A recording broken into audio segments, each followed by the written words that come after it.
Part 1. Chapter 1. A Star Pupil. Christopher Lee Watts was born in Fayetteville, North Carolina, on May 16, 1985, the second child of Ronnie and Cindy Watts. His sister Jamie was 6.5 years older and helped raise him. Ronnie worked as a parts manager for a Ford dealership, while Cindy was a secretary and notary. From an early age, Chris idolized his father, who was quiet and reserved. Ronnie and Chris were so close, said Cindy. They did everything together. Chris loved sports, and his father would take him to basketball games in the winter and football and baseball games in the summer. They also shared a love of NASCAR and went to more than 200 races together, including the Daytona 500. Ronnie also taught his son car mechanics, which Chris discovered a natural talent for. Unlike his gregarious older sister Jamie, who took after her mother, Chris was shy and withdrawn like his dad. When he started school, he was an average student, but shone at sports, winning many trophies, which his parents still proudly display in their living room. His father would always come to watch him compete in school sports, cheering him on from the sidelines. Chris was also close to his maternal grandmother, Gertrude Schottner McLeod. She would quiz him on state capitals while they waited outside Pine Forest Middle School to pick up Jamie. He knew all the capitals of the United States and was learning the capitals of Europe, said Cindy. It was just something they did to pass the time. At 14, Chris followed his parents and sister to Pine Forest High School, where he became even more withdrawn. He kept to himself and was uncomfortable around his schoolmates, who largely ignored him. He didn't go out with friends, said his sister Jamie. I was more of a social butterfly, and he was quiet and interested in mechanics and cars. He was just a focused person. Chris enrolled in the automotive technology class taught by Joe Duty, and soon became one of his star pupils. Duty was something of a mentor to Chris, believing he was destined for great things. It's hard to find a more perfect kid, said Duty. He was in the top 10% of students I ever had.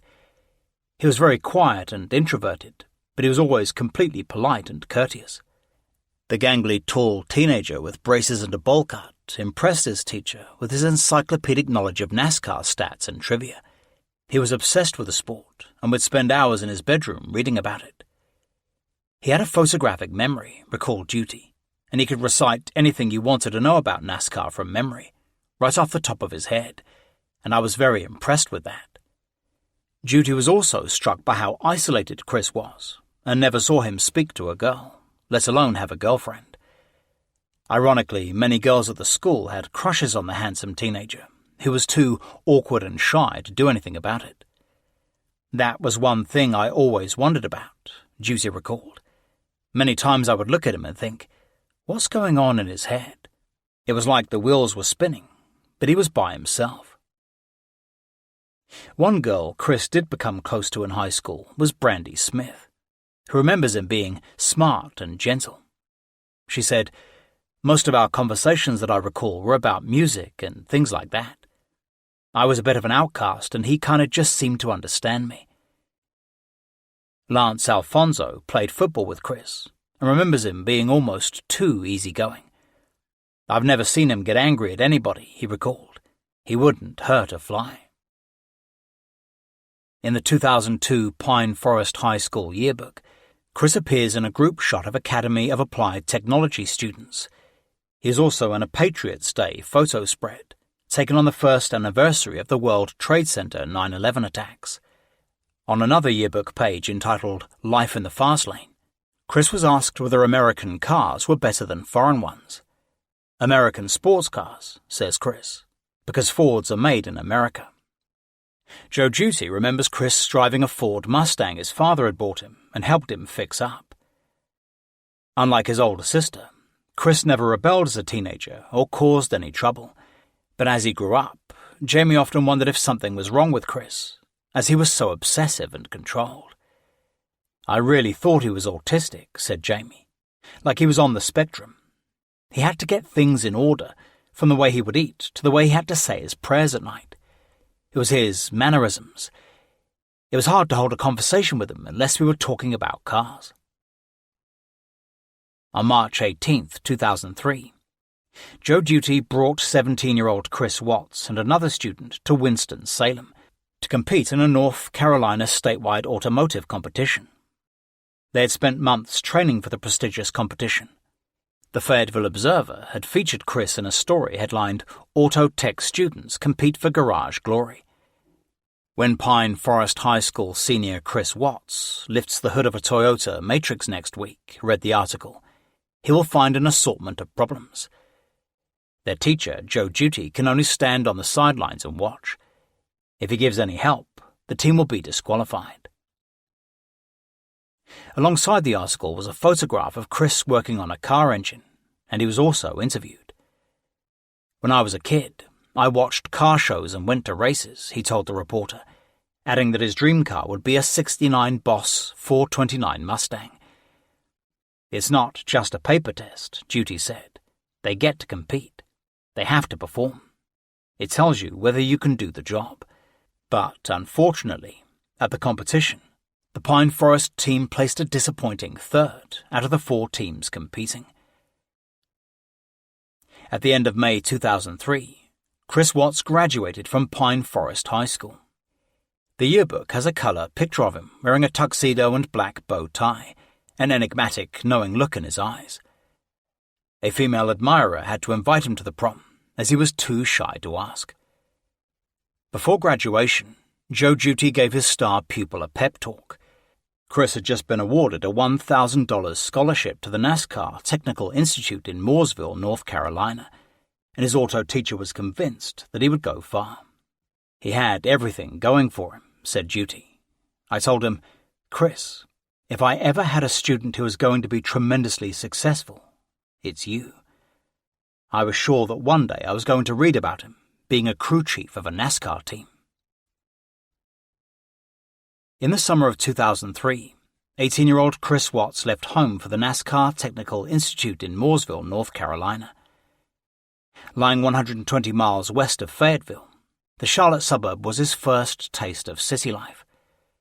"We paid his rent until he got on his feet," said his mother, "because he had to go to school 5 days a week. We would help him out with his groceries, pay his car insurance and all this stuff." To supplement his income, Chris found a part-time job at a Ford dealership in Mooresville, renting an apartment with another NASCAR student named Richard Hodges. "He was straight as an arrow," recalled Hodges. "He was very dedicated to his work, and wasn't the kind of guy that went out and partied." While most of his classmates were out every night drinking, Chris studied in his bedroom. He dreamed of a career in NASCAR and devoted himself to achieving it. "He was pretty reserved," said Hodges, "and not the kind of guy who's just going to walk up and introduce himself and try and make friends." Around the same time that Chris left home, his sister Jamie got married and also moved out. Now studying and working a part-time job, Chris rarely came home. Ronnie, who'd once been so close to his son, seemed to fall apart. "I never came back," Chris later explained, "and I think that hit my dad pretty hard. He was used to me being around. He's my hero. He's my best friend." To feel better, Ronnie Watts secretly began snorting cocaine and became addicted. He was soon spending so much money getting high that Cindy thought he was having an affair. "At first I thought, okay, maybe something's wrong," said Cindy. "Do you have another family or something? Because we're supposed to have money in the bank." Finally, Ronnie confessed he was hooked on cocaine because he was so depressed after Chris had left. "It shocked me because I trust him," said Cindy.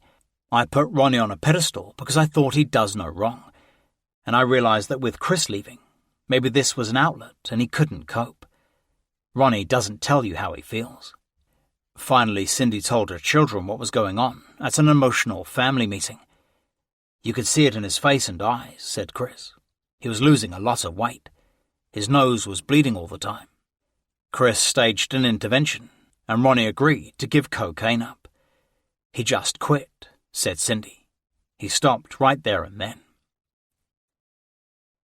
In 2006, Chris graduated from the NASCAR Institute with honors. He found a full-time job at the Mooresville Ford dealership as a service technician, making good money. But the 20-year-old still dreamed of a career in NASCAR, sending off a stream of job applications. He only got one interview, which went nowhere, and his dreams of joining a NASCAR race team were shattered. Over the next few years, Chris worked at the far less glamorous Ford dealership, buying himself a hot rod Mustang and saving for the future. It was a big disappointment for him, although he never complained and bottled up his frustrations. He was making good money, said his mother. He bought a toolbox and started buying tools. He enjoyed it and was doing well. He also found his first steady girlfriend, who was on the rebound after a messy divorce. But he never once brought her home to meet his family, and it soon ended badly. I was helping her get through her divorce, Chris later explained, and then she went off with someone else. I'm like, oh, nice to know. Then his cousin Nicole Kennedy suggested he send a Facebook friend request to her work colleague, Shanann Rusek, who was coming out of a bad marriage. He plucked up his courage and did so, but it would be months before he got a reply. Chapter 2. Very Insecure. Shanann Catherine Rusek was named after Shanana, the popular 60s rock and roll doo-wop group who played Woodstock. She was born on January 10, 1984 in Passaic, New Jersey, to Frank and Sandy Rusek. Almost 2 years later, her brother Frankie arrived to complete the family. Shanann always stood out with her vibrant personality and intelligence, but she was a sickly child who constantly needed medical attention. When she was a baby, explained her father, we took her to all kinds of doctors because she always had migraines.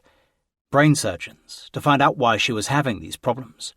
She took those real strong pills and used to get shots for it. When Shanann was still little, Frank moved the family to Clifton, New Jersey, where she attended number 11 elementary school in the Lakeview section.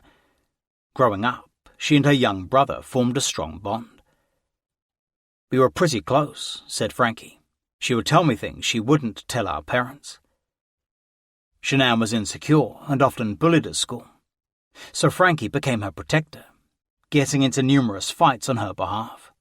They'd poke her on the school bus, said Frankie. I'm like, leave her the hell alone. Years later, Shanann would describe her miserable time at school. I had people who picked on me and said mean things. I wasn't the popular kid in the group. Around 1999, Frank Rusek moved the family to Aberdeen, North Carolina, where job prospects were better. He started his own home improvement business, and Sandy worked in a hair salon, dreaming of opening her own one day. At 14, Shanann began her freshman year at Pinecrest High School in Southern Pines. Founded in 1969 as a progressive school, Pinecrest boasted team teaching, closed-circuit television instruction, and a fully equipped media center. It specialized in arts and drama, and the school's Pinecrest players competed in regional theater competitions every fall with original productions. Soon after enrolling at Pinecrest, Shanann Rusek joined Matt Francis's theater class. The charismatic 25-year-old drama teacher instilled his passion for drama in his students. His class would change Shanann's life, giving her confidence and a new set of friends. Shanann was a very insecure young lady who didn't have a lot of friends when I met her, Francis remembered. She did not have a good self-image of herself, but she was brave enough to sign up for beginning acting. The 9th grade theatre class had almost 40 pupils, and the shy teenager soon had to prove herself in a group situation. Right away, Shanann realized we were about ensemble, explained Francis. She was with a group of people that were much more outgoing than she was, but she also realized that they cared about her, so I think she started to really thrive. Shanann soon became close with Colby Cruz and Claire Littlejohn, who were also in the theatre class. We became friends all throughout high school, said Colby. She was one of the sweetest girls you could ever encounter. She got involved with the acting, and she also did some of the tech crew and stuff like that. Shanann started with improvisation and acting, but Francis soon realized that her real talent lay behind the scenes, organizing the props and stage scenery. Over the many hours they spent working together on various productions, Shanann and her drama teacher became close. He connected with her on a mentor level recalled Claire Littlejohn, whereas I was more of a friendly classmate. After school, Shanann was often in Francis's office, opening up about her horrible home life. She told him that her parents were going through a bitter divorce, although they never were divorced and are still together after 38 years of marriage. She told me she didn't get a lot of attention from her dad that I know she wanted, recalled Francis. I think there was a lot of hurt and frustration in the divorce. I mean, it was pretty fresh. Colby Cruz also knew about Shanann's problems at home. She did overcome some challenges in her life. There were some struggles. I don't want to say that she didn't really have a good father figure, and Frank did the best he could. She spent a lot of time at my house, I'll put it to you that way. During high school, Shanann had a tight group of friends that played softball together and socialized outside school. She was the mother hen of the group, said Colby, the responsible one. But Shanann was often absent from school with various medical problems, which she was secretive about. By her sophomore year, Shanann had become a key part of the theatre class. The Pinecrest players were now working on Little Shop of Horrors, and Shanann ran everything backstage. She was a rock for me, said Matt Francis. She became a stage manager and a production person, and was always there to help with the tech crew, but she'd also work amazingly with the actors. She loved that role. Shanann viewed the theatre group as a safe haven, often working late, painting the sets. She made regular runs to Backyard Burgers to feed her crew, and everyone would sit around to eat. We had so many stupid moments, recalled Francis. I remember laughing a lot with them in the middle of chaos. One time, Colby Cruz spilled water over her white slacks and was embarrassed, so Shanann took the initiative to break that awkward moment. Shanann put water on her crotch, said Francis, and then everyone else in the class spilled drinks over themselves, so Colby didn't have to feel singled out. It was pretty awesome. In her junior year, Shanann stage managed a production of Godspell, as well as helping with the Pinecrest High School yearbook and volunteering for many clubs. Over the summer vacation, Shanann found a part-time job at Vito's Pizzeria in Pinehurst, where she became close friends with Morgan Langford, who was 2 years ahead of her in high school. We were hostesses, Morgan recalled. We answered the phones and to-go orders and cut pizzas. Morgan had seen Shanann in school, where she seemed shy and withdrawn, but at Vito she opened up and they started socializing. We went midnight bowling, recalled Morgan. She spent the night with me a few times, and we would talk and get our nails done together. Shanann was now spending so much time in Matt Francis's office, pouring out her problems at home, that the school principal intervened, sending her to a more qualified guidance counselor. But she kept going to Francis, whom she viewed as her confidant. She just trusted me, he explained, and could tell that I really did care. She didn't trust the guidance counselors, so I just listened a lot. In 2002, the Pinecrest players won a state award for an original play called Maximum Capacity. Soon afterward, Matt Francis left Pinecrest High School to get married. 18-year-old Shanann wrote him a heartfelt letter, saying she would never forget him. "You have been like a father figure to me," she told him, "even more than my own father." In her senior year, Shanann started dating a fellow Pinecrest High School student named Leonard King. It was a whirlwind romance.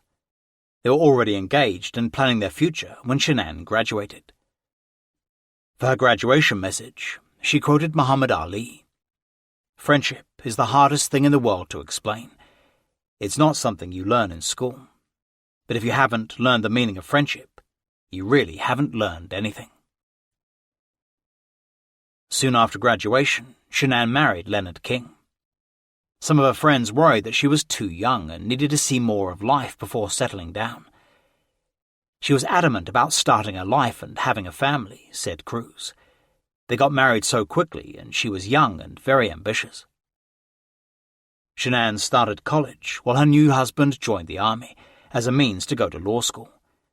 They also each took out large life insurance policies through USAA, but Shanann soon dropped out of college, getting a job selling pages and cell phones. Within a couple of years, the marriage had gone bad. "I never completed college," said Shanann many years later. "I started in a bad relationship and quit college to take care of him so he can go to law school." Then, in 2006, Shanann became manager of a cell phone store in Fayetteville, North Carolina, owned by Lebanese-born entrepreneur Hisham Bedouin. For the next few years, Shanann worked for Bedouin, eventually becoming the bookkeeper for his new company, the Dirty South, a custom car fittings and wheels company with stores in Fayetteville and Charlotte. It had a wealthy clientele of rappers, sports players, and car enthusiasts. She worked long hours managing both stores, which were 130 miles apart, and had the use of a custom-fitted Cadillac Escalade. Later, Leonard King would say that after Shanann started managing the Dirty South, she stopped coming home at night, refusing to tell him where she had been. They went to several marriage counseling sessions, but Shanann had little interest in saving the marriage. In 2007 they divorced, and Shanann moved to Charlotte, where she enrolled for a psychology course at Queen's University. She would later describe the tough time she had during their breakup. "I went through a real awful divorce, and that relationship took a lot from me. It literally took everything.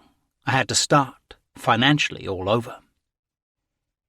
And finding herself alone as a single divorcee at just 23 brought back all her childhood insecurities. "All the doubts," said Shanann, "all the fears, everything that I had in me came flooding back into my life. I wasn't happy." That fall, Shanann decided to build a house and began looking around Charlotte for suitable land. "My goal was to buy a house that I could resell one day," she later explained. "I was tired of paying someone else's mortgage." On November 30th, 2009, Shanann King signed a $309,000 mortgage to build a luxurious brick mansion overlooking Lake Wylie in the swanky Charlotte suburb of Belmont. Over the next few months, she supervised the building of 1000 Peninsula Drive. "I was 25 years old when I built my first house," said Shanann in May 2018. "That was the biggest accomplishment I've ever done, because I did it by myself. I did it by working my tail off." The 4,000-square-foot, 12-room mansion had 4 bedrooms and 4 bathrooms. Set in its own grounds, it had a balcony with sweeping views of the lake, a sunroom, and a custom-made kitchen. Shanann bought top-of-the-line furniture. Her brother, Frankie, would later estimate she was earning almost $500,000 a year during this period. "She was very wealthy," he said. "She was doing very good, and she was very business-savvy. She was pretty, but she could talk the talk and walk the walk." Soon after moving into 1000 Peninsula Drive, Shanann became ill. Her hair started falling out, and she lost 20 pounds in a month, going from a size 6 to a size 1. "I was feeling extremely terrible," she later recalled, "to the point where I did not want to get out of bed for days." She finally dragged herself to a doctor, who did a barrage of tests to find out what was wrong, and why her entire life had been dogged by illness. In May 2010, Shanann was diagnosed with lupus, an incurable autoimmune disease in which the body's immune system attacks its own organs and tissues. It is difficult to identify, as the signs and symptoms mimic those of other illnesses. "When they diagnosed me with lupus, I was lost," said Shanann. "I had no idea what in the world lupus was." She immediately Googled lupus, reading that there was no cure, and it could be fatal. "I was freaking out. I was overreacting. I had all these things going on in me, and I had no idea." She then contacted the Lupus Foundation of North Carolina, who provided support and treatment information, and over the next 2 months she sought second opinions from a host of rheumatologists, who all confirmed she had lupus, as well as fibromyalgia. She was prescribed heavy medication that gave her flu-like symptoms, and her weight ballooned to almost 170 pounds. "I completely lost it," she remembered. "I wasn't feeling good. I was in a dark place. I was really sad, emotional, and I didn't know where to turn." Shanann then quit the Dirty South, telling Hisham Bedouin that she could no longer manage his stores. "I just said I'm done," she recalled. "I can't do this anymore. You don't understand what's going on in my life." Then, in late 2010, when Shanann was at her lowest point, she received a second Facebook message from Chris Watts. This time she replied. Chapter 3. Courting. 2 weeks later, Shanann and Chris went on their first date, to the classy Epicenter Theatre in Charlotte, where they served cocktails and gourmet meals during the movie. Chris arrived in a t-shirt, army camo shorts and DC shoes, while Shanann had dressed up for the occasion. "I didn't really know what I was walking into," Chris recalled. "There was a doorman, dressed in a suit, and I was like, this isn't good." There was little chemistry between them, and Chris was too nervous to even eat. "She was just chowing down," he said. "She's like, you're just like a bird." A few days later, Chris invited Shanann to a Kid Rock concert, and she agreed to give him another chance. "I was persistent, trying to pursue her," said Chris. "I liked her." When he arrived for their second date, Chris was so anxious he forgot his ID and had to run back to his car to collect it. It was a sweltering day, and by the time he got back to Shanann at the turnstiles, he was soaking wet. But the concert went well, and she agreed to see him again. Not until a trip to Myrtle Beach in late August did Chris finally win her heart. After a day at the beach, Shanann had a lupus flare-up on the drive back to Charlotte. "He let me lay on him," Shanann fondly remembered, "and fall asleep for 3.5 hours on his lap while he had to pee." That was the moment Shanann decided that Chris Watts was the man of her dreams. During their courtship, Shanann went back to working part-time at the Dirty South to pay off her mortgage and living expenses. She had also started a photography business, specializing in weddings and child portraits. She dabbled in photography, said her friend Amanda Aikman. She was so artistically creative and talented, and she did an entire day photo shoot with my daughter, Madison. Shanann also branched out to advertise her services online as a nanny, and soon found a customer. "We hired her to be our nanny off a website," said Gina Dietz. "We interviewed her, and she really loved children." Gina, a nurse who was expecting her second child with her husband, Charlie, paid Shanann to look after her 18-month-old son, Eli, several times a week. Before long, Shanann had bonded with her new employers. "She was a wonderful nanny to my little boy," said Gina. "During the end of my pregnancy, I ended up home quite a bit, while Shanann was still there as my nanny. We got to know each other really well." Shanann was often in great discomfort and pain from the lupus, as well as the side effects from all her medication. But few people even realized that she was sick. "I always put on a fake smile," she said, "and let people see what they want to see. People always want to see you happy." Shanann was now becoming increasingly dependent on Chris Watts, who was always there at her beck and call.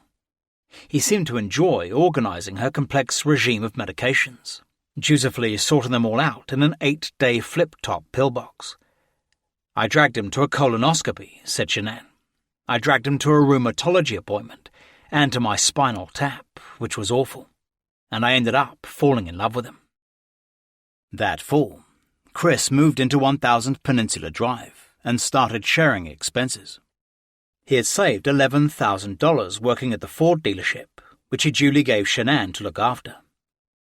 She began introducing Chris to all her friends, who were impressed by his slavish devotion. On November 25, 2010, Shanann went public with her new relationship, posting a photograph of her and Chris on Instagram with the caption, "My baby." A few days later, they had a cookout, inviting both sets of parents and Chris's sister, Jamie. It was not a success, a harbinger of things to come. "We went over to dinner at their house," recalled Cindy Watts, on the insistence of Chris. "Her dad and brother were very, very nice, but Sandy was very outspoken. I just didn't feel comfortable around her." Cindy also wondered how her son's first girlfriend she had ever met could afford to live in such luxury without a full-time job. "Shanann's house was unbelievable," said Cindy. "She had the best of everything. How could she afford that?" Jamie also questioned Shanann's expensive lifestyle and whether she was living beyond her means. "I mean, for a 26-year-old, that's a pretty nice house," explained Jamie. "Was it really on the up and up?" There were just so many questions that we couldn't pretend we didn't want to ask. Shanann's parents were only too well aware of these suspicions, leading to tension at that first family meeting. "They were floored when they saw her house," said Sandy. "Shanann was a hard worker and wanted to eventually sell and make a profit. Comes from a family of contractors." After the cookout, Shanann and Chris took their fathers and Jamie on a tour of the house, leaving their mothers alone on the back porch. "It was just me and Chris's mum," remembered Sandy. "She leaned over to me and said, 'Shannon was married before?' I said, 'Yes, just like your daughter Jamie was.'" According to Sandy, Cindy then told her that she didn't think Shanann loved Chris. "I knew she was going to be a thorn in the marriage," said Sandy. "So every time we had cookouts, his mum and sister were quite distant. We weren't accepted. They made that known." Jamie, who was now pregnant with her second child, said they wanted the relationship to work out for Chris's sake. "We met her and we weren't sure," said Jamie, "but we would do anything to make him happy, because he was happy." Shanann and Chris celebrated their first Christmas together at her parents' house in Aberdeen.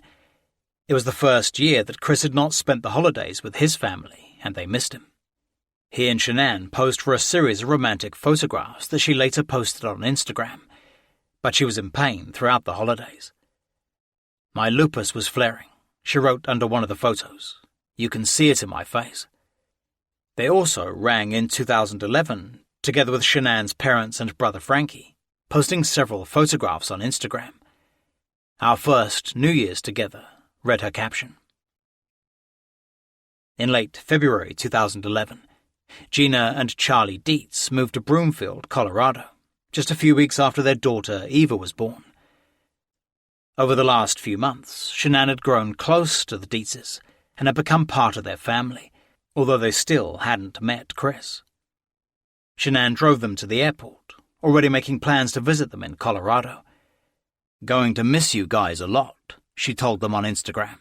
"Chris promised me a visit out to Colorado."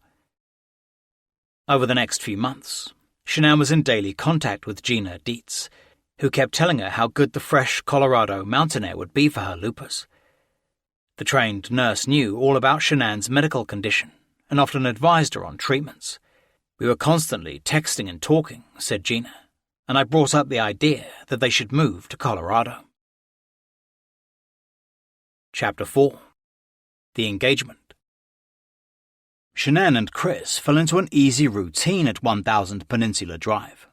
Early every morning, Chris drove off in his 2006 Ford Mustang to his job at Mooresville Ford, while Shanann worked part-time at the Dirty South and ran her photographic business. Shanann was dominant in the relationship, while Chris was happy to go along with everything she wanted. She had a fiery temper, while Chris never displayed any emotion and was like a blank canvas.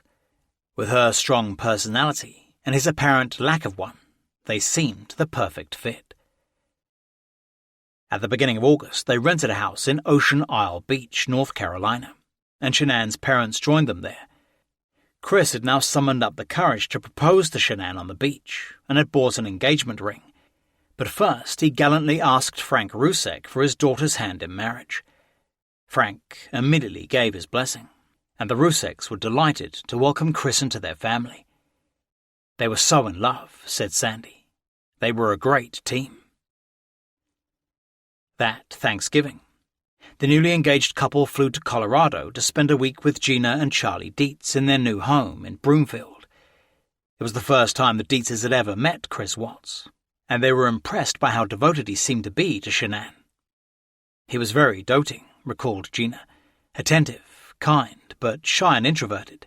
He loved my kids." Charlie Dietz was renovating their new house, and Chris immediately volunteered to help. "Chris was a doer," said Gina.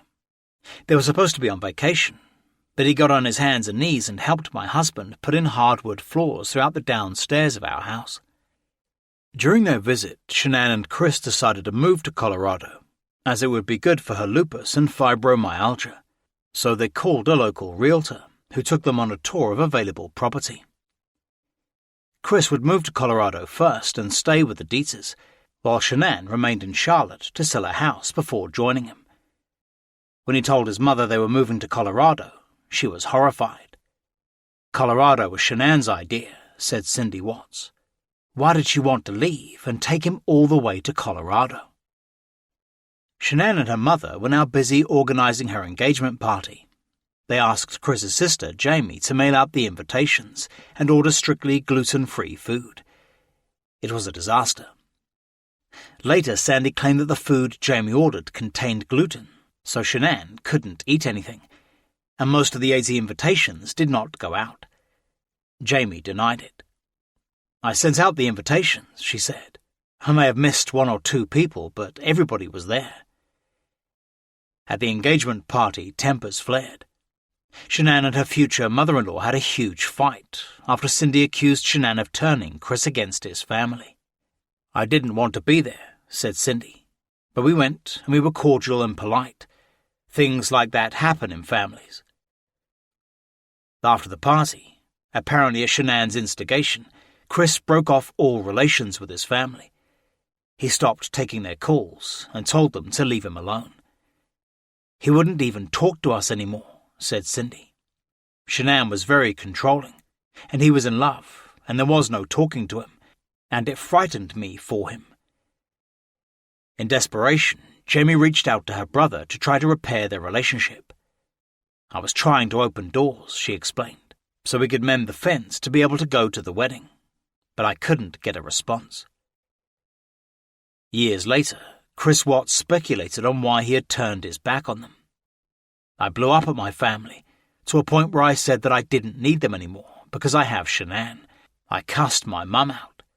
I don't know if Shanann coached me to do it or if it was just rage like I'd never seen before. Chapter 5. Moving to Colorado. In early April 2012, Chris quit his job at Mooresville Ford and came to Broomfield, Colorado. He moved in with Gina and Charlie Dietz, soon finding a job at the Longmont Ford dealership through his reputation as a master mechanic. Chris lived with us for 6 months before Shanann was able to move, said Gina. She was still back in North Carolina selling her house and tying things up. Working long hours at Longmont Ford, Chris started saving for their new life. He was just putting money in the bank, said Gina, so he wasn't around a ton. He's very soft-spoken and kind and helpful. Gina was much impressed by how well Chris bonded with her baby daughter, Eva, thinking he would one day be an excellent father. He became kind of a third parent to her, said Gina. She wanted him when she was sad or when she was sleepy. Back in North Carolina, Shanann remained in constant contact with Chris, pushing him to take an online communications course back at the Central Piedmont Community College in Charlotte. She also wanted to make sure that he wasn't being unfaithful while he was away from her. Shanann wanted him to work towards a degree, said Gina.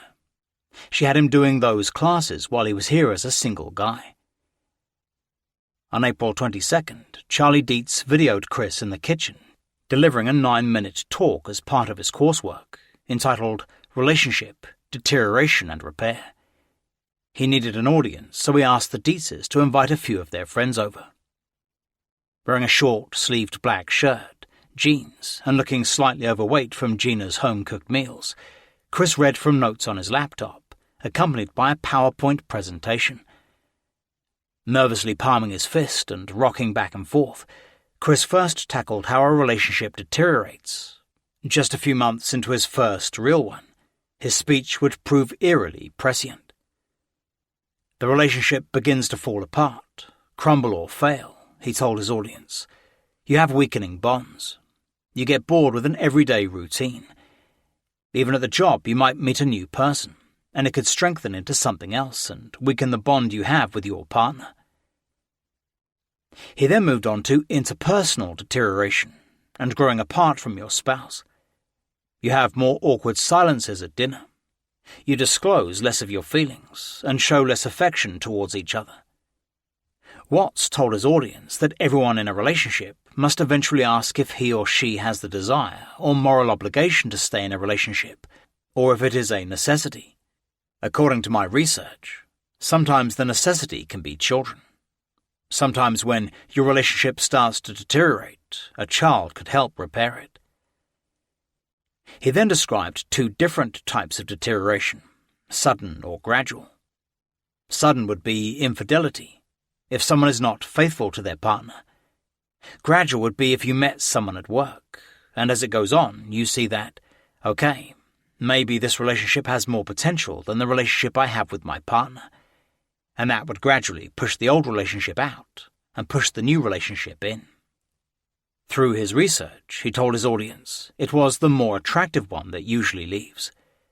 Repair is not an option, and they want to get away and start anew. Chris ended his presentation by saying, "I'd like to say that relationships are hard, but they're worth it in the end. And as the Swedish proverb says, a double joy is a shared joy, and a double sorrow is not a shared sorrow. Thank you." Then, to the applause of his small kitchen audience, Chris gave a satisfied smile. Later, when the talk was posted on YouTube, Shanann commented, "Great job, Christopher. Good information." In early August, Shanann finally sold 1000 Peninsula Drive for $349,900, almost $41,000 more than she had paid for it 3 years earlier. It was bought by asset manager Byron Falls, who said she was so desperate to sell that she left all the furniture behind. Soon afterward, Shanann moved to Broomfield to start a new life with her fiancé. She moved into the Dietz's basement with Chris while they looked for a house of their own to buy. Shanann found a sales job at Longmont Ford, where Chris worked. She had a natural gift for salesmanship and was soon selling more cars than anyone else there. She was a great salesperson, said Tyler Allure, who also worked at the dealership. She sold a bunch of cars. She was very friendly. Tyler's father, Greg Allure, who managed the Longmont Ford dealership, soon noticed how Chris always handed his wage envelope to Shanann. He was very passive, said Greg, and she was very aggressive with him. Bossy, do this, do that, telling him what to do, dominating the relationship. But Chris never complained or appeared resentful, apparently happy with the arrangement. Shanann usually made all the decisions, he later explained, because I'm more of the go-with-the-flow type. Soon after working there, Shanann befriended some of their co-workers, as Chris cheerfully tagged along. One of these friends was Jeremy Lindstrom, who had just moved to Colorado from California with his wife and children. Chris was just an easygoing dude, he reflected. They also became close friends with David Colon, who reconditioned cars at the Ford dealership. When Colon bought a house in Frederick, Colorado, Chris and Shanann helped him move in. They liked the small but growing town deep in the Rocky Mountains and started to look at property there. It was an exciting time for Chris and Shanann. For the next year, they both worked long hours at Longmont Ford, but spent most nights and weekends with the Dietz family. They became like one big family, spending all the holidays and birthdays together and cooking elaborate Italian meals. Shanann's and my big passion was cooking, said Gina. We would always have these fun nights where Shanann and I would tear up the kitchen cooking, and the boys would have to clean it up.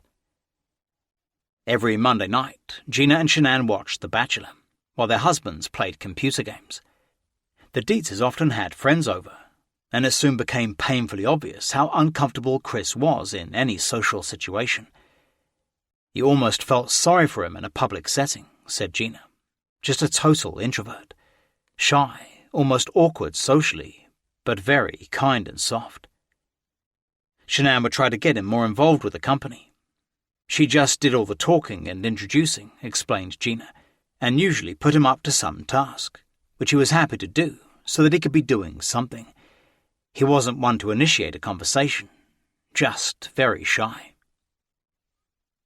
On October 1st, Shanann started a countdown to her wedding on Instagram. Over the next month, she would give daily updates of her progress, describing everything from bridesmaids' gifts to wedding card holders, and posting photos from her bridal shower with their new pet dachshund, Dieter.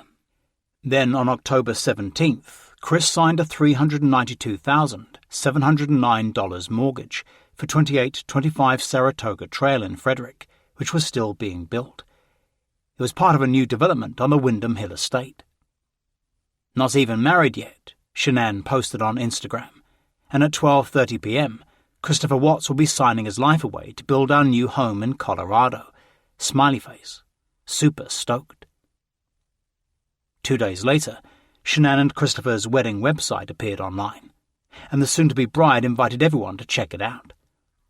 Guests were informed that the couple had dedicated their wedding to the Lupus Foundation, where people should donate in lieu of gifts. But Shanann made it clear that the Watts family would not be welcome at the wedding, and Chris had agreed. Each day Shanann posted a romantic photograph of her and Chris, who had already bought her a $10,000 wedding ring. She carefully posed all the photographs, and Chris went along with it. He never complained. Chris worshipped the ground she walked on, said Gina, and very heavily doted on her. He did whatever she asked, and then some, but seemed very happy in that role. The Dietzes often discussed Chris's subservience in the relationship, although they agreed they were a perfect match. "My husband and I would joke because it's not our dynamic," said Gina. "He wouldn't be happy if I was telling him what to do." But Chris not only seemed happy, but he seemed to thrive in that role of having the domineering spouse and loved it. And so they always had the perfect dynamic. It worked for them. That Halloween, Shanann and Chris were back in North Carolina, making the final preparations for their wedding. On Thursday, November the 1st, they took out a wedding license at the Mecklenburg County Registrar of Deeds in Charlotte. The following night, they held a rehearsal dinner, and the Dietz family flew in from Colorado to attend. Shanann had appointed Gina her maid of honor, her son Eli ring-bearer, and her baby daughter Eva a flower girl. On Saturday, November the 3rd, 2012, Shanann married Chris Watts in a fairy tale wedding ceremony at the Doubletree Hilton Hotel in Charlotte. The bride wore a Cinderella wedding gown with a beaded corset bodice, a long white veil and a tiara. She carried a bouquet of peonies and even had rhinestone-encrusted high heels with the words "I do" engraved on them. The dashing groom wore evening dress. At the reception, the Pittsburgh Steelers-themed wedding cake was in honor of their favorite football team.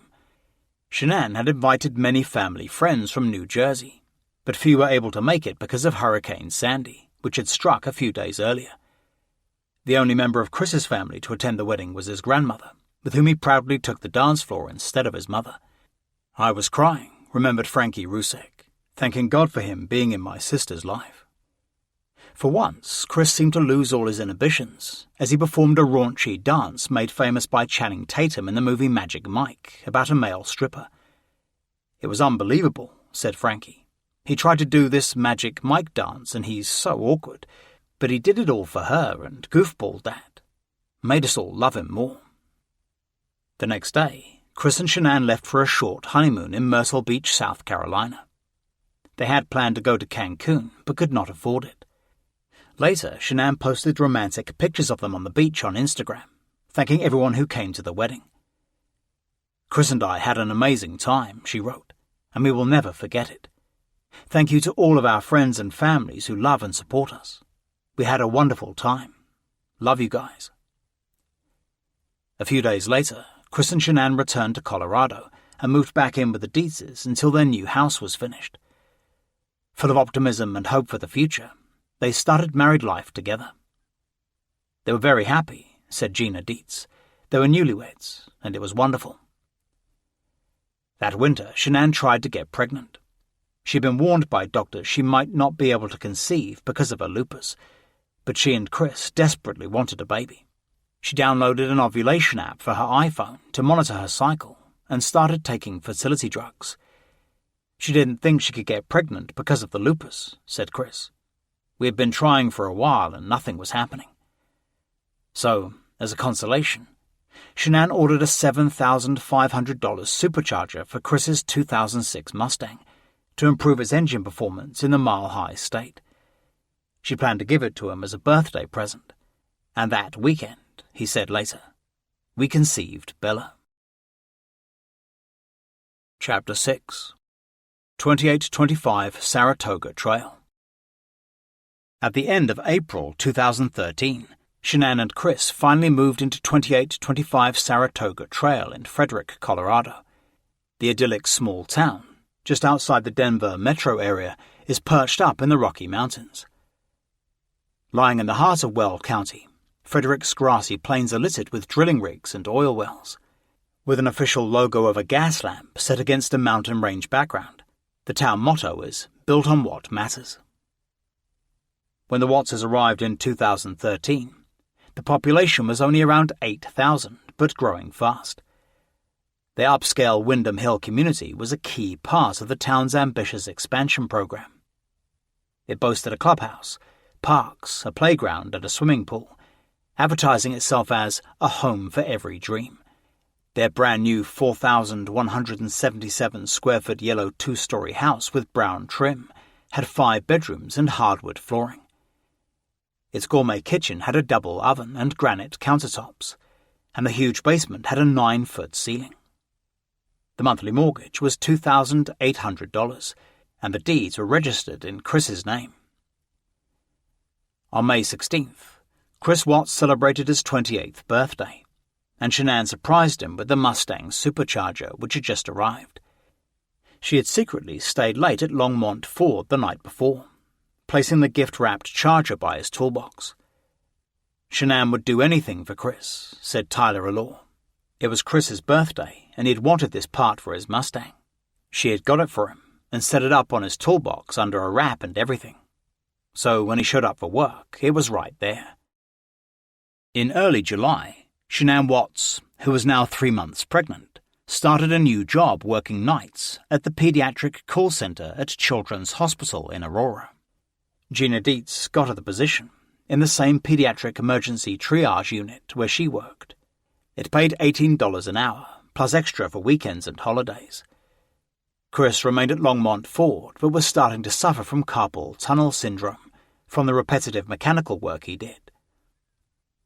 On July 9th, Shanann posted an Instagram photograph of her holding a baby's dress with the caption, "Bella Marie Watts, coming this Christmas 2013. So excited." Shanann had chosen the name because Bella was the Italian word for beautiful, and Marie was her mother's middle name. A few days later, Chris called his parents with the news that Shanann was pregnant and made peace with them. It had been more than 2 years since they had spoken, and suddenly Chris was acting as if nothing had happened. "She found out she was pregnant and allowed us back into her life," explained Cindy Watts. "I said, okay, I'm throwing up the white flag and I will say nothing more. If this is what Chris wants, I will shut my mouth." Shanann meticulously chronicled her pregnancy on Instagram, posting numerous photographs of her holding her expanding stomach. She went on a shopping spree, buying dozens of baby dresses, toys, and even a bikini for her unborn daughter. When she and Chris went to a Bruno Mars concert, he photographed her in the parking lot. "My baby bump at Bruno Mars," she wrote. "Lil Beamer at her first concert." Soon afterward, Shanann proudly posted a photograph of Bella's new closet, with dozens of dresses and outfits hanging immaculately from 2 rails, as well as a row of children's videos and books. Gina Dietz remembers Shanann buying baby clothes years earlier in preparation for motherhood. Before she and I had even met, she had clothes for her firstborn. She was always very prepared. Over the next few weeks, Shanann posted photos of her top-of-the-line new crib and his luxurious canopy cover with Bella's name engraved on it. In another photo, Bella's now-finished closet was bursting with dresses. Shanann and Chris were now running up their credit card debt. They seemed oblivious of the financial hole they were digging themselves into. Shanann held the family purse strings, and Chris seemed content to let her buy anything that took her fancy. Shanann was living way above her means, said Ronnie Watts. She wanted the best of everything. Several weeks later, Shanann and Chris took a Lamaze class to prepare for childbirth. This time last year, Chris and I were getting ready for our wedding, she posted on Instagram. Tonight we start our first childbirth preparation class. Could not be any happier. That Halloween, Shanann wore a cardboard oven outfit with the door open, showing her pregnant tummy with a bun painted on it. Chris gamely dressed up as a baker with the words "The Bun Maker" on his chef's apron. On November 3rd, the couple's first wedding anniversary, Shanann threw a baby shower, posting a photo of her and Chris passionately kissing. She was so happy to be pregnant, said Gina Dietz. Shanann and Chris had recently become friends with Jeremy and Jennifer Lindstrom, who had just moved into their neighborhood. They would often visit the Watts' house and wondered if Shanann might have OCD, as everything was so organized. They also noticed how Chris did all the cleaning. She's very meticulous with everything, Jeremy explained. She's got labels and storage containers in the walk-in pantry. Everything's in a certain place.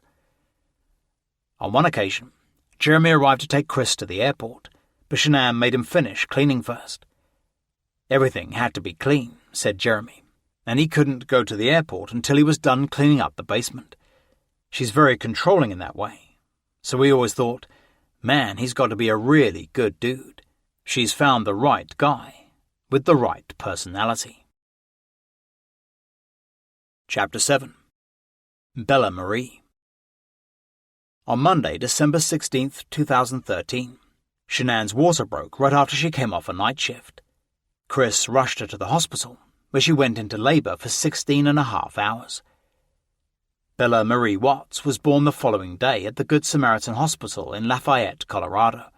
Chris was in the delivery room with Gina Dietz to witness the birth of his daughter. A few hours later, Shanann posted a photograph of Chris holding their new baby and staring proudly at her. "The love he has for Bella is wonderful," she wrote. On Christmas Eve, Shanann had him dress up in a full Santa Claus outfit and pose next to their Christmas tree with Bella's presents. A week later, she posted a New Year's message to all her friends and family, noticeably omitting any of Chris's. 2013 has been an amazing year. I'm truly blessed with our baby girl, Bella, my amazing husband and father, Chris Lee Watts. Chris and I built and purchased our first home together. So much to be thankful for this year. Then she announced that they were already planning a baby brother or sister for Bella. The first week of January, Ronnie and Cindy Watts flew to Denver to meet their new granddaughter. It was the first time they had seen their son since his engagement, and they wanted to establish a good relationship with Shanann. "We didn't want to rock the boat," explained Cindy. "We noticed things when we were there, but we were afraid to talk to him because we were just back where we would be able to see him and our granddaughter." Chris's parents instantly bonded with Bella and would from then on visit Colorado twice a year. Although Shanann continued posting online photo after photo of her and Chris's seemingly idyllic marriage, her mother-in-law saw a disturbingly different side of their relationship. Chris always seemed anxious, she said, and when she needed something, he would run. He wouldn't walk, he would run. It was very odd. He just seemed nervous. On January 10th, Shanann celebrated her 30th birthday, posting photographs of her in-laws holding 3-week-old Bella. "I tried to like her," said Cindy. "I tried to love her, and at times I did love her, but then it just started all over again, because she always found something wrong with us." Chris appeared to relish fatherhood, changing Bella's nappies, giving her a bottle, and reading to her every night before putting her to sleep. He loved fussing over his beautiful new daughter and seemed like the perfect father. In turn, Shanann packed Bella's nursery with clothes and toys and, above her crib, lovingly painted a chandelier on the wall. In May, Chris left Longmont Ford to work as an oil-field contractor for Covenant Testing Technologies in Greeley, Colorado. Shanann had found him a job that paid more money. Chris went into oil fields testing wells and doing general maintenance. His carpal tunnel soon cleared up. That spring, Shanann's lupus flared up while she worked nights at Children's Hospital. She also worked part-time at Children's Place in Colorado Springs, as well as doing direct sales for custom jewelry and instant coffee companies. "She's business-minded," explained Chris, "so it all just fell into place. She could use all the business IQ she has from running those various auto custom shops. In early July, Frankie Rusek arrived in Frederick for an extended stay. He wanted to meet his now 6-month-old niece and was considering relocating to Colorado. While he looked for work, Frankie often stayed at home to look after the baby. I was happy to help with Bella, he said, and Shanann was a new mum. Everything was super clean and super prepared. We were having so much fun. During his stay, Frankie closely observed his sister's relationship with Chris and was surprised at how subservient he was. One time, Shanann even asked him to tell Chris to insult her, just to get some emotion out of him. Shanann said, "Can you tell him to call me an asshole?" Frankie recalled. "Tell him to call me a bitch or something." He was just one of those yes men, and he was in love with her. He was obsessed. In mid-August, when Frankie couldn't find a job, he flew back to his parents' house in Aberdeen. That summer, Lauren Arnold, an old friend of Shanann's from Pinecrest High School, had moved to Aurora, Colorado, after her husband was stationed there by the Army. Soon after they arrived, Shanann invited them for dinner. It was the first time Lauren had met Chris. "He was really nice," she recalled. "He was quiet, but he got along with my husband really well." All Shanann's friends liked Chris. He might have been difficult to talk to, but he was always willing to lend a hand. "If you needed help with your car," said Jeremy Lindstrom, "he'd help you. If you needed help moving furniture, he'd be over there in a heartbeat." Another friend from Longmont Ford, Dave Colin, thought Chris and Shanann had the perfect relationship and considered him a great father. "I was honestly surprised because of their personalities," he said. "Chris is very non-combative, non-confrontational, and he's perfect for her because she likes to run things." The week before Christmas, Shanann and Chris signed a lease on a new 2015 Ford Explorer with payments of $588 a month. This was on top of their monthly $2,800 mortgage for the house and growing expenses. They were now hemorrhaging in debt, and it would soon be catching up with them. Chapter 8. You are an amazing husband and father. On January 10, 2015, Shanann turned 31 and announced she was pregnant on Instagram. 12 and counting, she wrote next to a photograph of her standing by her front door, proudly showing off her new baby bump. Chris was hired as an operator for the Anadarko Petroleum Corporation, one of Colorado's largest oil and gas drillers. The job paid $61,500 a year. He worked out of Anadarko's Platteville, Colorado office, but was mainly out in the field, maintaining the scores of oil sites dotting the area. Bella was now 15 months old and walking. She was quite a handful, and at the beginning of March, her mother posted a photo on Instagram of her trying to eat a tampon. Another picture showed a smiling Chris holding his little daughter by the waist. A couple of days later, Shanann went online to announce that their new baby was a girl and would be named Celeste. "Not too much longer till we meet our Princess Celeste," she wrote. A few weeks later, Frank and Sandy Rusek moved into Shanann and Chris's basement, leaving their son behind in Aberdeen to take care of their house. "We lived with them for 15 months, Sandy later told Dr. Phil. "I closed up my hair salon and moved to Colorado to help my daughter through her pregnancy." Later, Chris would describe living with his in-laws as stressful, because Shanann and her mother would often argue. "When they first got here, they didn't have a job," said Chris, "so they were around all the time." Frank soon found work in construction, and Sandy in a local hair salon, relieving a lot of the pressure on Shanann, who worked nights and was home all day. It took Chris some time to get used to living with his in-laws and the dogs they had brought with them, leading to tension between him and Shanann. Her mum would tell her how to raise Bella, he said, and it was a clash every day. Every time I got home, I didn't know if Shanann was pissed or if she was okay, so it was like walking on eggshells. On May 16th, Chris Watts turned 30, and Shanann marked the occasion with a photograph of her and Bella posing with him. "Happy birthday to my best friend, my husband and father of our princess, and soon-to-be princess," she gushed. "I hope you have a fantastic day." You are an amazing husband and father to our little girl. We are truly blessed to have you in our life.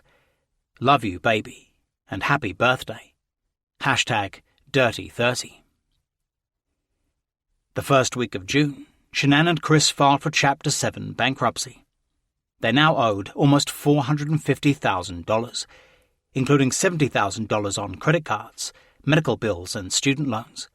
In their Chapter 7 filing for protection, Shanann and Chris had less than $10 in their two savings accounts and only $860 in their checking account.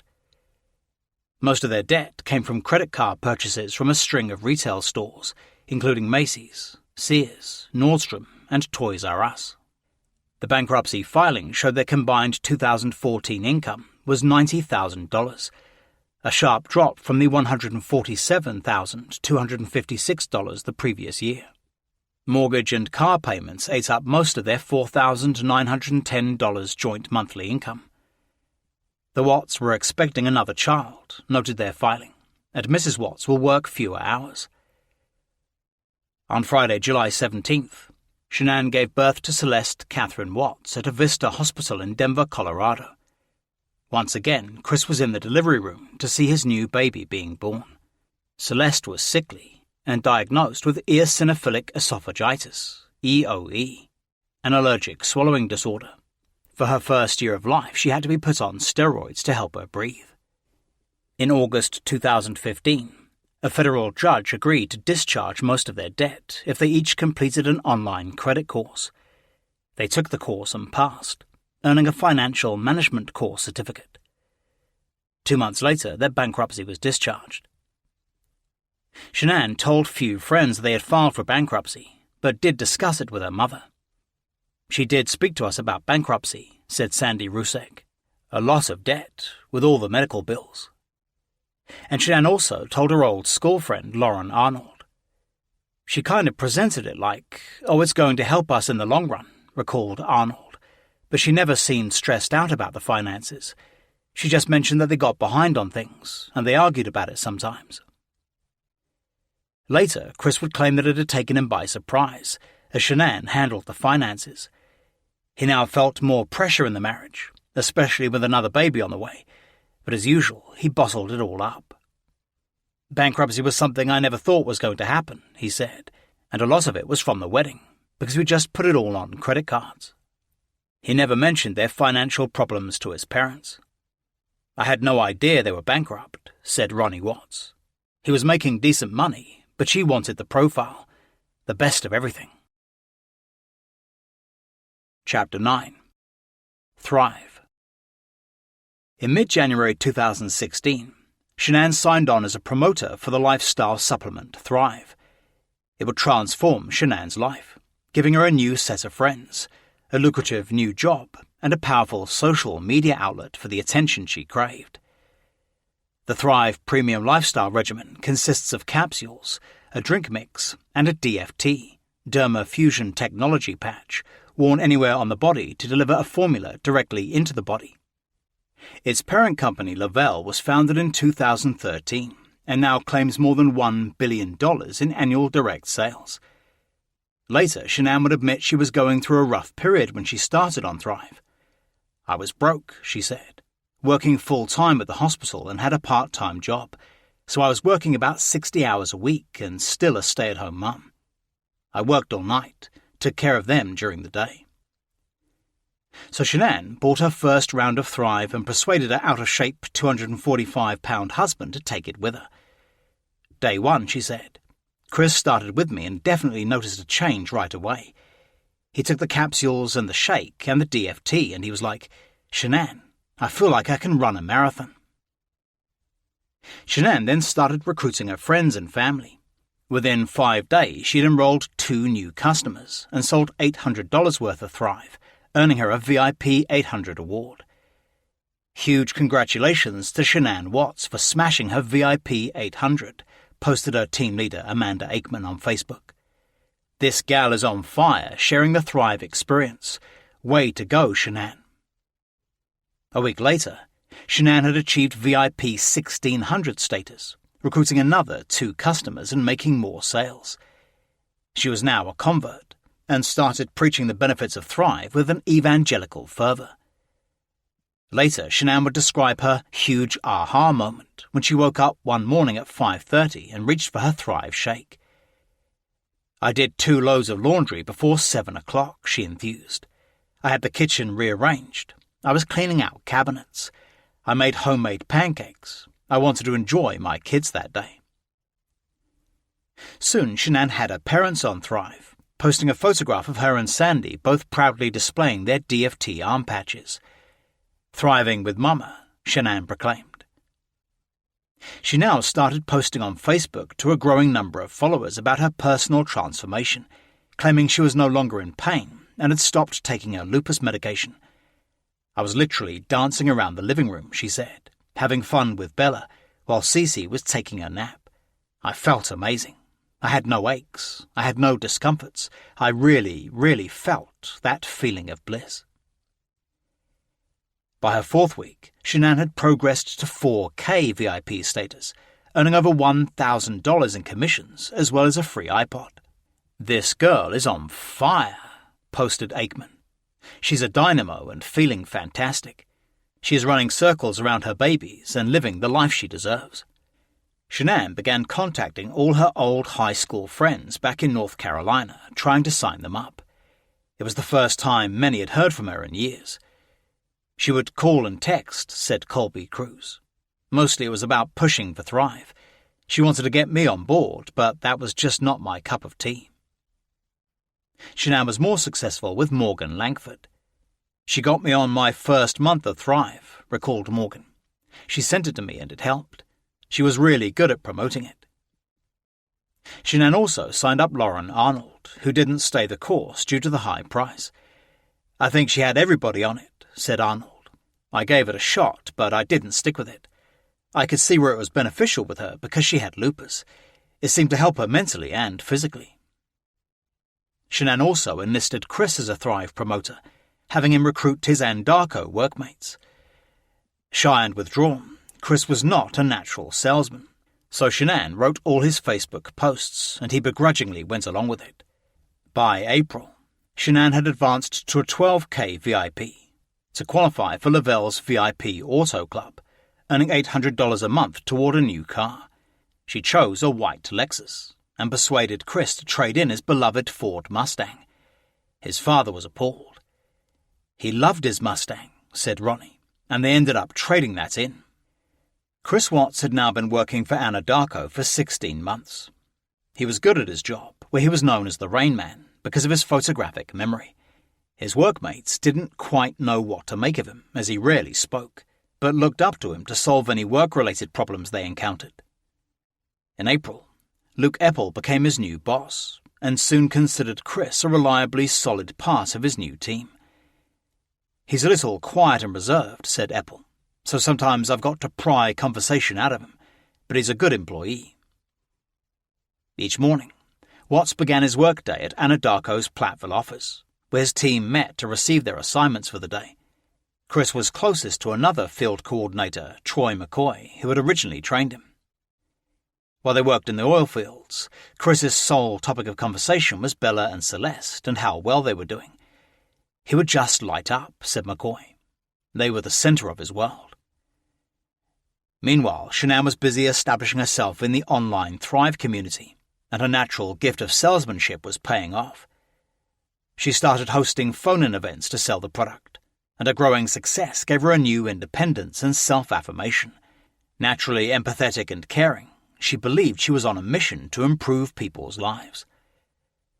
Over the first few months, she made a string of new friends, whom she eagerly adopted as a surrogate family. "I love this girl so much," wrote Addie Maloney on Facebook. "There isn't a more genuine, caring soul than Shanann Watts. I'm so happy this company has connected us in friendship. You're pretty intense, girlfriend, and I love it." On May 31st, Shanann marked her 4-month Thrive anniversary with a heartfelt Facebook posting. "My name is Shanann Watts, and this is my 4-month Thrive experience.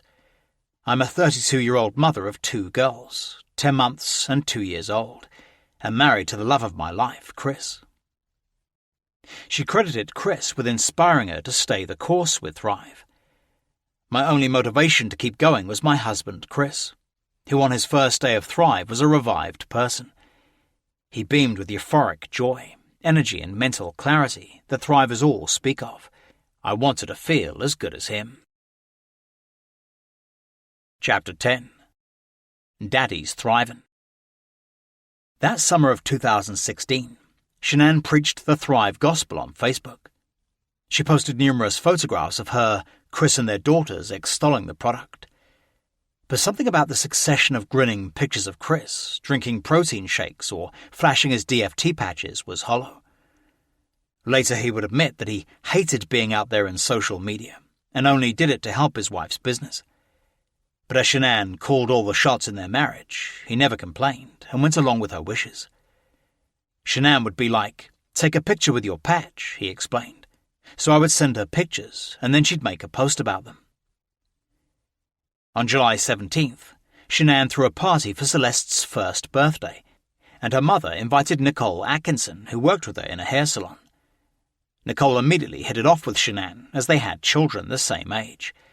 Shanann turned her on to Thrive, and she was soon an integral part of Shanann's Thrive team. "She got me doing Thrive with her," said Nicole. "It gives you mental clarity. You actually stop craving stuff like ice cream. I don't crave ice cream anymore. I don't drink coffee." Meanwhile, Chris was busy teaching Bella to swim. He became a familiar sight in the neighborhood, pushing his daughter's wagon to the Wyndham Hill Estate swimming pool. "He seemed like a very doting dad," said Colleen Hendrickson, who lived 2 doors away. "I would see Shanann walk by and I'd just say hi and how cute her little girls looked." When Nate Trinistich moved in next door to the Watts family, Shanann came straight over to welcome him to the neighborhood. Shanann was always really friendly, he remembered. The girls were always running around laughing, having a great time. Chris was really quiet. He was kind of standoffish. The first week of August, 29-year-old Anthony Brown started working at Anadarko. "Chris actually trained me," said Brown. "He took me under his wing." Watts drove him around his team's oil-filled routes, giving him valuable professional tips and showing him how to troubleshoot the tanks and wells. "He knew everything," said Brown. "He would show me the routine day-to-day on my route." On the 6-year anniversary of Chris and Shanann's awkward first date, she celebrated by posting a photo of the happy couple at the Wyndham Hill swimming pool sporting their DFT patches.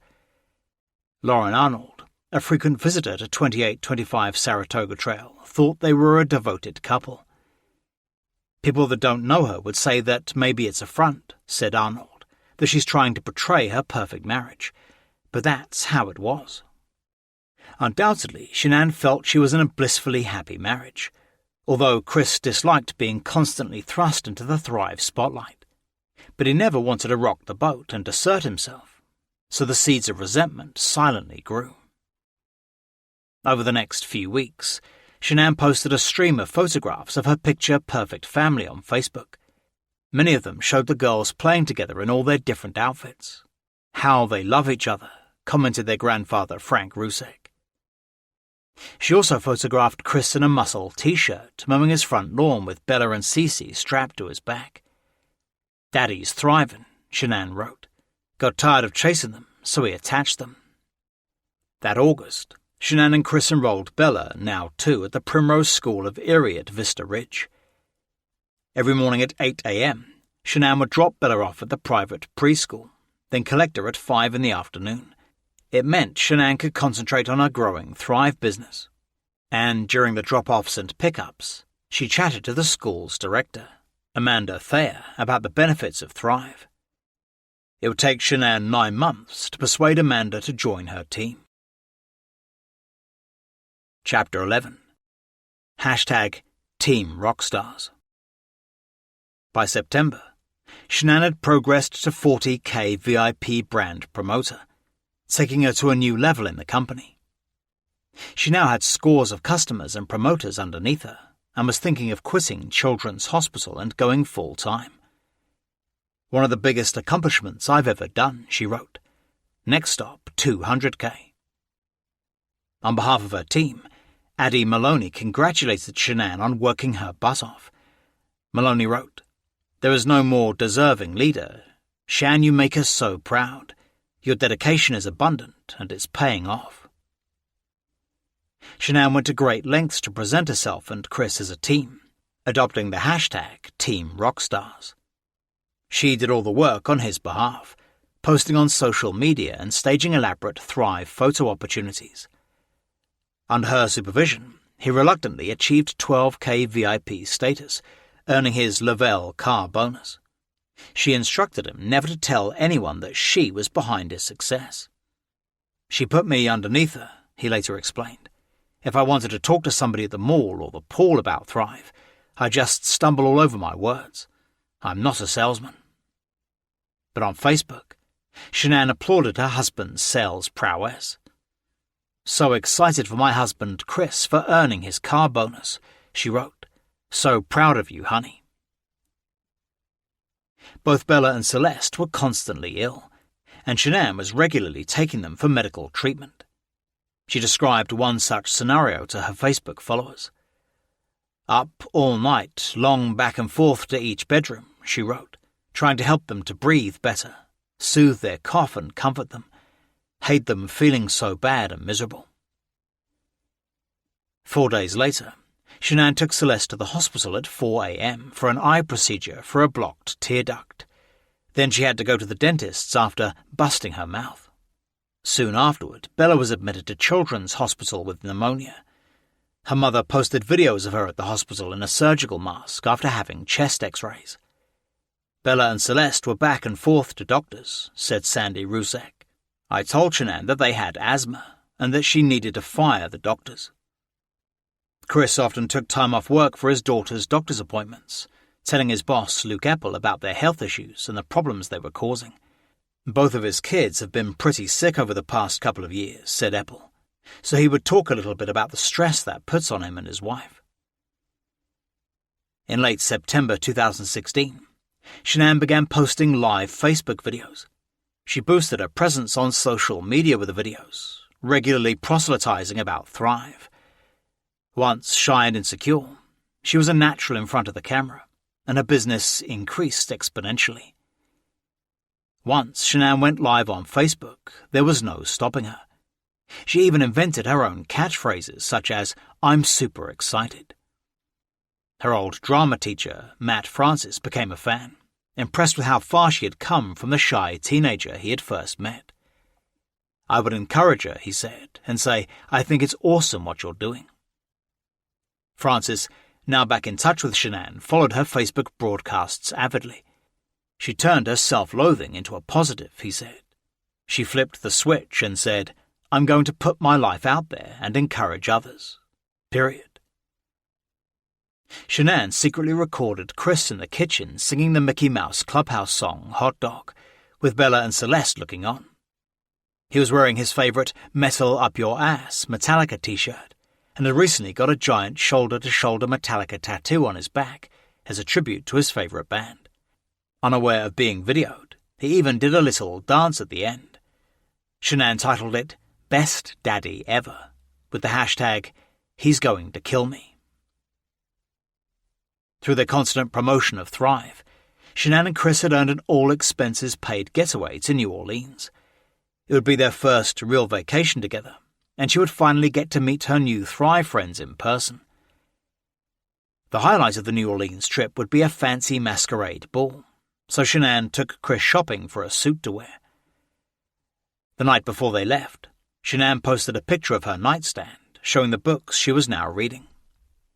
There was a copy of Dale Carnegie's How to Win Friends and Influence People, and of the 4-Year Career, Young Living Edition by Richard B. Brooke, with a framed photograph of her and Chris. On Wednesday, October the 5th, Shanann and Chris flew out of Denver Airport, posting a photograph of themselves on the plane, showing off their Thrive patches. They had a stopover in Houston, where Shanann met fellow team member Chrissy McMullen for the first time, and excitedly posted photographs from the terminal. After checking into the Hyatt in New Orleans, they went out to explore the French Quarter with Christina Meacham, an old friend of Shanann's from North Carolina who now lived in Hawaii. They ate a Cajun dinner at the Café Soule, posting a group shot on Facebook. The next night, Shanann and Chris attended the masquerade ball. Shanann wore a purple sequined gown with a side slit to the thigh and a graphic decorative mask. Chris wore his new suit and tie and a Phantom of the Opera mask. Chris appeared to be enjoying himself, posing with the others for a series of Thrive photo opportunities for Facebook. Although he disliked being in the limelight, he buried his true feelings, even posing for a goofy picture in a bunny hat before boarding the flight home. With the holidays approaching, Shanann increased her presence on Facebook. Besides holding Thrive promotions for her customers, she now chronicled almost every aspect of her and Chris's apparently idyllic family life. Much of it was hard sell, as she introduced creative incentives to recruit new customers. She even invested her own money to buy competition prizes. In another Facebook Live, she described how Chris became a cleaning machine after taking a new Thrive product. Chris literally cleaned the house while I was out running errands, and then he lifted weights for an hour. Chapter 12. He Completes Me. By mid-November 2016, Shanann was ready for the holidays. She'd already taken Bella and Cece to see Santa in a local mall and trimmed her 2 Christmas trees in the living room. Her friend Addie Maloney challenged her to share everything she was grateful for every day for 2 weeks. Shanann had no hesitation with her number 1. "My husband, Chris," she wrote. "He is my biggest supporter. He's an amazing father to our 2 beautiful girls and the best husband ever." Then, becoming emotional, she wrote how she was growing as a person. "My husband is very shy, so we blend very well as individuals because I'm very outgoing and very vocal, whereas he's shy and behind the scenes, so to speak, and he's grown a lot in the last couple of months." By Thanksgiving, Shanann was counting the days until her and Chris's next Thrive vacation to Punta Cana. Chris's parents were coming to babysit Bella and Celeste. Shanann and Chris had never before been abroad, so they applied for passports. They had wanted to honeymoon in Cancun, she said, but had not been able to afford it. "Chris and I have not been able to travel the world together like we wanted to," she said. "We should have been on a couple of vacations by now, and we haven't been able to." Chris had already requested time off work, and she was getting her body back into bikini shape for the beach. "I love being able to travel with my husband," she said, "and with my kids when we are ready to go, and to take them places and go to Disney. Those are the memories you are creating with your family." On November 27th, Shanann posted one of her last gratitude-isms from Addie Maloney's challenge. "I'm grateful for my in-laws," she wrote. "It was a rough start 6 years ago, but today we are closer than ever.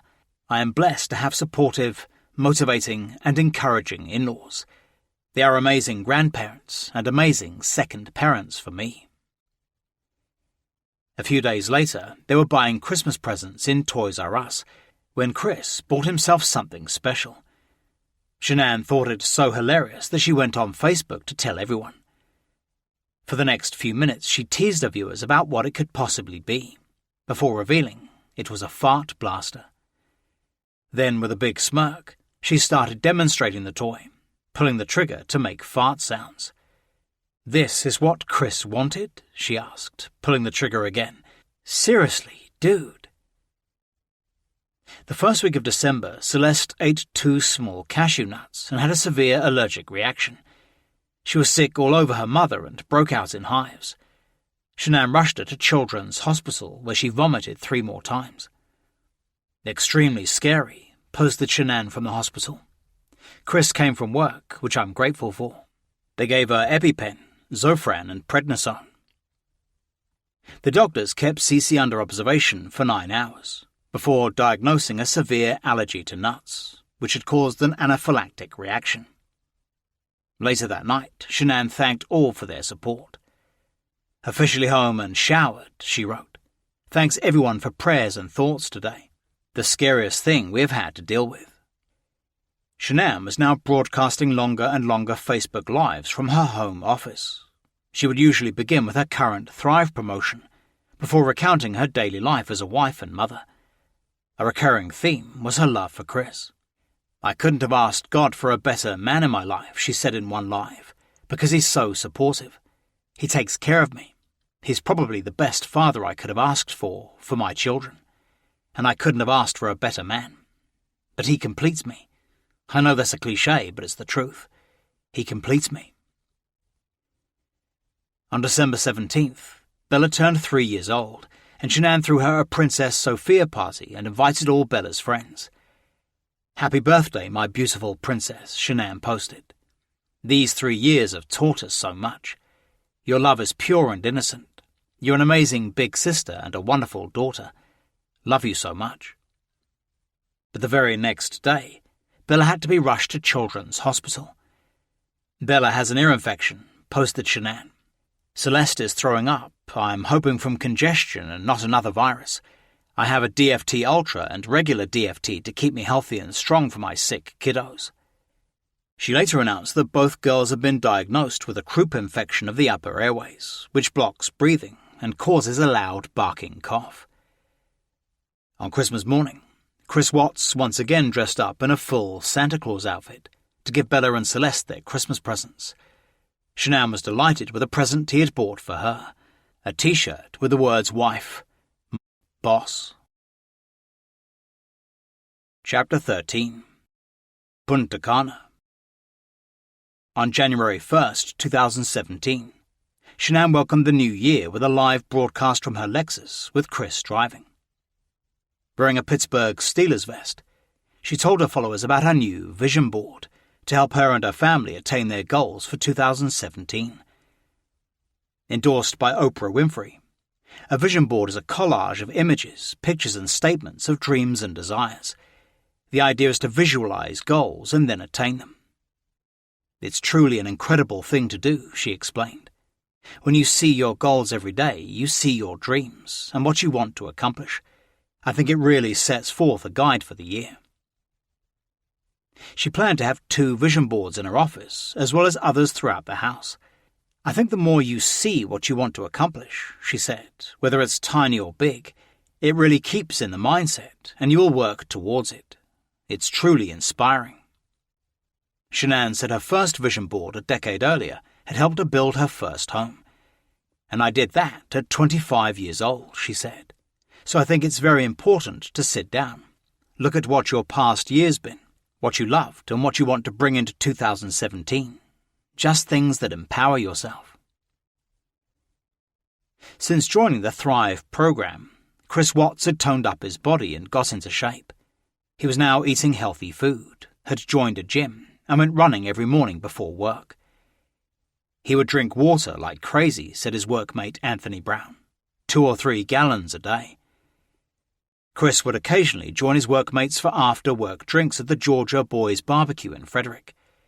They usually came in as a big group for lunch, remembered bartender Bill Ferry. "The oil industry do a lot of business right here in this restaurant, and I recognized his face." Cody Roberts, who also worked with Chris, said he was quiet during those get-togethers. "He keeps most of his personal life to himself," Roberts said. "That's just who he is. When the kids were sick, he said something. A new car, he said something. He's quiet but friendly." Shanann's Facebook Lives were becoming more personal, focusing on Chris and their children. She would become emotional as she described her perfect marriage. "Chris and I have an amazing relationship," she said in late January, relaxing outside on her deck in sunglasses. "We get each other. I'm definitely the dominant one in the relationship. He's very sweet. He's very calm. I'm the high-strung one." But there were hints that not all was perfect in the Watts household.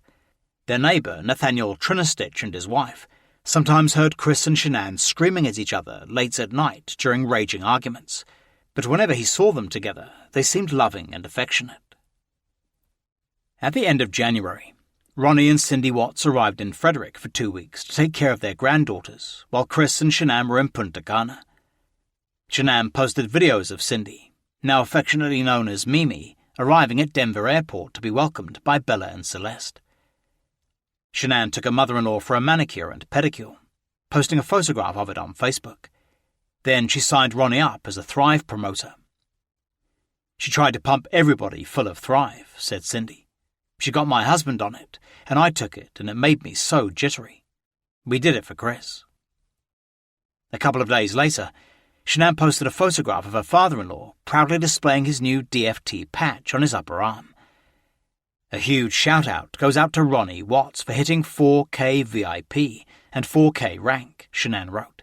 You are on fire.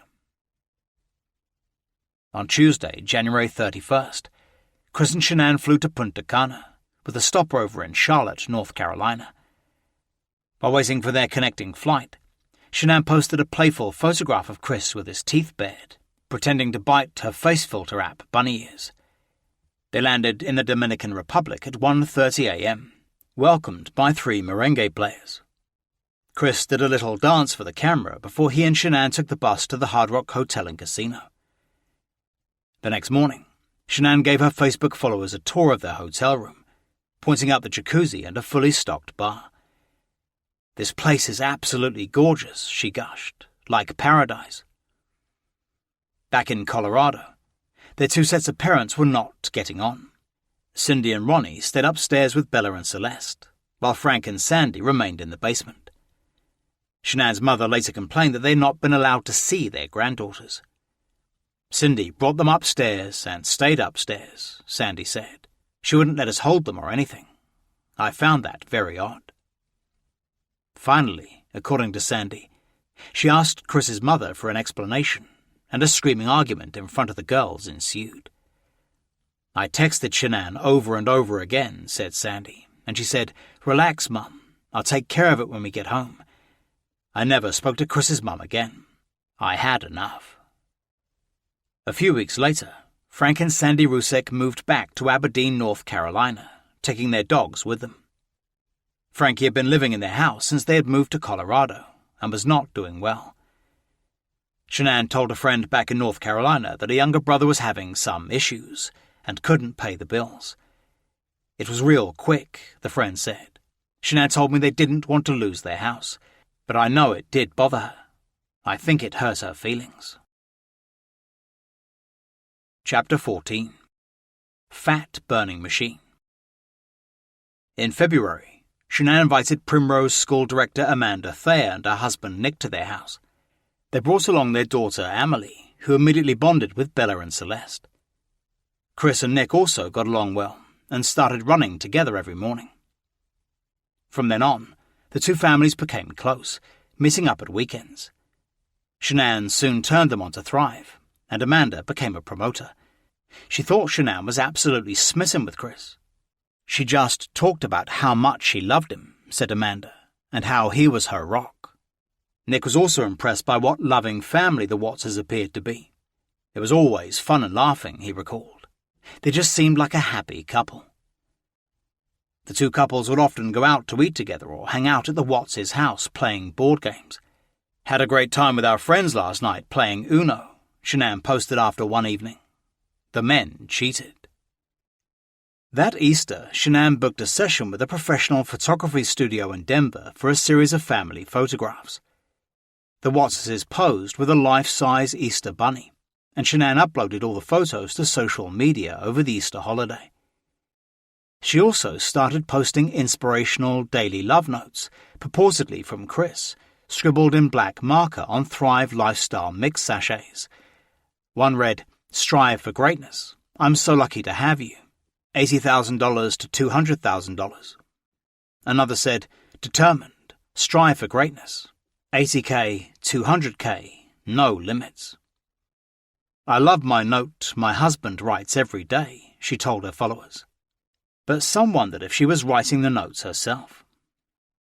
Shanann posted a photograph of her and Chris setting off for a date night at Benihana. Looking fabulous, commented Amanda Aikman. Has Chris lost weight? You'll have that Thriver's glow. Thank you, replied Shanann. Chris came down over 40 pounds. He's 194 again. Wearing a shirt I bought him 7 years ago. He feels amazing. Although Shanann wrote all of her husband's Thrive Facebook postings, she kept up the pretense that it was him. He was now a 12K VIP promoter, and at the beginning of April, she posted a photo of him working on his iPhone in a muscle t-shirt. Love watching him work his business, she wrote, and help his friends start their Thrive experience. At the beginning of April, Shanann quit Children's Hospital to devote herself full-time to Thrive. She proudly posted the news on Facebook with a photo of her pediatric identity card. "Officially retired from Children's Hospital," she wrote. "Turned in my computer and badge. I'm really excited and looking forward to working from wherever my girls are." That week, Cindy and Ronnie flew in from North Carolina to spend a few days with their granddaughters. Once again, there was tension between Shanann and her in-laws, who were struggling financially. "It was a strain to go up there twice a year," said Chris's mother. "We spent money on the kids, which went on our credit cards, so it was difficult, and she didn't seem to understand that. Nothing we did seemed like it ever satisfied her." And although Cindy never saw her son argue with Shanann, Cindy suspected that all was not right in the marriage.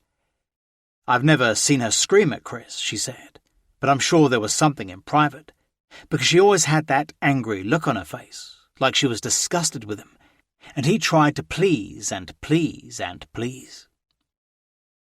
A week later, a gas explosion destroyed a house in Firestone, Colorado, killing 2 men and injuring a woman. It was just yards away from an aging Anadarko oil well and 8 miles from the Watts' house. In the wake of the tragedy, Anadarko shut down 3,000 oil wells to investigate the cause of the explosion. Chris and his team put down their tools while every well was examined for gas leakages. "We shut down all our wells," said Anthony Brown. "Our team had meetings because they were checking procedures for safety." During the hiatus, Brown became closer to Chris Watts. "There wasn't a lot for us to do except wait for instructions," explained Brown, "and we would talk and just hang out.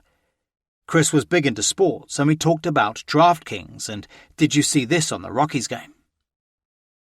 Twice a month, the Anadarko team had poker nights. Chris was always invited, but never went. "We're always looking for regulars to get a game going," said Brown. Chris said he was going to come a few times, but he never did, so we stopped asking him. On May 16, 2017, Chris Watts turned 32, and Shanann gave him a Metallica t-shirt and tickets for their upcoming show in Denver. He was ecstatic. She had bought the tickets when the tour had first been announced and managed to keep it a secret. "I need a gold dollar bag for buying Chris's birthday present over 2 months ago," she said. "That's huge for me. I think this birthday gift is up there with the Roush supercharger I bought him 4 years ago." Then Shanann streamed him live, opening his birthday present, wrapped in a large Thrive box, as his excited daughters looked on. "Oh, you've got to be kidding me," said Chris as he pulled out a black Metallica Colorado t-shirt and a pair of concert tickets. "Are you serious?" Then he gave Shanann a big kiss. It was perhaps the only genuine display of emotion he ever showed online. "Oh my goodness," he said breathlessly. "Hell yeah." "You deserve it, bro," commented Frankie Rusek under the video. "Such a great man." On June 5th, Celeste started at the Primrose School, 9 months after Bella, who was now in pre-K1. It would be expensive, costing $25,000 a year for both girls, and prove even more of a drain on their finances, although Shanann justified it by saying she would be more productive without their distractions. "Both girls are in school, first time together," she posted. "Chris and I have accomplished so much today since we dropped the kids off." A week later, Shanann and Chris took their seats for the Metallica show at the Broncos Stadium in Denver. "We are wearing Metallica's favorite DFT," posted Shanann. "Black label." Chris, wearing his new Metallica t-shirt, looked ecstatic in the video Shanann later posted on Facebook. "Birthday boy is happy," she wrote, as he pumped his fists in the air to Creeping Death. Further into the show, Shanann filmed him blissfully rocking back and forth holding his cell phone, a strange smile on his face. Shanann posted a photograph of Chris proudly displaying his new twin duo patches, directly underneath a massive Metallica back tattoo he'd recently gotten. The new product guaranteed double the energy of the regular patch. "Fat burning machine," Shanann wrote beneath it. Over the next few months, Chris lost another 20 pounds, turning his basement into a gym with weights and an elliptical machine. He was now fanatical about his daily runs and workouts. "He was on a lot of Thrive," said his mother. "He had the duo patch on. That is a double patch that you wear for losing weight. Shanann was now posting videos of her husband doing push-ups with Bella and Celeste on his back. "Girls really giving Daddy a workout," she commented on one. "Probably his 50th push-up. #DaddyHulk." On Thursday, June 22nd, Shanann flew to Toronto for her third Lavelle lifestyle getaway. Although she had earned an all-expenses-paid trip for two, Chris stayed home to look after the girls. Shanann gleefully told her Facebook followers that he would wash all the carpets while she was gone. "Missing Chris on this one," she wrote. "It's okay. He'll be with me on the next one in the fall." The first night, Shanann attended a thrift shop-themed party, wearing a carnivalesque outfit with long white tassel earrings, a tight-fitting top with bell sleeves, and stiletto shoes. She went on Facebook Live during the festivities. "One of the perks of coming to a lifestyle getaway is it is strictly like fun vacation. No training," she said. "Nothing to do but mingling." The next night, she went to a surprise VIP party in the ballroom at the Fairmont Hotel, where it was announced that the next lifestyle getaway would be in October in Puerto Vallarta. "Oh, how I can't wait," she posted. "Chris, we are going to have so much fun." On Monday, July 17th, Celeste turned 2, and her parents threw her a birthday party. They invited all her friends, including Nicole Atkinson and her 1-year-old daughter, Madison. "Happy birthday, my sweet Celeste," posted Shanann, alongside pictures of Chris and the girls at the party. "I can't believe you are 2 already. These last 2 years have shined so bright. You are silly, energetic, fearless, happy, loving, and have an amazing personality. Couldn't thank God enough for placing you into our family." 2 days later, Bella was admitted to Children's Hospital with trouble breathing. She was diagnosed with viral pneumonitis, inflammation of the lungs, and hypoxia, and treated with deep suction, steroids, and oxygen. "She's a tough little girl," wrote her mother on Facebook. "Between Celeste's hospital visit last week for difficulty breathing, I'm going to know all the RTs, nurses, and doctors over here." The next day, Shanann announced both girls were being treated with a nebulizer for asthma and viral pneumonitis. She posted pictures of them hooked up to the breathing masks. Every morning, after a grueling 5-mile run with Nick Thayer, Chris Watts drove his Anadarko truck to the company's Platteville office. He'd walk into the break room around 6:15 and join his other team members as they waited for their assignments. Recently, a young woman named Nikki Kessinger, who worked in health and safety, had been assigned to the Anadarko office. Each morning, she walked through the break room and into the cafeteria to put her lunch in the fridge. She always turned heads. Nikki was a brunette with a good body, recalled Anthony Brown. Chris would be on his laptop, and when she'd walk by, he'd look up and stare at her awkwardly. Most days, someone would comment on what she was wearing and make locker room talk. "She knows she's attractive," said Brown, "and she was just trying to get attention. We talked about her, and Chris would smirk. He kept quiet." Later, Kessinger would tell detectives that although she did notice Chris Watts, they never exchanged words. "I'll go in the cafeteria," she said. "Him and his whole team are sitting in there. I don't talk to them. I just walk out." But according to police records, at 11 p.m. on August 3rd, 2017, she searched the internet for Chris Watts. A month later, she Googled Shanann Watts. Chapter 15. A very active father. That August, the Anadarko team had a competition to see who could lose the most weight in 3 months. Said Anthony Brown, "Chris is like, I can't lose any more weight than I already have." Chris tried to sell Brown the Thrive Duo patch to help him win the competition. Brown refused, calling it a pyramid scheme. Brown recalled, "And he's like, yeah, my wife's pretty high up there, and she got a free car. And he offered incentives for me to join the team. That's the only time he really talked to me." As a result of being friends with Chris on Facebook, Brown saw all Shanann's voluminous postings. Finally, he blocked her. It would be updates of her trying to promote Thrive, he said. "And I did the laundry today, got the kids packed for school, made lunch, cleaned house, and I'd get 5 or 6 posts a day through his Facebook." David Colon also defriended her on Facebook. "She posted every 3 minutes," he said. It was just kind of crazy. Even Cindy Watts tuned out her daughter-in-law's Facebook videos, knowing her son was faking it. There were so many videos out there, she said. I couldn't watch poor Christopher going through the motions and looking so uncomfortable. Ever since she was a little girl, Shanann had suffered from crippling migraines. They had now become so bad that she decided to have arthroplasty neck surgery to fix a degenerative disc. In mid-August, her friend Christina Meacham flew in from Hawaii to help her through the surgery and take care of the girls.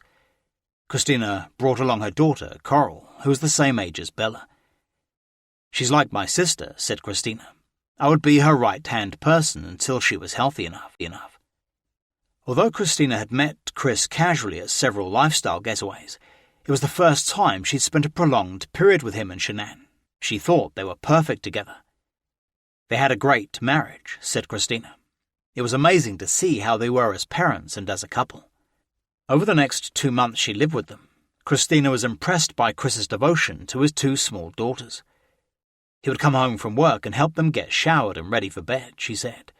A very active father, very caring, very loving, and very attentive to them. She also observed how he always deferred to Shanann, whom Christina thought somewhat OCD in the strict, regimented way she organized the household. She was the person in charge, and he followed through, said Christina. He did what she wanted, but they seemed to be very lovey-dovey. On Sunday, August 20th, Shanann cooked a meal for just her and Christina. It was 1 week before the surgery, and Shanann had been told by her doctors to stop taking Thrive. During the meal, the two talked about their goals over a bottle of white wine. Shanann confided that she and Chris were struggling financially, especially since her complicated spinal surgery would cost them $25,000 and put them into debt. "I know that they struggled," said Christina, "but I don't know to what point." Chris drove Shanann to the Littleton Adventist Hospital in Littleton, Colorado, where she underwent anterior cervical discectomy and fusion surgery, ACDF, to remove a degenerative disc in the neck. Doctors made a 1-inch incision in her throat area and removed the disc, which was pressing on her spinal cord. A graft was then inserted to fuse together the bones over and under the disc. A plate was screwed into the front of her spine until it healed. A day later, Chris announced the surgery had been a success. "This is Chris," he posted on Shanann's Facebook page. "I wanted to let everyone know Shanann's neck surgery yesterday went well. She is going to be staying another night. She's in a lot of pain, but she's doing good. She's strong and still trying to help others. Thank you everyone for prayers and checking up on her." While she healed, Shanann had to wear a neck brace, which she hated, as it made her self-conscious. The surgery had also left a visible scar on her neck. But during her recovery, she never slowed down with her Thrive business. From her hospital bed, within hours of the surgery, she had earned her airfare for an upcoming getaway to Mexico. Although she was busy putting together trial packs for prospective new customers, she was unable to take any Thrive on doctor's orders. The 3rd week of September, Shanann and Christina Meacham took a road trip to Las Vegas for the Team Relentless training party. They left at 3 o'clock in the morning, tiptoeing out of the house so as not to awake Bella and Celeste. Christina drove Shanann's white Lexus for the 800-mile journey through Utah and Arizona. "I have the best hubby ever," wrote Shanann. "This weekend, Christina and I drove to Vegas for our team's yearly celebration training, and Chris is taking care of the 3 munchkins." "Great job, Chris," commented his father-in-law. At the training party at Stoney's Rockin' Country on Las Vegas Boulevard, someone told her to pretend she was wearing the brace because she'd been bitten by a shark in Australia. "So I did that for the rest of the day," she said, "and the looks I got from everyone was priceless." In early October, Christina and Coral flew back to Hawaii, and Shanann took off the neck brace. She was preparing for the next trip to Puerto Vallarta, with her mother flying in to look after the girls. In less than 48 hours, she posted, "Chris and I will be on the beach sipping on margaritas. This is our 4th trip in the last 12 months. Seriously, pinch me." Since he'd started wearing the duo burn, Chris had lost even more weight. Shanann was delighted, posting a video of him stripped to the waist, mowing their yard. "My yard guy is sexier than yours," she quipped. The climax of the trip was to be an 80s-themed party, and Shanann bought her husband a Bon Jovi-style glam rock wig to wear. On October 12th, they flew to Mexico, and after checking into their hotel room overlooking the ocean, Shanann and Chris went live on Facebook. "So Chris has already cracked open a beer," she said. "He's excited." "Yeah," squealed Chris in a high voice, waving his beer can at the camera. "What's up?"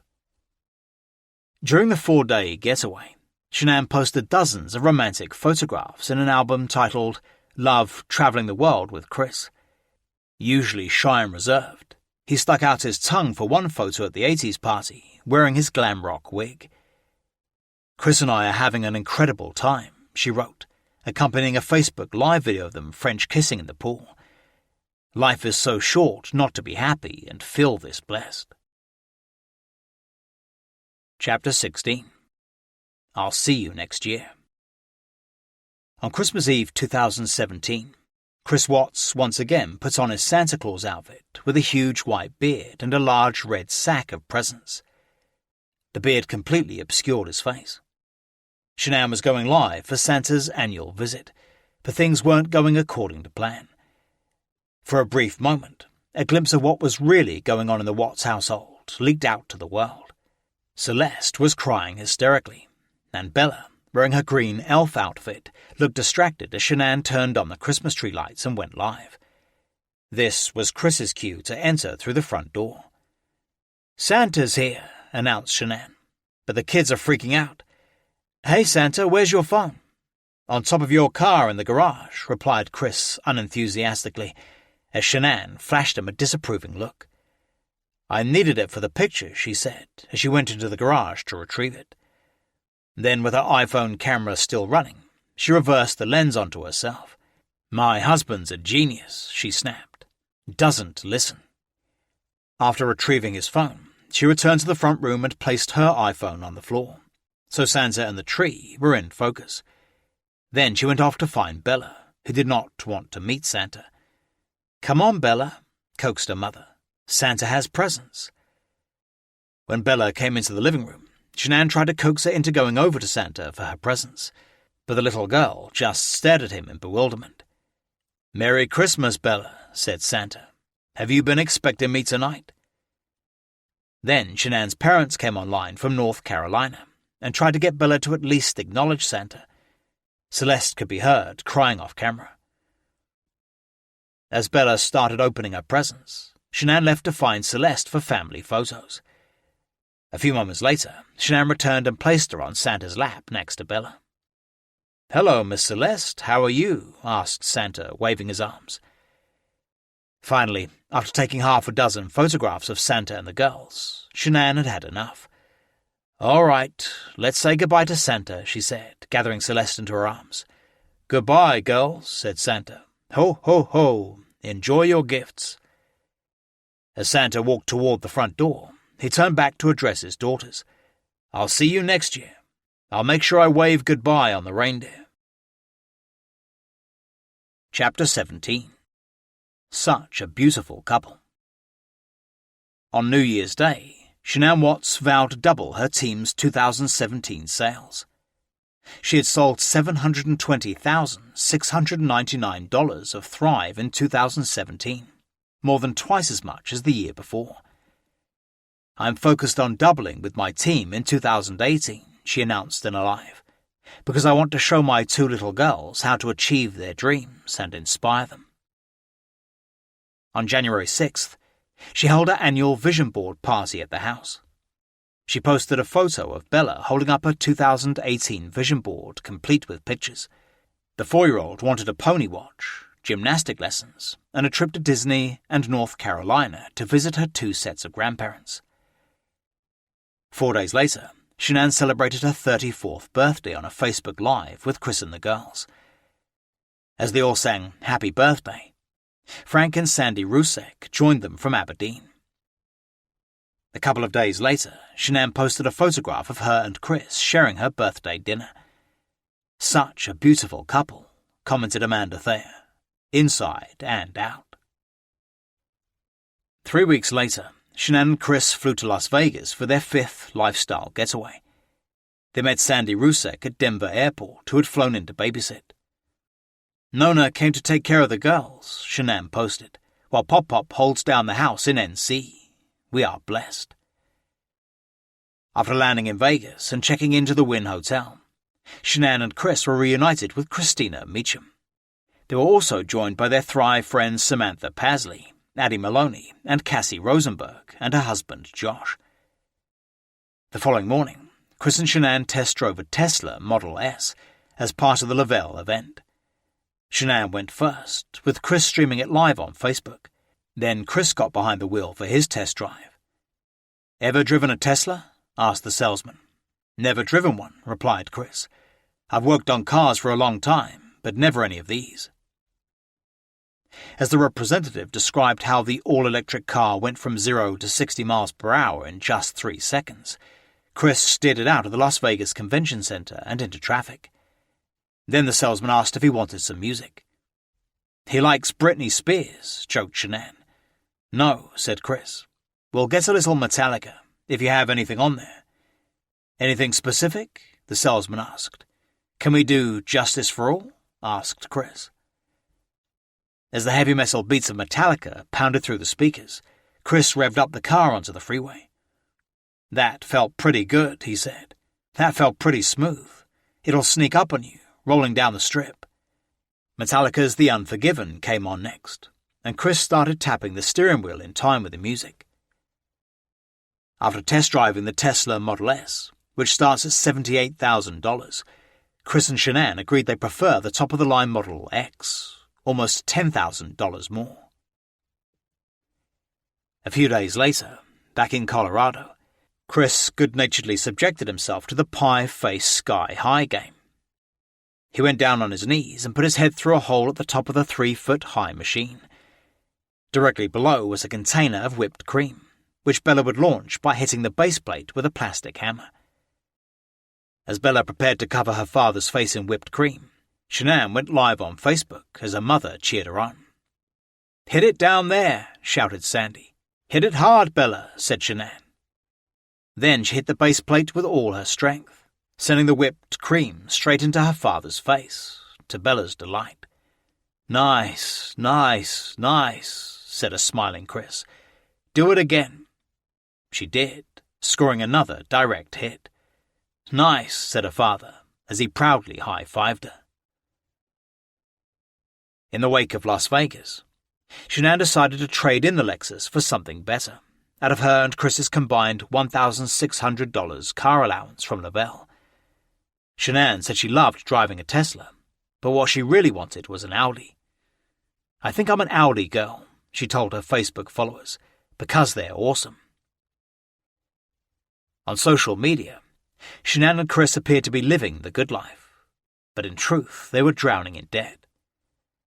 Although Shanann was now earning around $60,000 a year, and Chris $62,000, they were still living well beyond their means.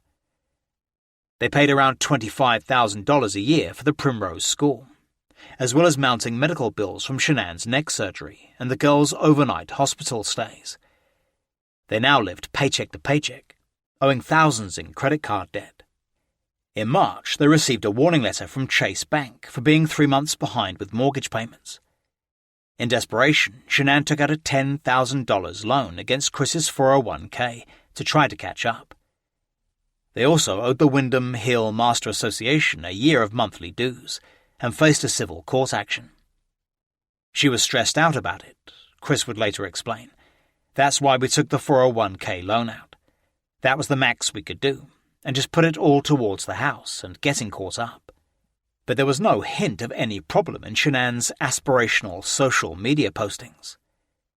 "Turning in Explorer tomorrow," she wrote at the end of February, and deciding on Audi Q7 or Tesla X. A week later, she posted photographs of Audis at a dealership in Broomfield. "Coming back tomorrow," she wrote, "to test drive some of these beauties, then maybe hit up a Tesla dealership." On February 23rd, Shanann became an 80K VIP brand promoter. just one rung below the highest ranking, the 200k VIP level. She would now earn a 4% commission on the 8 levels of customers and promoters below her. She had around 200 customers beneath her, including 50 promoters. Under the Lavelle hierarchy, Addie Maloney was her team leader, who in turn reported to Sam Pasley. Dubbed the Rockstar Team, it did almost $1 million in annual sales. On March 12th, Bella was back at the Children's Hospital ENT with breathing problems. 2 days later, she and Celeste both underwent surgery to remove their adenoids. The night before the operations, their mother posted photographs of Chris cuddling the girls. Celeste and Bella are ready for their bilateral ear tubes and adenoidectomy, she wrote. These girls share everything. While they were in surgery, Shanann updated her Facebook followers. Had about 2 hours of sleep last night, she wrote. I had a lot on my mind with girls' surgery today. Later that day, she posted photographs of Bella and Celeste on their way home. Girls' surgeries went well, wrote Shanann. Thanks, everyone, for prayers. That spring, in 2018, Shanann told friends she was trying to get pregnant again and that Chris wanted a boy. They were planning on having a third kid, said Jennifer Lindstrom. She told me she knows the great dad that he is and that he'd always be there to help. Shanann was also planning to take Bella and Celeste to North Carolina for an extended trip. It would be the first time she'd been back since their marriage. She wanted to come and visit everyone, said Frank Rusek. It went from a week to 2. And then she says, no, let me do 6 weeks and just spend the summer. On April 26th, Shanann flew to New Orleans for Lavelle's annual Thrive-A-Palooza, leaving Chris behind with the kids. It was a big weekend for Shanann, who had been profiled in the first edition of Strive, Lavelle's new glossy magazine. The feature, titled Time for a Reset, carried a full-page colour photograph of her, Chris and their daughters. After being a caretaker for everyone else, it began, Shanann Watts started taking care of herself, and happier. During the 5-day trip, Shanann shared a hotel room with half a dozen Thrive friends, including Kelly Ann Burke, Cassie Rosenberg, and Nicole Atkinson.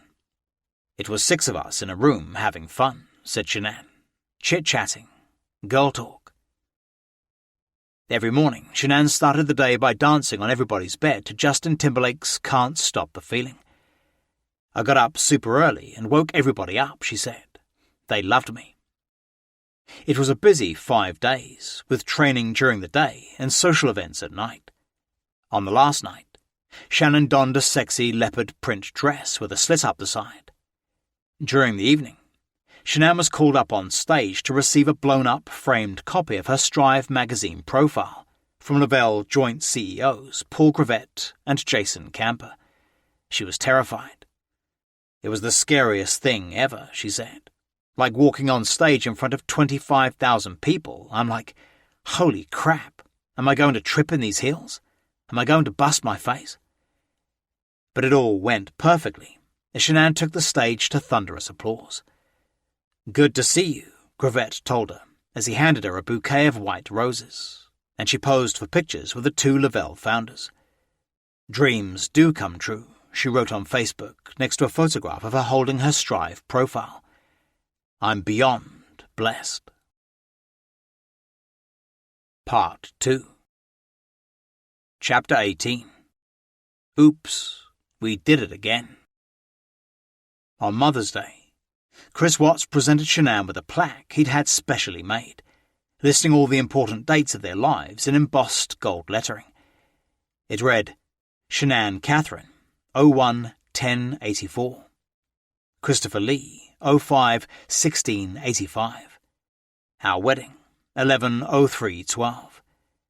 Bella Marie, 12-17-13. Celeste Catherine, 07-17-15. Chris did great, a delighted Shanann posted on Facebook. I love my Mother's Day gift. Thank you, Chris. That same week, they started trying to have a baby, posting photos of Bella and Celeste with the caption, I wonder what 3 would be like. Chris had now lost so much weight, but his wedding ring no longer fit, so he stopped wearing it. He did not get it resized. Although he told Shanann he wanted another child, he had fallen out of love with her and felt trapped in the marriage. He hated the way she criticized him in front of Bella and Cece, who had now started parroting her angry words back at him. Passive-aggressive by nature, Chris was now bottling up his anger and wanted to start a new life without Shanann. Early one morning, their neighbour Melinda Phillips was leaving for work when she saw Chris and Shanann having a raging argument in their driveway across the street. But they caught my eye, and suddenly everything changed, Phillips later told People magazine. They started talking a lot more calmly. He even gave her a hug. This astonishing transformation happened in just the few seconds it took Phillips to load up her car. From a full-blown fight to hugs in less than a minute, she said. It was incredible. They were putting on a show. At 3:40 p.m. on Tuesday, May 29th, Shanann Watts set up her iPhone and began filming in her kitchen. Chris was on his way home from work, and she had a special surprise for him. First, she stepped in front of the camera to show off her new T-shirt with the words, "Oops, we did it again." Then Dieter padded toward the front door to welcome his master with a loud bark. Chris walked in, wearing sunglasses, stopping mid-stride as he looked in his wife's direction. He seemed confused, but started grinning when he saw her T-shirt. "We did it again?" he asked, walking toward her and giving her a hug out of camera shot. "I like that shirt." "Really?" "Really." When he came back into the frame, Chris was holding a pregnancy test and staring at it. "So pink means—" "That's just the test." "I know it," said Chris. "Is pink going to be girls?" "I don't know. It's just a test." "That's awesome." Chris leaned in and kissed her. "I guess when you want to, it happens." "Wow." Shanann was delighted to be pregnant and called her friends and parents with the good news. But some of them, who knew how much he struggled with Bella and Celeste's health issues, were secretly concerned. "She told us she was pregnant again," said her father. "She had problems with Bella and Celeste, and we were worried about her health." Although it was Chris's idea to have another baby, he would later admit to being scared. "We had talked about it," he said. "It happened fast.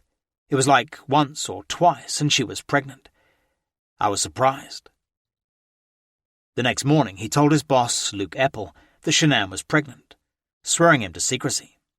"He hadn't told hardly anyone," said Eppel. "He was pretty excited." Soon afterward, Chris told his parents. "We were shocked," recalled Cindy Watts. "I thought, well, they must really be doing good to have a third child." Word soon got out at Anadarko, and a few mornings later, Chris walked into the office and was congratulated by Troy McCoy. "No one knew what he was talking about," said Anthony Brown. And then Chris was waving his hand with 3 fingers, and he's like, "We're having another baby." And everyone in the room congratulated him. Later that day, while they were working in an oil field, Brown asked Chris how he felt about becoming a father again. Chris seemed totally unemotional and asked Brown, whose wife had recently had several miscarriages, if he wanted another child. "I was honest," said Brown. "I told him I don't think it's in our cards." Then Chris looked at him and said, "Well, do you want one?" "He was implying that I can have one of his," Brown later told detectives. "I thought he was joking, but that was kind of a weird comment." Chapter 19. My Daddy is a Hero. On June 1st, Chris Watts had problems with a computer app controlling the gas monitor sensors out in the field. He went to Health and Safety Representative Nikki Kessinger's office for help. It was the first time they had ever spoken. I'd seen him before in the lunchroom, but I didn't talk to him. So that day we just started talking, said Kessinger. It was pretty casual, and he didn't have a wedding ring on his finger. 5 days later, Kessinger emailed Luke Eppel, Chris Watts, and several other Anadarko team members on their progress with the sensor problem. Watts replied on his Anadarko email. "Thanks, Nikki. Have a great rest of your day." After that, they started running into each other in the office hallway. It was always hit or miss, she recalled. It wasn't an everyday thing. On June 8th, Shanann put her husband on the newly released Thrive burn patch, with dramatic results. Early the next morning, she reposted a text message from Chris, wearing a Superdad t-shirt. "I cannot stay still," it said. "I vacuumed kitchen, entryways and mopped them. Vacuumed downstairs and now moving upstairs." Shanann listed her husband's accomplishments since he'd started infusing with the new patch. Chris just said he's been more talkative since he started #burn, talking to random strangers, #he's a introvert. She also posted more photographs of Chris stripped to the waist and mowing the lawn. "I love my sexy man," she wrote. On Monday, June 11th, Shanann posted the "Oops, we did it again" video on Facebook with the caption, "How Chris found out. Hot off the press." She then went live with Bella and Celeste, who were sitting together on the couch. Chris was shooting the video. "Guess what, girls?" she began. "Mummy has a baby in her belly. Are you guys excited?" Both girls jumped up and started dancing with joy. "Oh my goodness," said Shanann. "I love you girls." "I want to give the baby a hug," squealed Bella, as she put her tiny head on her mother's stomach, as her father could be heard laughing off camera. "So sweet," said Shanann. "Give me a kiss." Shanann also staged an Instagram photograph of teacher Bella pointing a ruler at a blackboard on which she'd written Big Sister 101 for her pupil Celeste. "Ready or not, Celeste" was the caption. "Here comes baby Watts number 3. The next morning, Chris and Nikki Kessinger had their first real conversation. He explained how he'd moved here from North Carolina and had 2 daughters. Then he took out his cell phone, showing her a photograph of Shanann and the girls on its lock screen. He started talking about his kids, remembered Nikki, and then mentioned, "Yes, I have a wife, but we're getting separated." Nikki was impressed as Chris proudly showed her photographs of his daughters on his phone. "I thought it was kind of cute," she said. "It was right around Father's Day, too." A few hours later, Kessinger sent him an email. "Chris, thank you for being honest with me this morning. Truthfulness is so underrated in our culture. Saludos cordiales, Nikki." An hour later, Chris replied, "Nikki, I'm a straightforward guy. Lying just complicates things. I think you're absolutely stunning, and from what I've learned about you so far, you seem like an amazing person. I hope to continue to get to know you better, since we have a lot in common." "It is always nice to find people you can relate to," Kessinger replied. "I enjoy talking to you as well. I feel understood. I'm looking for someone to build a beautiful life with. Seems so simple, but it is unrealistic sometimes. Build something similar to what you have done with your wife and those cute little girls. I do believe in karma, so out of respect for myself, you and your family, I think it is best if we keep that friendship at work." Less than 2 hours later, Watts replied, "Yes, a beautiful life is something that is hard to find in this world, since people always seem to have an agenda for everything. I do believe in karma, so I agree with that as well. Any conversations we have will stay between us. No need to worry there." He then gave her his work number in case she needed to get a hold of him in the field, saying the email service could be spotty out there. "I have an early morning meeting," he told her. "And then I'm working for a construction crew on various sites all day, so if I don't see you tomorrow, I hope you have an amazing day." That was the last message they would exchange using the Anadarko email. On Father's Day, June 17th, Shanann and the girls gave Chris a t-shirt they'd had especially made for him, with the words, "I'm a proud dad of 2 awesome daughters who love the Steelers." Shanann also posted another montage of family photographs on Facebook with a touching Father's Day message. "Chris, we are so incredibly blessed to have you.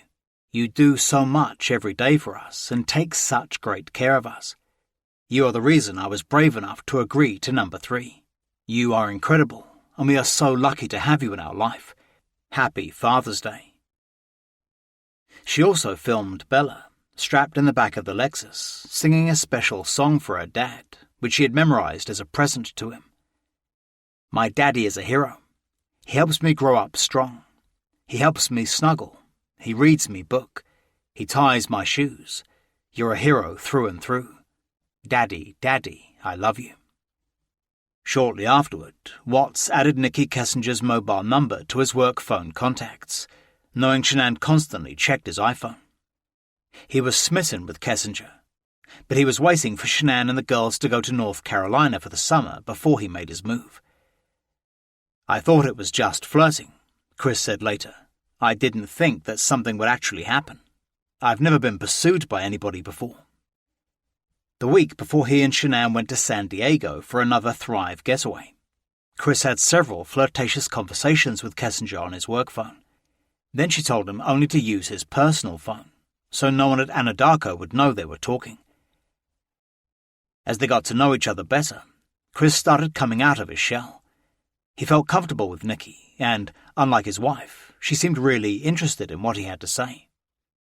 It was just kind of feeling each other out, he said. Then it just went to a different level, and she was talking about meeting up after I got back from San Diego. One morning, Lauren Arnold arrived at Shanann and Chris's house with her kids for a playdate. She walked in to find Shanann busy preparing for her 6-week trip to North Carolina. Shanann, saying she would find out her baby's gender while she was away, asked Lauren how her pregnancy was going. And I said, "Well, I'm having a boy," said Lauren. "So you have to have a boy." She was excited and very happy. On June 19th, Shanann had a doctor's appointment and posted a sonogram of her new baby.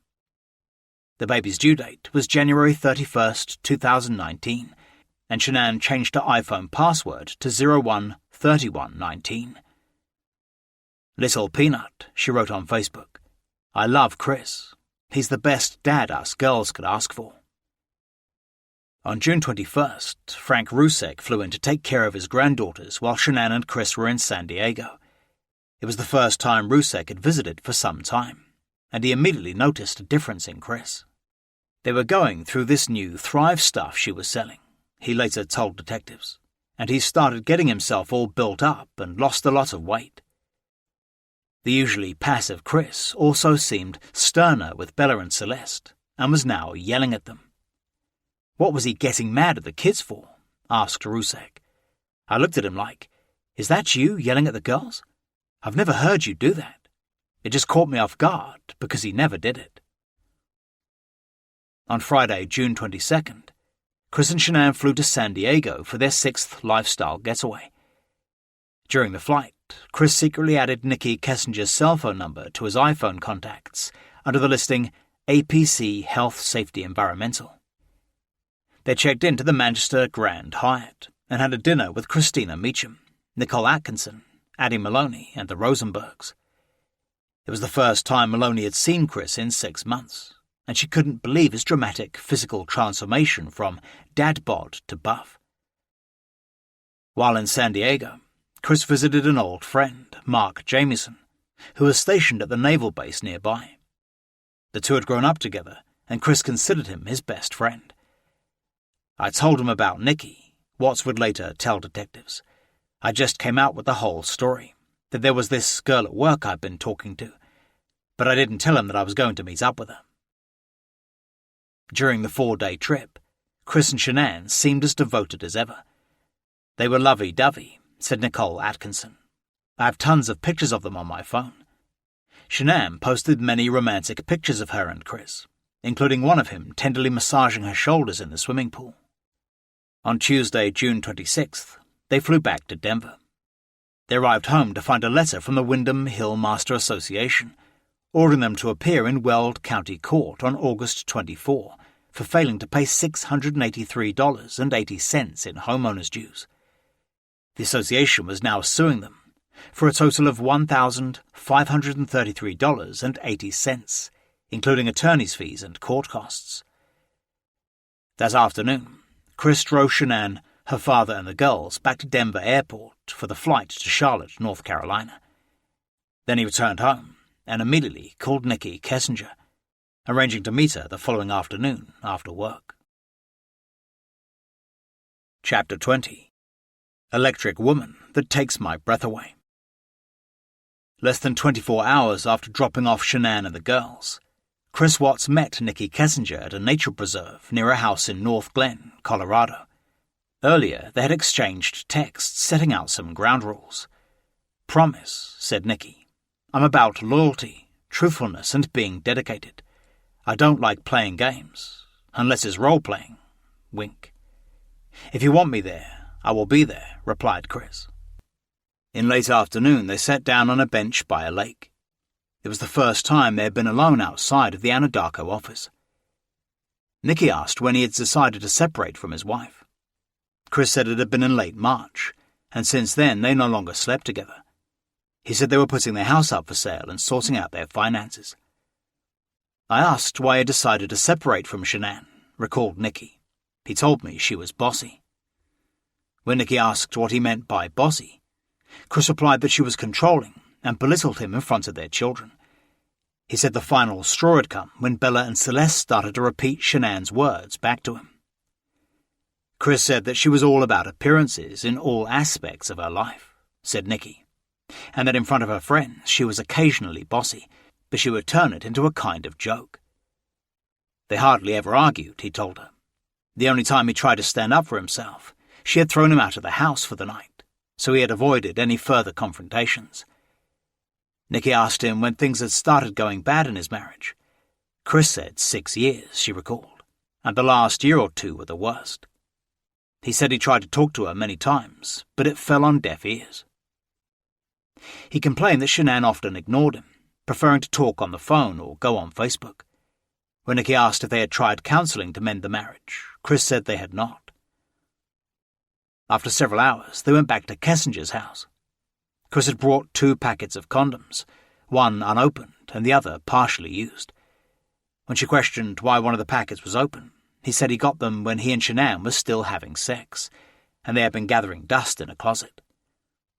When Nikki questioned why he used condoms with the mother of his children, Watts replied that Shanann did not like to get messy. The next day after work, Watts drove to Kessinger's house and they went to bed again. Later, she informed him that she was leaving town for a few days and would be back for her birthday on July 3rd. "I'm still going to see you," she later texted him. "It won't be as often as we like, but I will make it happen. You think you're the only one addicted right now? I'm so hooked on you." Watts texted back, "Sleeping without your warm body next to me isn't going to be fun tonight." On June 30th, Watts went online and Googled the Bandamere Speedway. Previously, they had discussed their love of cars and drag racing and going to see a race together. Shanann had never showed any interest, and he was delighted to find someone who did. "I have an idea, BTW," he texted her. "I have a free hotel stay at the Holiday Inn. Not sure if you can swing it this month, but we can road trip to the mountains or southern Colorado for a day or two if you want." "Won't cost a dime, LOL," replied Nikki. She asked what his wife would think. "She supports me," he replied. "It won't bother me. I'm not going to stop seeing you." "I made up my mind," Kessinger texted back. "Are we bad people?" Chris was infatuated with his new girlfriend. Shanann, Bella and Celeste were fast receding from his mind. He was ready to move on. "Being in your life is something that I crave," he texted Nikki on Sunday afternoon, July 1st. "I enjoyed our conversation tonight," she replied a few hours later. "I hope you have a great night. Sweet dreams." Tuesday, July 3rd, was Nikki Kessinger's 30th birthday, and Chris arrived at her house bearing flowers and a birthday card with a poem he'd composed. "Your energy is so insane. You heat me up, you make me melt, and then you cool me down like rain." He also wrote her a love letter on pink paper, looking forward to their future together. "Big things will happen this year," it read. "Dreams will come true. That smile, that stare, that laugh, that giggle gets me every time. You are truly an amazing, inspirational and electric woman that takes my breath away every time I see you." Nikki Kessinger would later say she told Chris she wanted to take things slowly until his divorce came through. "He was like in 5th gear the entire time," she said. "Maybe it was up to me to hit the brakes, but he was so kind to me. Why was I going to push him away?" She also laid down some parameters for their relationship. that he would always come to her house, where she lived alone with her dog. So I used to tell him, she said, this is our space. I felt like it was better to be in my place. Chris finally felt as if he could be himself with Nikki, for the first time in his life. I was just always so nervous with Shanann, he said. With Nikki it was just different. I was more in control. The next morning, July 4th, Chris woke up in Kessinger's bed to find Shanann had called a dozen times. He went outside to call her back, and Shanann said the girls wanted to talk to him. When he told her he was asleep, she angrily replied, "Screw you," and slammed down the phone.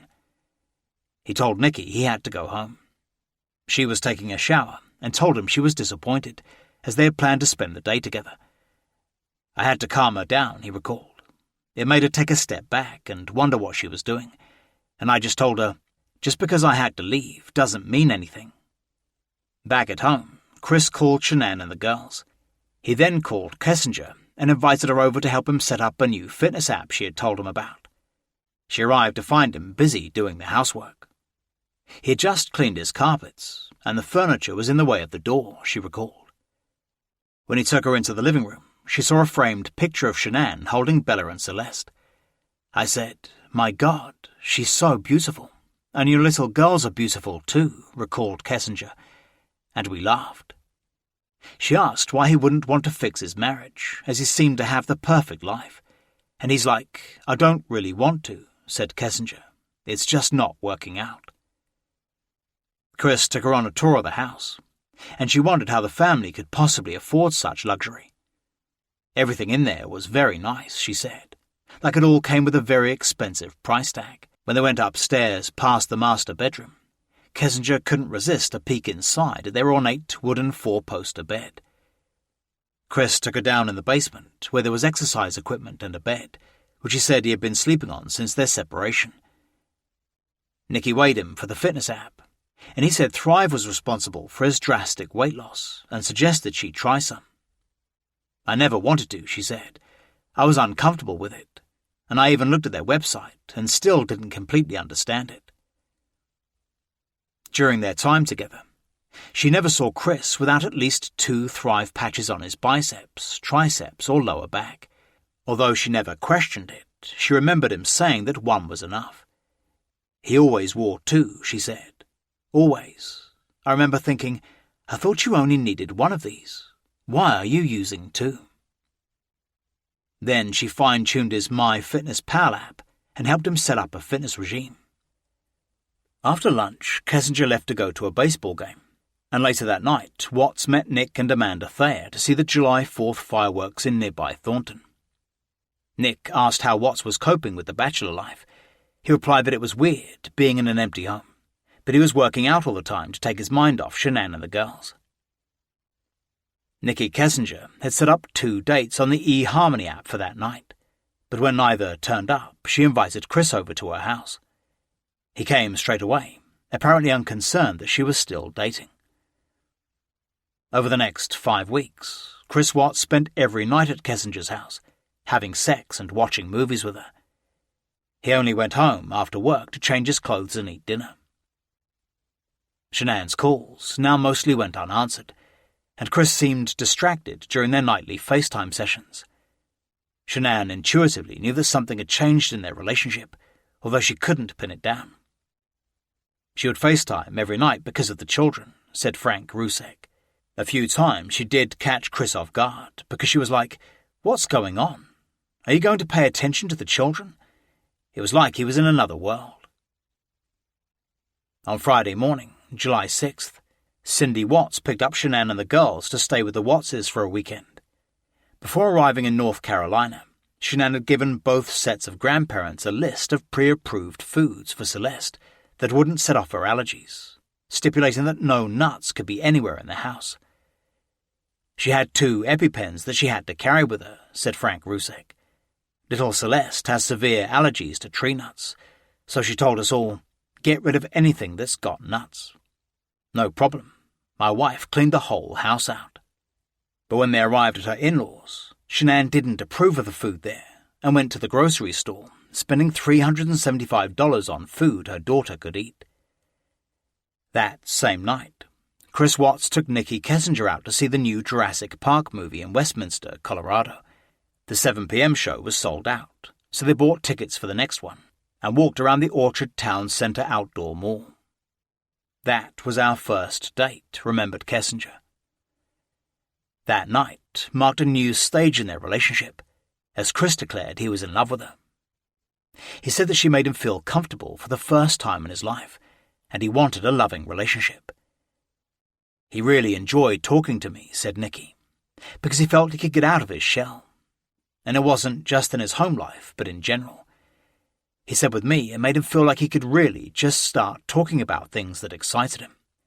But Kessinger was still hesitant about their future. I told him, if we're going to build a relationship, you are getting a divorce. I'm not ready to meet your children. The next night they had a dinner date at the Rusty Bucket restaurant. Shanann called Chris all night and left several messages. He hardly noticed, as he was so entranced with his new girlfriend. Finally, at 5:15 a.m. on Sunday, he texted Shanann from Kessinger's house. I'm sorry, boo. I fell asleep as soon as I got home. That heat killed me yesterday. I love you so much.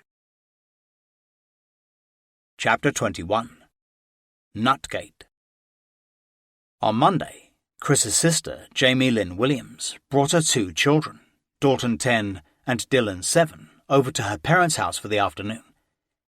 Bella and Cece played with their 2 older cousins, and everything seemed fine until Dylan went to the fridge for some ice cream.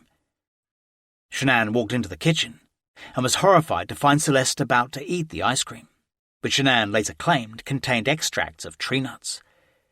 You're trying to kill my child, she screamed at her mother-in-law, who insisted it was just plain vanilla. But Shanann rounded up her daughters and called her father to come and get them immediately.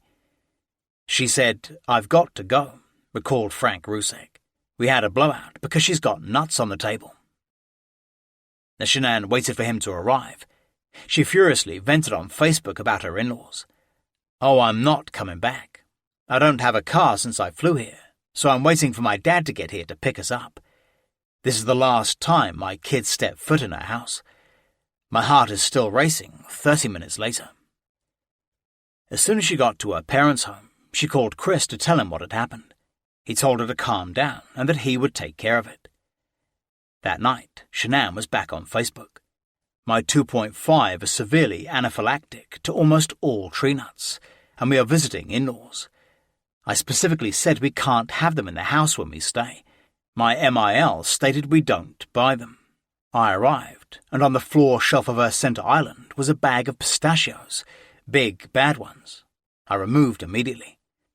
Today she lets her other granddaughter eat an ice cream that has all tree nuts in front of my 2.5-year-old child that can't have them.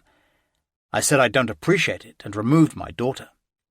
I'm beyond furious, and she's telling me I'm overacting when my child's life is at risk. A few hours later, Shanann updated her post, saying that Chris had now confronted his mother about putting their daughter at risk. Her response to my husband was, this is a learning experience to my 2-year-old to realize she can't always get what she wants. F you. Shanann texted Chris strict instructions on how to handle his parents. You should call your dad and tell him you did not appreciate your mum putting your daughter at risk today. Nor do you like that she teased our girls. You should also say you don't appreciate her saying they have to learn they can't always get what they want. A few minutes later, Chris texted Shanann. I will call him and tell him what I think about this. It's not fucking cool at all because it is the kids. I will set this right. When Ronnie and Cindy Watts saw Shanann's angry posts, they blocked her on Facebook. The next day, Shanann called Chris after work. She again told him to confront his parents about Nutgate, as it was now being called. But he was evasive. Always non-confrontational, Chris hated challenging his parents, and it only put more distance between him and Shanann.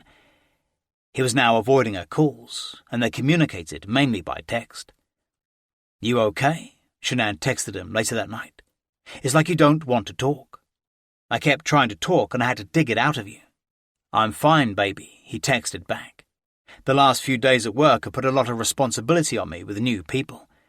I didn't mean to seem short, boo. I love you to the moon and back." Meanwhile, Nikki and Chris were exchanging nude selfies of each other. To make sure Shanann never found them, Chris had downloaded a secret calculator app onto his iPhone, with a password required to reveal his hidden photographs and videos. On Saturday, July 14th, Watts and Kessinger went on a date to the Shelby American Collection Museum in Boulder. It celebrated the legendary race car driver and entrepreneur, Carroll Shelby, who had designed Chris's beloved Shelby Ford Mustang. He gave her a tour of the exhibits and photographed the classic Mustangs on display. During the 2 hours they were there, Shanann called 4 times, all of which went unanswered. A few minutes after they left the museum, she called again, and Chris had a brief conversation with her. Then Kessinger drove him back to his house and went inside with him as Shanann repeatedly called.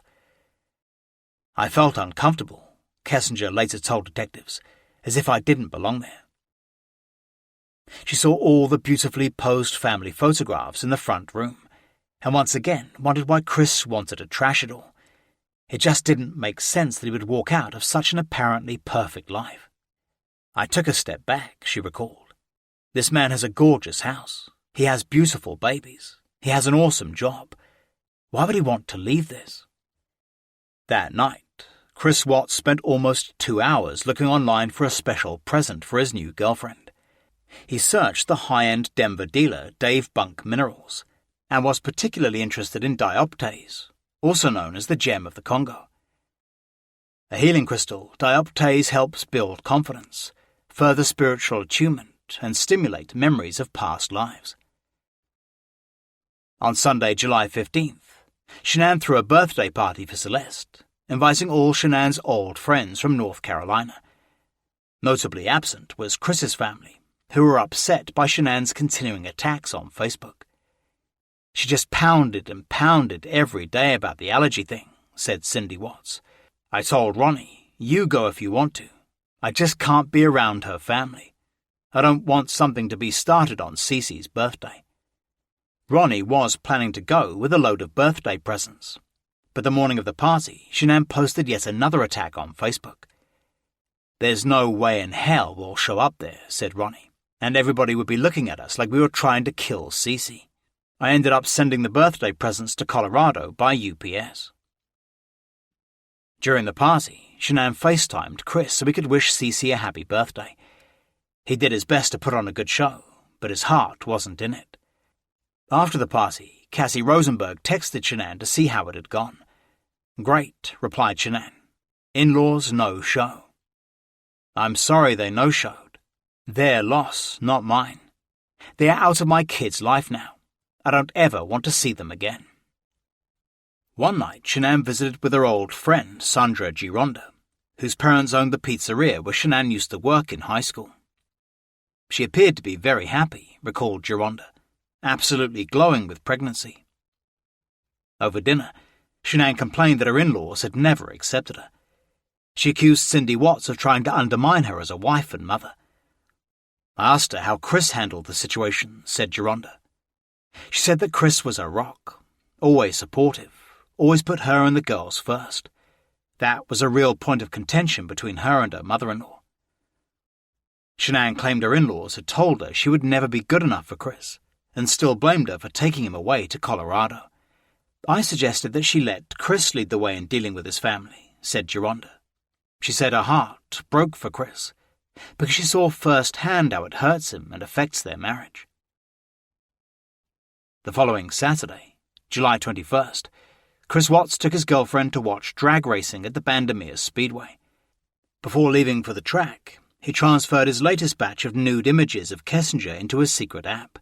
Then he texted Shanann. "Headed out to the track, boo.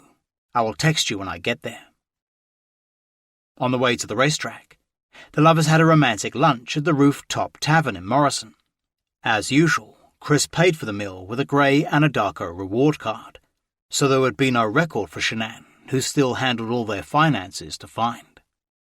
At the Bandamere Speedway, they watched the Mile High Nationals and stayed until the very end. Chris was in heaven, as it was the first time he had been to a drag race since he'd gone as a young boy with his father. Chapter 22. The Bachelor Life. At 1:17 p.m. on Tuesday, July 24th, Nicky Kessinger Googled, "Man I'm having an affair with says he will leave his wife." She apparently now had hopes that the relationship could lead to marriage, as she spent the next several days online searching for wedding dresses. Shanann was becoming increasingly suspicious because Chris rarely answered his phone. She even had her mother call him a dozen times, and when he still didn't reply, Shanann texted him to see if he was all right. "Tire light came on when I was leaving King Soopers last night," he replied. "Got the tires aired back up." "You could have answered or texted back," wrote Shanann. "Thought something happened. But you don't care about others' feelings, or think you're with another girl, or worse. No consideration of others." Chris did not reply, as he was busy Googling the Victoria's Secret website. Not getting a response, Shanann fired off another text.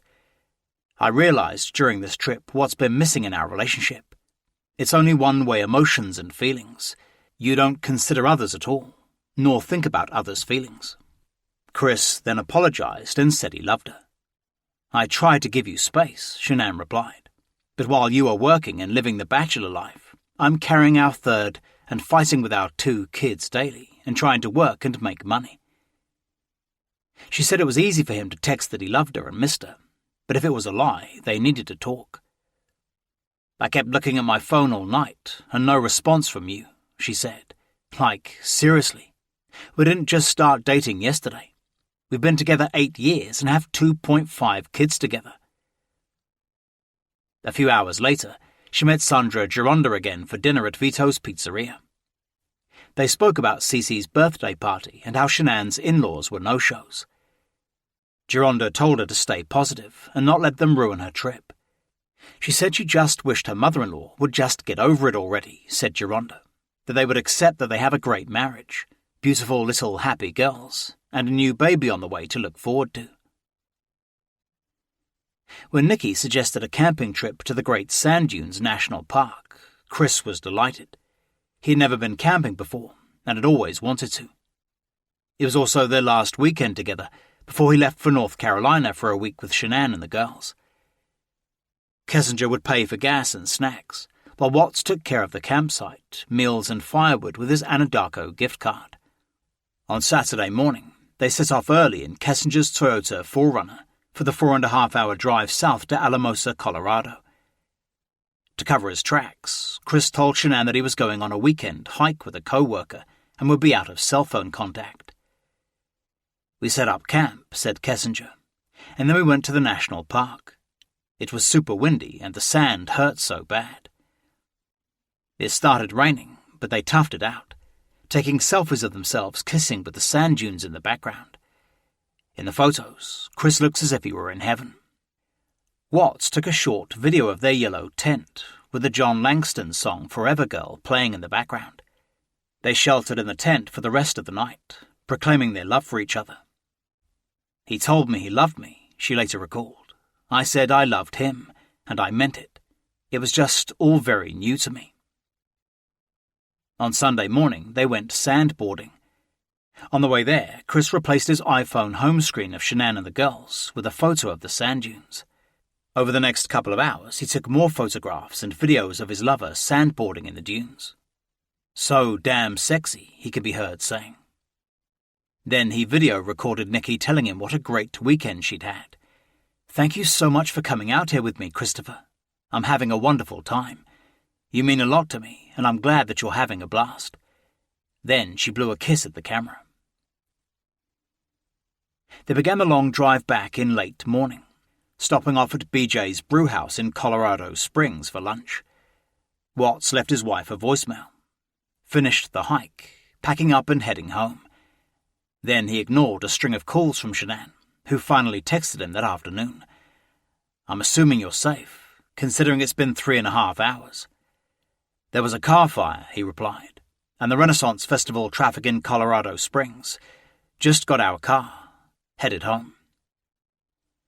It was another 2 hours before he finally answered her calls. After hanging up, Shanann sent him a sarcastic text. "Sorry you're so tired, but I haven't talked to you in 48 hours, and I had a hard weekend, if you care." 10 minutes later, he responded, "I'm sorry you had a hard weekend, Boo. I will make it up to you, I promise. I'm sorry I'm out of it tonight." "It would have been nice for my husband to show interest in how the girls and I are, and the baby," she told him. "I'm done with begging for you to talk. See you Tuesday." Monday was Chris Watts's last day at work before going to North Carolina. Before leaving to spend one last night at his girlfriend's house, he texted his wife. "Letting Dieter out and going to bed, Boo. I love you." He arrived at Kessinger's, bearing flowers, a card and a love letter. 7:30:18. Nikki. Wow. Where do I even start? The first day I saw you, you took my breath away. The first day I had the guts to talk to you, I got lost in those stunning green eyes. The first day we went out in the park together, I knew I was addicted. The first time we kissed, I knew I had met the most amazing, unique and electric woman ever. We've had a lot of firsts together, Nikki, and I want to keep having them with you. Love, Chris. Chapter 23. Worst Summer Ever. Early the next morning, Chris Watts arrived at Denver International Airport, dropping off the Lexus at the long-term parking lot. Then he took a photo of the car park sign and texted it to Shanann with the words, "At the airport." While waiting at the gate, he transferred dozens of photos and videos of Nikki Kessinger at the Great Sand Dunes into his secret app. He also deleted his APC Health Safety Environmental iPhone contact for her. At 4:46 a.m., he texted Shanann, "On the plane. Love you, Boo." She immediately texted him back, complaining that the long-term car park would cost $16 a day. "You never, ever listen to me," she told him angrily. $130 we can't spend at the beach." 5 hours later, Watts landed at Raleigh-Durham Airport and texted Shanann, who was there waiting with the girls. "Let me know when you are coming down escalator so I can record girls," she texted him. Although it was the first time Chris had seen his family for 5 weeks, he seemed cold and distant when they reunited. "He was acting really standoffish," said Frankie Rusek. "I'm like, I bet you guys missed each other," and they were like, "Yeah." That night, they all went out to dinner at Vito's Pizzeria. It was the first time that Sandra Gironda had ever met Chris. Over a long Italian dinner, he hardly spoke and appeared distracted. The girls were clearly happy to see their daddy, Gironda recalled. Chris was quiet and did not say much. When we spoke of the possibility of a baby boy on the way, he lit up with a smile. Back at the Ruseks' house, Chris and Shanann went outside to talk on the porch. She had immediately noticed that he had replaced the photo of her and the girls on his iPhone lock screen with one of sand dunes. When she asked why, he was evasive. Later, he refused to have sex with her, saying he didn't feel like it. Then he left her in the bedroom, going back outside to call Nikki Kessinger. At around 2 a.m., Frankie heard strange noises coming from Shanann's bedroom and went to investigate. The light was on, and he peeked in to find his sister vomiting and asked if she was all right. And I was like, "Is that pregnancy stuff?" And she said, "Yeah, probably." Sandy came in to try to help. Shanann was vomiting all night, Sandy said, and Chris didn't get up to see how she was. This was his wife. Early the next morning, Shanann posted on Facebook for the first time in several weeks. Since arriving in North Carolina, she had drastically scaled down her output on social media. "I'm so excited about August," she wrote. "Girls and I fly home August 7th. I fly to Scottsdale August 10th to 12th for an amazing weekend with my Lavelle family. Gender reveal for baby Watts number 3. Lots of excitement. Lots to be thankful for." After breakfast, Shanann took Chris and the girls to downtown Aberdeen, where they visited the hair jazz salon where Sandy worked. "She was glowing," said Stacey Fowler, who worked at the salon and had gone to high school with Shanann. "She was very excited. She told me she was pregnant and they were having a gender reveal party." Another stylist, Darnell Search, said Chris said nothing during the visit and did not seem to want to be there. Chris was very standoffish. I said hi to him, and he kept his head down. Later that morning, Frank Rusek drove Shanann, Chris and his granddaughters to Myrtle Beach in South Carolina, where they had rented 2 condos for a 5-day vacation. The plan was for Frank to stay a couple of days and go back to Aberdeen. Then Sandy would join for the rest of the time. Ronnie Watts had taken a week off work so he and Cindy could join them, but Shanann refused to allow it. Chris had been looking forward to spending time with his parents and felt Shanann was punishing them for Nutgate. It was Bella and Celeste's first time at the beach, and they were excited, but their father simmered through the trip, furious that Shanann had put a wall between him and his parents. Back at the condo that night, Chris went out for a walk and spent more than an hour on the phone with Nikki Kessinger. Meanwhile, Shanann called Christina Meacham in Hawaii to complain that she no longer recognized her husband, who refused to touch her and was pushing her away all the time. The next morning, Shanann texted Meacham that she thought Chris might be angry. "He's been so closed off and only focused on his food," Shanann wrote. "Kissed me once since he's been here. No grabbing my ass, hugs or anything. I want to cry." Christina wondered if it had something to do with the new burn patch he was using, and advised Shanann to tell him how she felt. "He said nothing's wrong," she replied. "5 weeks away from me and not touching me doesn't make me feel good. He got me pregnant. I just want to cry." Shanann said she and Chris were now sleeping apart, questioning if he was turned off sexually because of the weight she had gained during pregnancy. "He wanted this baby," she said. "That means I gain weight. I'm not feeling wanted." Later, Chris went off by himself to look for presents for his girlfriend. He snapped a photograph of a necklace, which he immediately transferred into his secret app. He and Nikki were continually communicating through the app, sending nude selfies to each other. That night, while Shanann stewed in their bedroom, the lovers spent almost an hour and a half talking on the phone. Again, he refused to have sex with Shanann, preferring to do push-ups in the bedroom. "Kids in bed," a frustrated Shanann texted Christina. "I took a night shower. Means I want sex and he knows it. He's over here doing a push-up challenge instead of discussing anything or fucking me. I'm over here crying in silence." "Girl, stop him," replied Christina, "and tell him. Don't cry in silence. That's not good for you, baby." "I can't do this," Shanann texted back. "Not 3 alone. He's never been like this. 5.5 ducking weeks, no sex, unless he is getting it somewhere else." On Friday, August 3rd, Frank Rusek went back to Aberdeen, and Sandy arrived for the rest of the vacation. Shanann had now confronted Chris about what was wrong, and begged him to talk to her.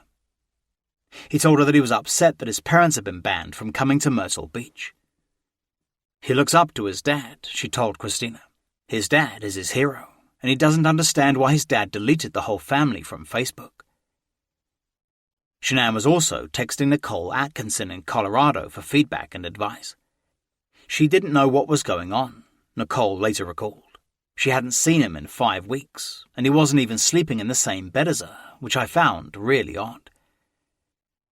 Nicole asked if he had been affectionate before she left for North Carolina, and Shanann said everything had been fine. She said they were screwing like rabbits, said Nicole, and he couldn't get enough of her, and they were doing it in the pantry while the girls were in the other room. So to go from that extreme to "I don't want to touch you" is odd. Later that day, Chris got up the nerve to assert himself and invited his parents to Myrtle Beach to see the kids. When Shanann found out, she was livid, and he backed down immediately, but he was becoming even angrier with his wife. "I told him over my dead body," Shanann later told Christina. "They don't get to disrespect me and him and his kids and get rewarded." She also complained that Chris had been too weak with his parents about Nutgate. "Chris is so submissive," she told Christina, "and gives in so easy. It's like he brushed this off. What if Celeste died?" That night, Chris defiantly called his parents, saying he wanted a separation. He said, "She will not let me see you guys," said Cindy. "She won't allow it, She doesn't want you to have anything to do with Bella and Celeste." Then he called Nikki Kessinger.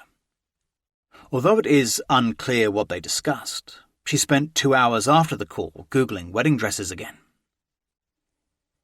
Late that night, Chris finally told Shanann that he'd had enough of her alienating him from his parents. A bitter argument ensued, and they retired to different bedrooms. It got ugly, Shanann texted Christina Meacham. Truth came out.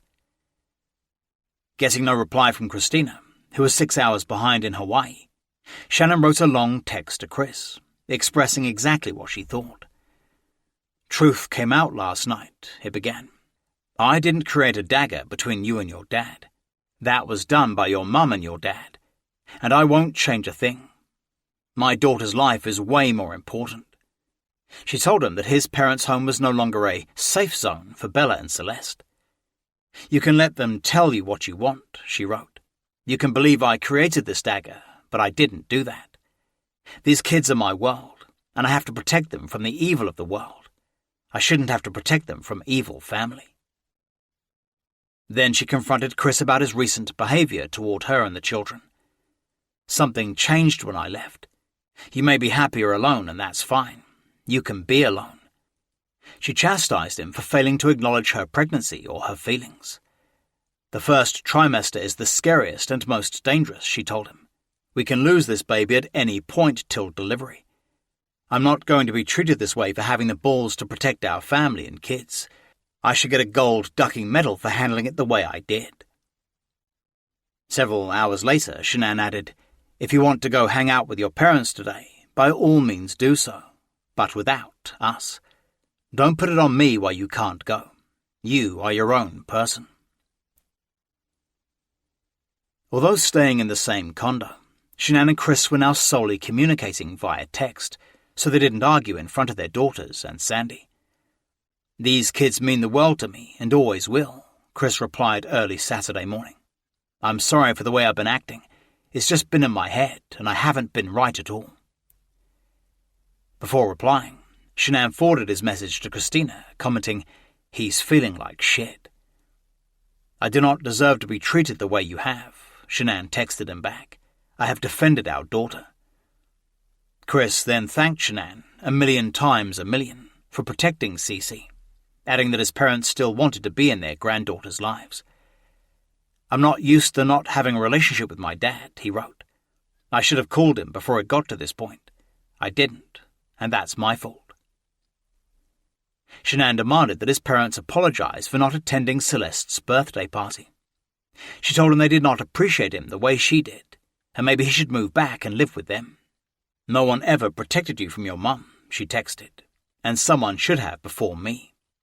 I'm done with being the bad guy in all this, especially when I had more balls to stand up for you a long time ago with them." When there was no reply by lunchtime, Shanann sent another text. "While it's on my mind, you not standing up for us and the girls is not cool. You just make it so they feel they did no wrong and brush it under the rug." 3 minutes later, she followed up again. "I'm not asking you to choose who to be with. I shouldn't have to ask you to choose right from wrong. If you are not happy, then you know where to go. Worst summer ever." Shanann continued to text Christina, providing regular updates on her escalating battle with Chris. Shanann lambasted Chris for being weak and not challenging his parents enough about Nutgate. "I'm tired of him not having balls to stand up to his family," she wrote. "He's so worried of what his dad thinks." Christina agreed, saying Chris needed to protect his family no matter what. Shanann then accused her in-laws of ruining everything, starting with Chris's proposal, the engagement party and their wedding. She said she was sick of it, and Chris needed to toughen up and stand up for her and the girls. "This is the worst it's gotten, and I can't do this," she texted Christina. "I can't fight my own husband. I'm 14 weeks pregnant, and he hasn't once touched my belly or asked me how my pregnancy is going. He wanted this pregnancy." Chris Watts would later admit that he had become so desperate to leave Shanann and start a new life with Nikki Kessinger that he ground oxycodone tablets into her Thrive protein shakes in an attempt to make her miscarry. He rationalised that it would be easier with Nikki Kessinger if Shanann lost the baby. Several times that week, Shanann texted Christina Meacham that she felt physically ill and didn't know why. Several times she complained of chronic constipation, which is caused by opioids. On the last day of the disastrous Myrtle Beach trip, Chris and Shanann took Bella and Celeste back to Pavilion Park, putting on a cheerful face as if nothing were wrong. They shot videos and photographs of the girls playing on trampolines, and Shanann posted a photograph of a smiling Cece playing on the beach in a bikini. "The older she gets, the more scared I am," she wrote next to it, "to let her out in the real world, the world of evil, the world of hate. The world is a very scary place." Chapter 24. You Fell Out of Love with Me. That night, the couple drove back to Aberdeen in silence, the girls asleep in the back of the car. After arriving back at Frank and Sandy's house, Chris went outside to call his girlfriend, while Shanann updated Christina on the deteriorating situation. "Drove 3 hours in silence," she wrote. "I told him to find a place when we get back, and I'm putting house on market. He said nothing."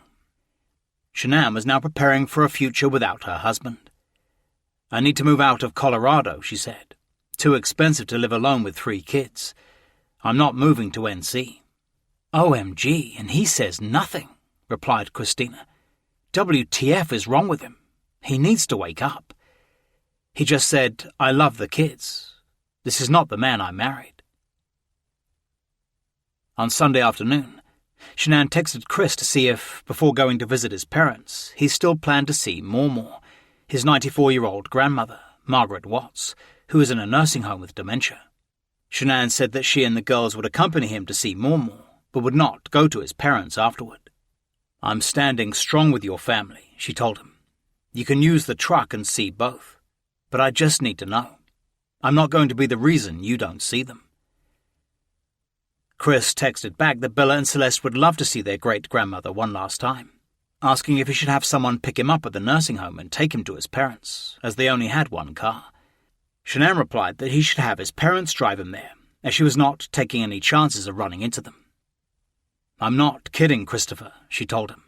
"I'm having a bad experience these last few days with my pregnancy, and I'm spotting. I'm not dealing with it. Have your parents pick you up, then do what you need to do." That night, Shanann sent Chris a screenshot of a quote by Seventh-day Adventist church elder Isaac Coop Veruno. "Husbands," it read, "stand up for your wife and protect her from the attacks that come from people close to you. From the day you said 'I do,' your wife displaces your parents, friends, and siblings. Apart from God, your wife now occupies and assumes the privileged first place of honor in your life." 2 hours later, Shanann followed it up with a wrenching text. "I don't know how you fell out of love with me in 5.5 weeks, or if this has been going on for a long time, but you don't plan another baby if you're not in love. Kids don't deserve a broken family. When I left you, you couldn't take your hands off me. You show up and I have to practically ask for a kiss in airport." The text arrived when Chris was in the middle of a 90-minute call to his girlfriend. Getting no response, Shanann desperately sent another. "Being away from you, I missed the smell of you. You touching me when I'm cooking. You touching me in bed. You touching me, period. I missed holding you and snuggling with you. I missed eating with you, watching TV with you. I missed staring at you. I missed making love with you. I missed everything about you." She said she had been so looking forward to his coming to North Carolina, to celebrate the 8-year anniversary of their first date. "If you are done," she told him, "don't love me, don't want to work this out, not happy anymore and only staying because of the kids, I need you to tell me." Around midnight, when there was still no response, Shanann sent one final message. "I just don't get it. You don't fall out of love in 5 weeks. How can you sleep? Our marriage is crumbling in front of us, and you can sleep." A few hours later, Chris drove Shanann, Bella, and Celeste to visit Mormor in the nursing home. She was having a good day, and they all spent time together walking up and down the hall. She recognized Chris and lit up when she saw her great-granddaughters. Then Shanann drove the girls back to Aberdeen, and Ronnie Watts collected Chris and took him home for the family reunion. Chris arrived to find his sister, Jamie, there with her husband and children. It was the first time Chris had seen his whole family together for many years, but they were upset that Bella and Celeste had not come. "We finally saw the Christopher that we loved," said his mother. "The old Chris. He was so happy. He talked about the girls, but he didn't really mention the baby that much." He told his family that he wanted a separation from Shanann and would soon file for joint custody of Bella and Celeste. He seemed optimistic for the future, as if a huge weight had been lifted from his shoulders. He was ready to move on, recalled Ronnie. He said, "Dad, she already knows I want a divorce, and the house is up for sale." He spoke enthusiastically about getting a small 2-bedroom apartment with bunk beds for Bella and Celeste. "He had his game plan," said his father. "He looked at me and said, 'Dad, I don't need that big-ass house and make payments all the time.'" His sister said it was the first time she had seen her brother that happy in years. He just seemed strong, and for once, normal, she recalled. He wanted to take Bella to the races and do things that he hadn't been able to do with them. Throughout the visit, Chris would go off on his own to text Nikki Kessinger and transfer some new erotic selfies she was sending. His sister intuitively knew something was going on, but kept quiet. "It made my radar go off," said Jamie. "I know you're not texting Shanann, so who are you texting this much? But I didn't ask him because I didn't want to rock the boat." A heavy storm that night caused power outages all over North Carolina. At 6:45 p.m., Chris texted Shanann that his father didn't want to drive the 60-mile round trip to Aberdeen in such bad weather. Shanann offered to come and collect him. "It's up to you," Chris replied. "He's cool bringing me back first thing in the morning, early." Shanann was furious. "We fucking leave tomorrow," she fired back. "I need help. I will be there in an hour." Chris told her not to bother, as he had persuaded his father to drive him back. Back at the Ruseks, Shanann took Chris outside on the porch to find out what his family had said about her. The conversation was strained, and when she tried to hug him, he walked away. Then he coldly told her he did not want their new baby. Shanann burst into tears. A few minutes later, she texted her husband. "I was trying to get you to fucking hug me. Make me feel safe. This is much deeper than lack of conversation. Make me feel like everything is going to be okay." "It will be okay," Chris calmly texted back. "This will all get fixed." "No, I don't need words, damn it. You just told me you don't want this baby. Something changed in the last 5 weeks. Something you won't say. I'm scared, okay? You wanted the truth, and I told you how I felt." At 5:17 the next morning, Shanann desperately texted Addie Maloney that Chris no longer wanted their baby. Addie tried to reassure her that he was probably just scared. "He has changed," Shanann said. "I don't know who he is. He hasn't touched me all week, kissed me. What if he doesn't love me anymore?" Addie asked if he might be resentful that she had spent so much time in North Carolina with the kids. "He was totally on board," Shanann answered. "We decided it together. Quality time with everyone." She told Addie, "I just want to cry. We've never had a problem in our relationship like this. No joke. Never. This is total left field." Shanann also told Christina Meacham that Chris had now changed his mind about their new baby. "Chris doesn't want this baby?" Shanann texted. "Said he's scared to death. I said, 'Do you want me to abort?'" Before leaving for the airport that afternoon, Shanann had second thoughts about going back to Colorado. She was still trying to find out what was really going on. "Something else is wrong that you're not saying," she texted Chris. "Because lack of communication doesn't cause you not to be present, or touch me, or love me. This fucking sucks. I really don't want to leave here." While his wife was floundering, Watts told Nikki Kessinger that his divorce would soon be finalized. He said Shanann had spoken to a realtor about selling their home and was already looking for a new place to live. Kessinger offered to help him find an apartment in Brighton, which was near his work. They even discussed nearby gyms. She later told detectives he was gung-ho about moving on. A few hours later, Kessinger finally went public with their relationship, sending a photograph of Chris to her best friend, Charlotte Nelson. Before going through security at Raleigh-Durham Airport, Shanann filmed her brother, Frankie, saying goodbye to his nieces. "I gave Bella one last hug and kiss as they were leaving," he recalled. "I said, 'Make sure you slow down on getting so big.' She said, 'I love you, Uncle Frankie. Why are you crying?' I said, 'Because I love you, and I'm going to miss you guys,' as tears streamed down my face. She didn't want to let me go. Neither did I." At 11 p.m. that night, Chris and Shanann arrived back home. After they put the girls to bed, Shanann texted Christina that she wanted sex, but was feeling insecure and scared of being rejected. "He's in the shower," she wrote. "I just got out. I'm so horny. I'm sure even if he hates me, sex is sex." Christina told her, "Stay naked and go for it." "How do I approach him?" "You should jump in the shower with him. Go wash his back." "Okay, he's getting out. Pray I get sex tonight."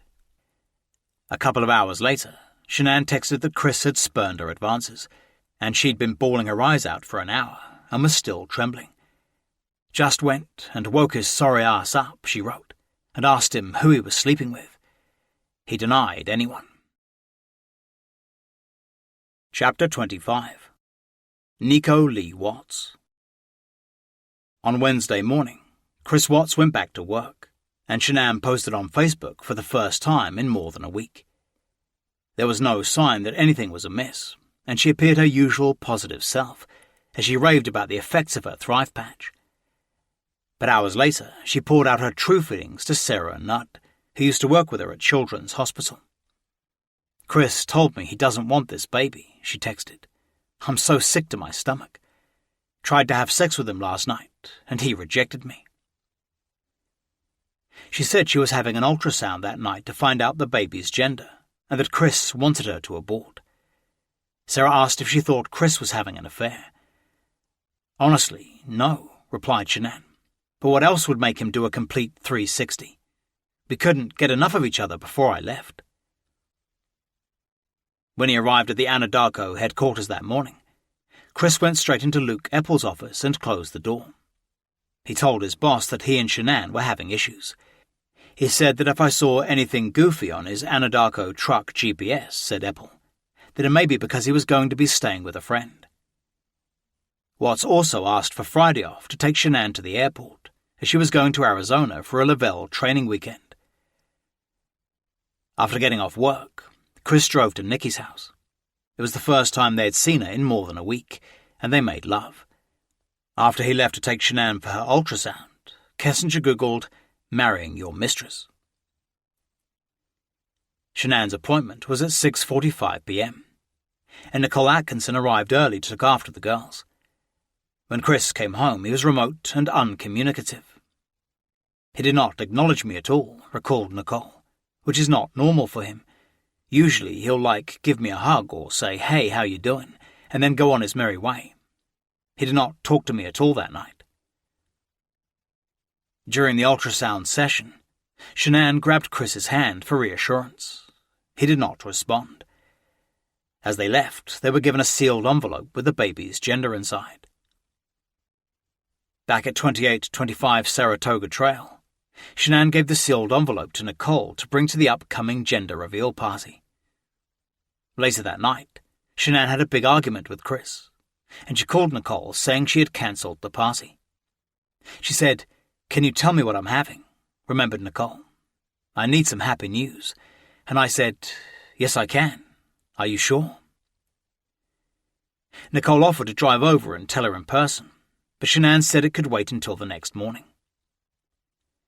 While Chris was in the basement speaking to his girlfriend, Shanann created a group text with Cassie and Josh Rosenberg and Nicole to plan for Shanann's future.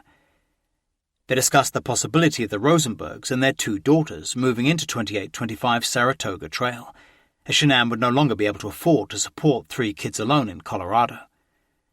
"We got this, girl," Cassie assured her. "And believe me, you'll come out stronger and better," Nicole told Shanann. "You're not alone." "Love you, ladies," Shanann replied. Then she pointed out that the mortgage was in Chris's name. "Fuck him," replied Cassie. "You get the kids and can't go without a home. Everything will work out right." Just after 6 a.m. on Thursday morning, Shanann sent Chris a text. She said she still wanted to repair their marriage, trying to get him to open up and tell her what had caused his sudden change. "Do you want to find out together with me tonight the baby's gender?" she texted. "Yes," he replied. "Please take 5 minutes today to write me," replied Shanann, "and tell me how you are feeling. I love you, Chris, more than you know." That morning, Chris Watts deleted his Facebook account, as he had decided what he must do to start a new life with Nikki Kessinger. When his father asked if he had really done so, a jubilant Chris replied, "Yes, sir. Liberated." At 11:45 a.m., he sent Shanann a bizarre photograph of one of the girls' dolls lying on their sofa, with a sheet covering it like a burial shroud. Puzzled, she immediately posted it on Facebook, saying, "I don't know what to think about this." After receiving the eerie photograph, Shanann messaged an ultrasound image of her unborn baby to Sarah Nudd. She also sent a photograph of a letter she had written to Chris, saying she hoped he would reply. "My dearest Chris, I don't know where to begin. I am so lost for words. I can't even explain how hard this pain is. The last 5 weeks have been the hardest. I missed everything about you. I missed your morning breath, your touch, your lips and kisses. I missed holding you. I missed smelling you in the sheets. I missed talking to you in person. I missed watching you laugh and play with the kids that I love so much about you. I missed seeing you naked and on top of me making love to me. OMG, I missed having you around when I felt alone and upset. I just flat out missed the hell out of you. We haven't been away from each other that long, since 2012. I really don't know how we fell out of compatibility, or if it is someone else's words. The only thing that changed this was everything going down with your family. I can't change what happened, but can try to work things out with you, with them. But there has to be a mutual respect for everyone. I definitely deserve an apology because of Celeste. I can suck up her going against everything I said to our kids, but our daughter's life." Then Shanann went on Amazon and ordered Dr. Sue Johnson's best-selling self-help book, Hold Me Tight, 7 Conversations for a Lifetime of Love, to be delivered to Chris on Saturday, while Shanann was in Scottsdale. She also bought an ebook of it for her phone, so they would be on the same page. On Thursday afternoon, Shanann arranged for Bella to go back to school the following Monday. She had missed much of the summer semester and was looking forward to seeing her friends again. Although Chris usually left early for work on Monday mornings, Shanann asked if he could come too, for Bella's first day of kindergarten.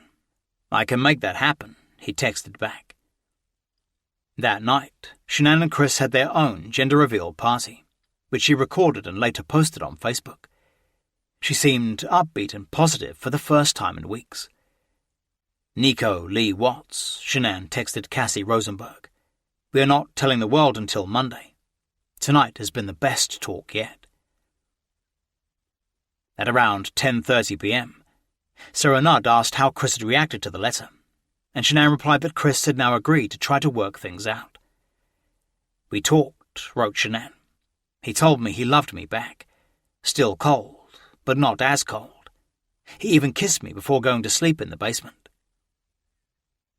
Down in the basement, Chris called Nikki Kessinger, and they talked for more than an hour.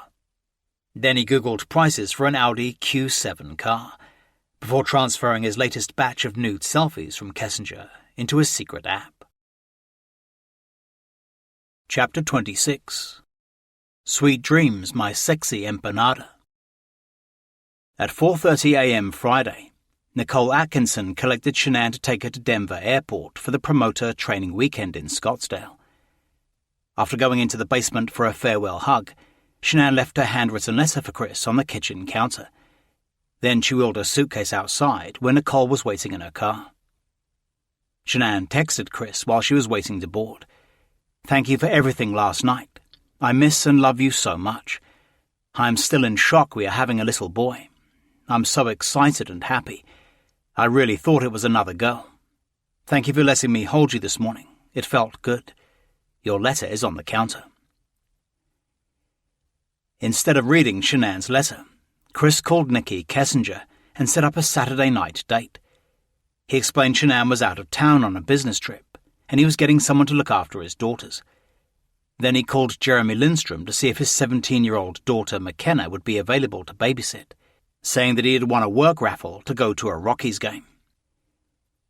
During the 2-hour flight to Phoenix, Shanann read the Hold Me Tight ebook, telling Nicole Atkinson that Chris would be getting his copy tomorrow. After landing, they took a taxi to the Embassy Suites Hotel in Scottsdale, where the training sessions would be held. When all her Thrive friends saw Shanann, they were shocked by the state of her. She looked a wreck instead of the usual ray of sunshine they were used to.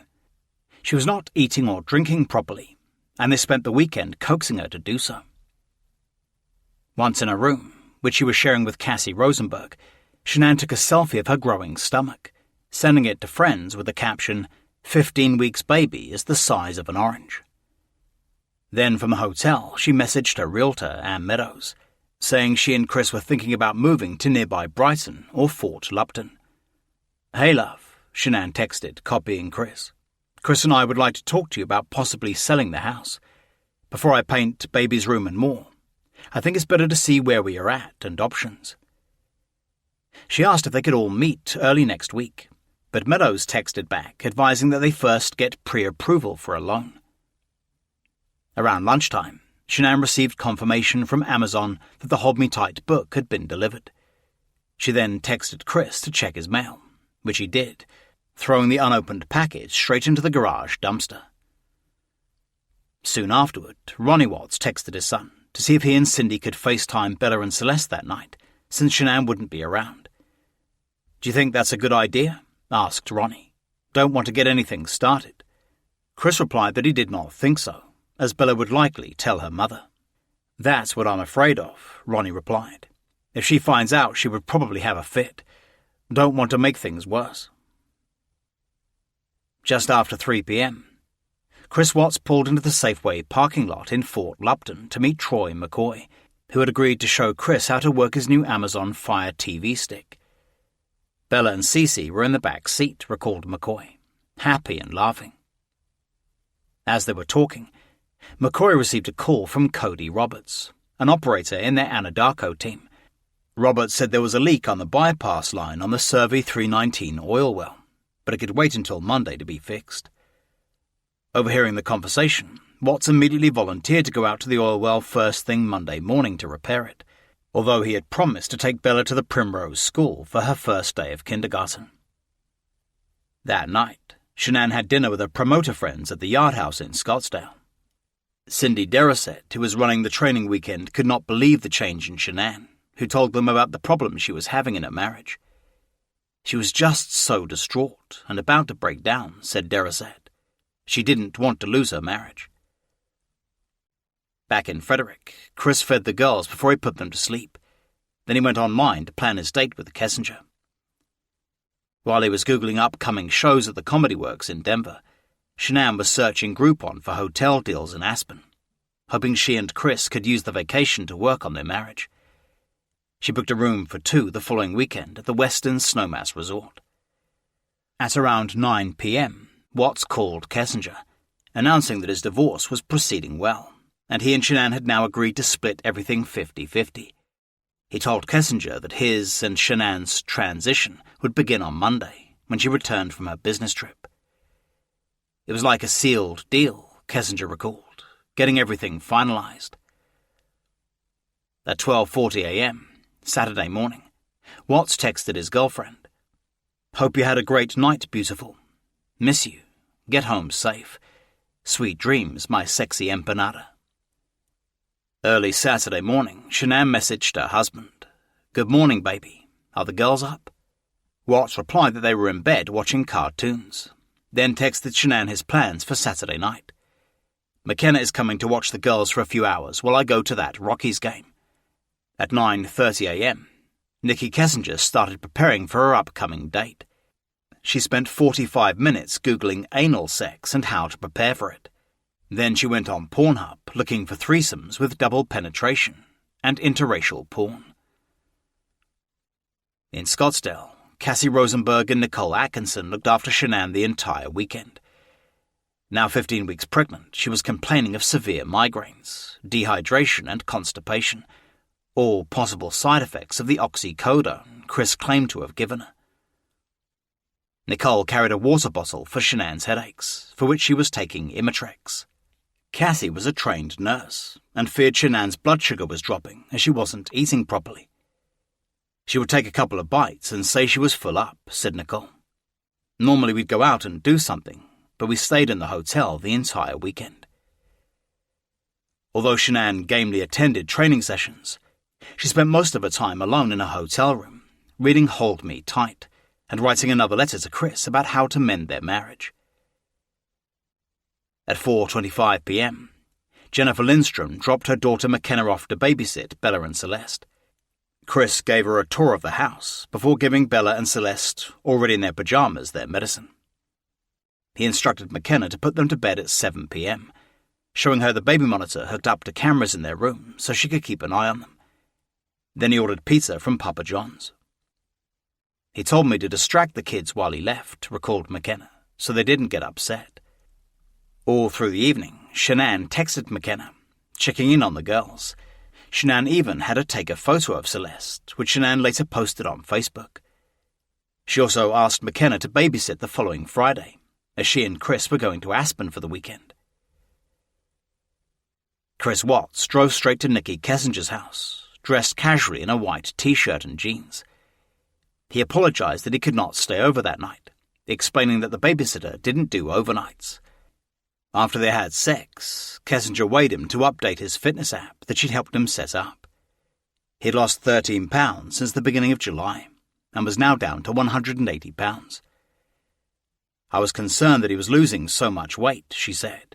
It was kind of fast, and I'm like, oh my God, it's because he's doubling up on all the Thrive stuff. Over a salmon dinner that night, they discussed Chris's plan to rent a 2-bedroom apartment when he moved out. Kessinger had already found a couple of nice ones in his price range, but he now said he could not afford the deposit. I was trying to make sure that he got a place that was close to where his ex-wife would be staying, Kessinger explained, so he could have a good working relationship with her and the kids. Chris got the check and paid for it with a light blue credit card, one linked to his joint account with Shanann. It was the first time that he hadn't used his Anadarko rewards card for a date, and he must have known she would see the charge. Then he went back to Kessinger's house, where they had sex again before he left, explaining he had to relieve the babysitter at 10 p.m.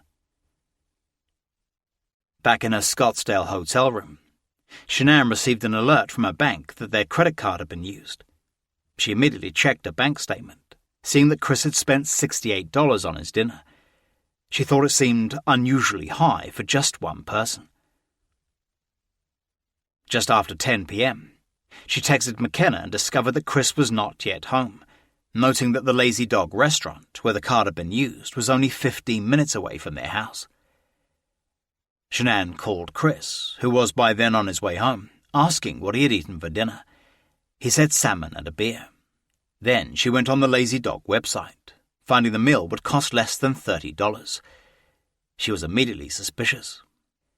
Later, Shanann sent him a text, asking him to keep the Lazy Dog receipt so they could write it off in taxes. Chapter 27. Felt the baby move twice this weekend. On Sunday morning, Shanann pretended everything was normal, so as not to tip Chris off that she was suspicious about his dinner the previous night. "Can you do me a favor today if you have time?" she asked. "Can you get the girls' backpacks ready for tomorrow with blankies and spare clothes, please? If not, I can do it in the AM." Chris replied that he would be happy to. She sent her husband a text saying she loved him, with a smiling emoji. An hour later, she asked how Bella and Celeste were, and he replied that they were drinking shakes. "Miss you guys," she replied. give them kisses for me. Chris promised to do so, and then called his girlfriend for a 30-minute conversation. Shanann did seem to be in better spirits. She texted Addie Maloney that it would be a busy week, and she was looking forward to going away with Chris to Aspen. She had now almost finished the Hold Me Tight ebook, and had given much thought on how she could improve the marriage. She decided that she didn't give Chris and the girls enough family time, and that she should be nicer to him. "I can sometimes be bitchy," Shanann texted Addie. "I have control issues. He said the other night he wishes I'd just let him hang up a picture." Shanann was also attempting to see things from Chris's perspective, observing that he never complained about the way she treated him. "He never calls me out," she told Maloney. "He never fights me, just goes with the flow. We know I like things done in a certain way, but I never thought about how that may make him feel as a man. I don't even know if this is what's bothering him. He still hasn't said." She said she prayed he had written her a letter describing his feelings, as he expressed himself best in writing. "I'm the pusher, and he's the withdrawer," she explained. "He has strengths that are my weaknesses, and vice versa." Shanann also told Addie of her deep frustration by Chris's total lack of communication. "He doesn't communicate, but I say things just to get him to react in any way, since he doesn't react, and that's not good. He was never close to anyone but his dad." Shanann and Nicole Atkinson had stayed in Scottsdale an extra day to go sightseeing. But Shanann felt so sick that, after checking out at 11 a.m., they spent the rest of the day in the hotel lobby. Ready to get home to Chris and the girls, Shanann posted on Facebook. A few hours later, she posted again. "Felt the baby move twice this weekend. After having such a good time with Chris on Saturday night." Nikki Kessinger told her friend Charlotte Nelson more about her new boyfriend. "Keeping it a secret," she texted. "Dude loves to eat pussy. Never met a man who does till now. I just let it happen, LOL." "Where did you meet this man?" asked Nelson. "I think he really likes me. It's the best sex I've ever had. I'm hooked." Kessinger sent a photograph of her and Chris Watts together. "Like, he seems too good to be true. He's very handsome, and he works out, so he's super sexy. And you look really happy." Kessinger said her only concern was that he was coming out of a marriage with 2 young daughters, and she didn't want to always be second place in his life. "Like, he's been there, done that," she texted. "It's early, though. We will see. He's very kind to me, though. Second is not bad. It's after the first fuck-up a person learns what they really want in a human being. Don't tell nobody. I haven't made up my mind on him yet. How old is he? 33, I think. He's all about his kids. The fact that he takes care of his kids is a good thing, I think." At midday, Chris got Bella and Celeste ready for Jeremy Lindstrom's son's 4th birthday party. Chris did their hair in little ponytails and helped them dress. At the party, he took photos of Bella and Celeste playing with water balloons and sent them off to Shanann, saying they were having fun. During the party, Jennifer Lindstrom asked Chris if he needed a crib for the new baby. Chris said no, as he already had that taken care of. Chris also texted Kessinger from the party to arrange their next date at an IMAX cinema, saying his kids were soaked from water balloons.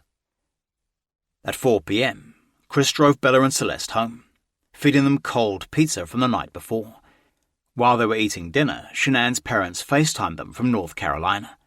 The girls told their grandparents how excited they were that their mum was coming home and would be there the next morning when they woke up.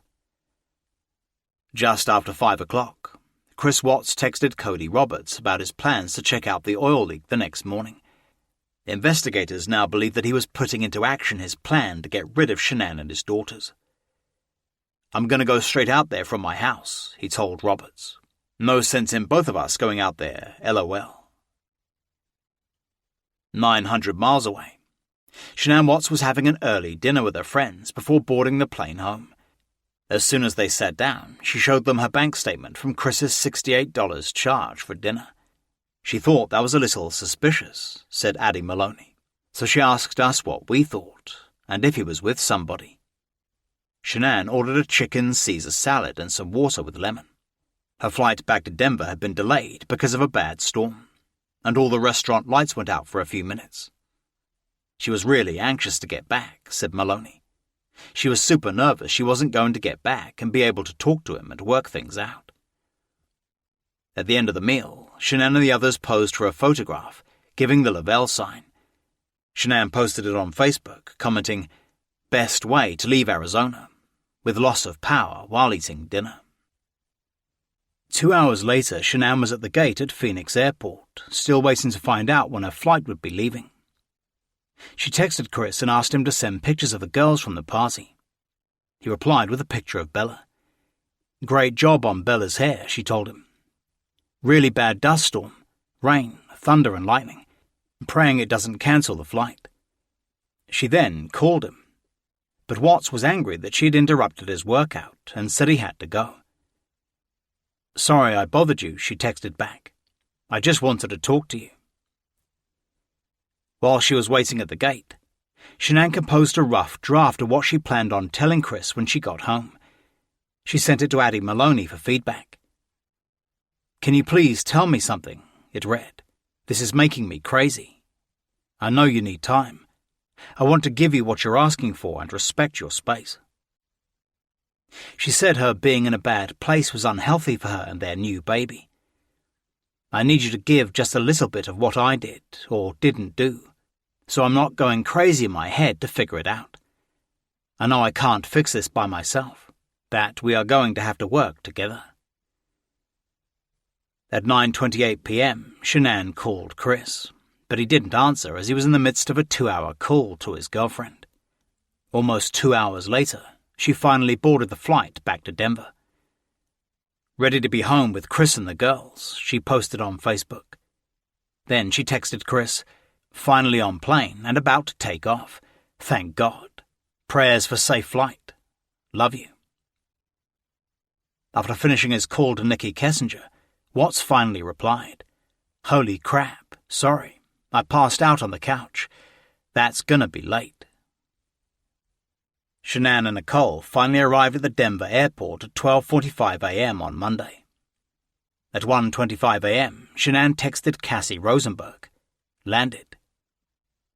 On the drive back to Frederick, Shanann told Nicole that she would not wake Chris up when she got home. She would just put her arms around him and feel close. Part 3. Chapter 28. Battery. Exactly what happened that morning, only Shanann and Chris Watts will ever know, and only one of them survived. Investigators believe that Watts began carefully planning out what he was going to do the previous Friday, after learning about the leak at Survey 319. It provided the perfect opportunity. His decision to use one of their joint credit cards to buy dinner for Nikki Kessinger on Saturday night, according to police, showed he had moved past his marriage for a new start with her. Chris Watts claimed it was entirely spontaneous. He says it was as if a bomb suddenly went off in his head, and he was powerless to stop it. At 1:48 a.m., Shanann Watts entered 2825 Saratoga Trail through the front door. She kicked off her flip-flops and left her suitcase at the entrance.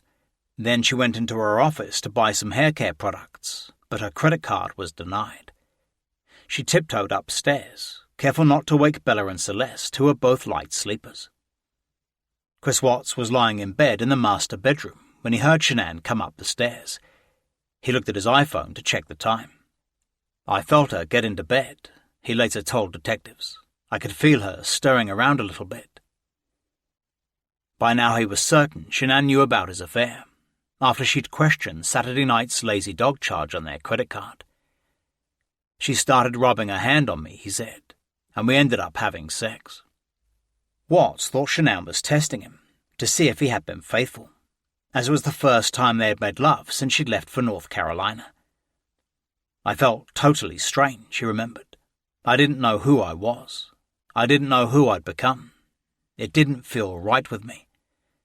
After they finished, they went to sleep.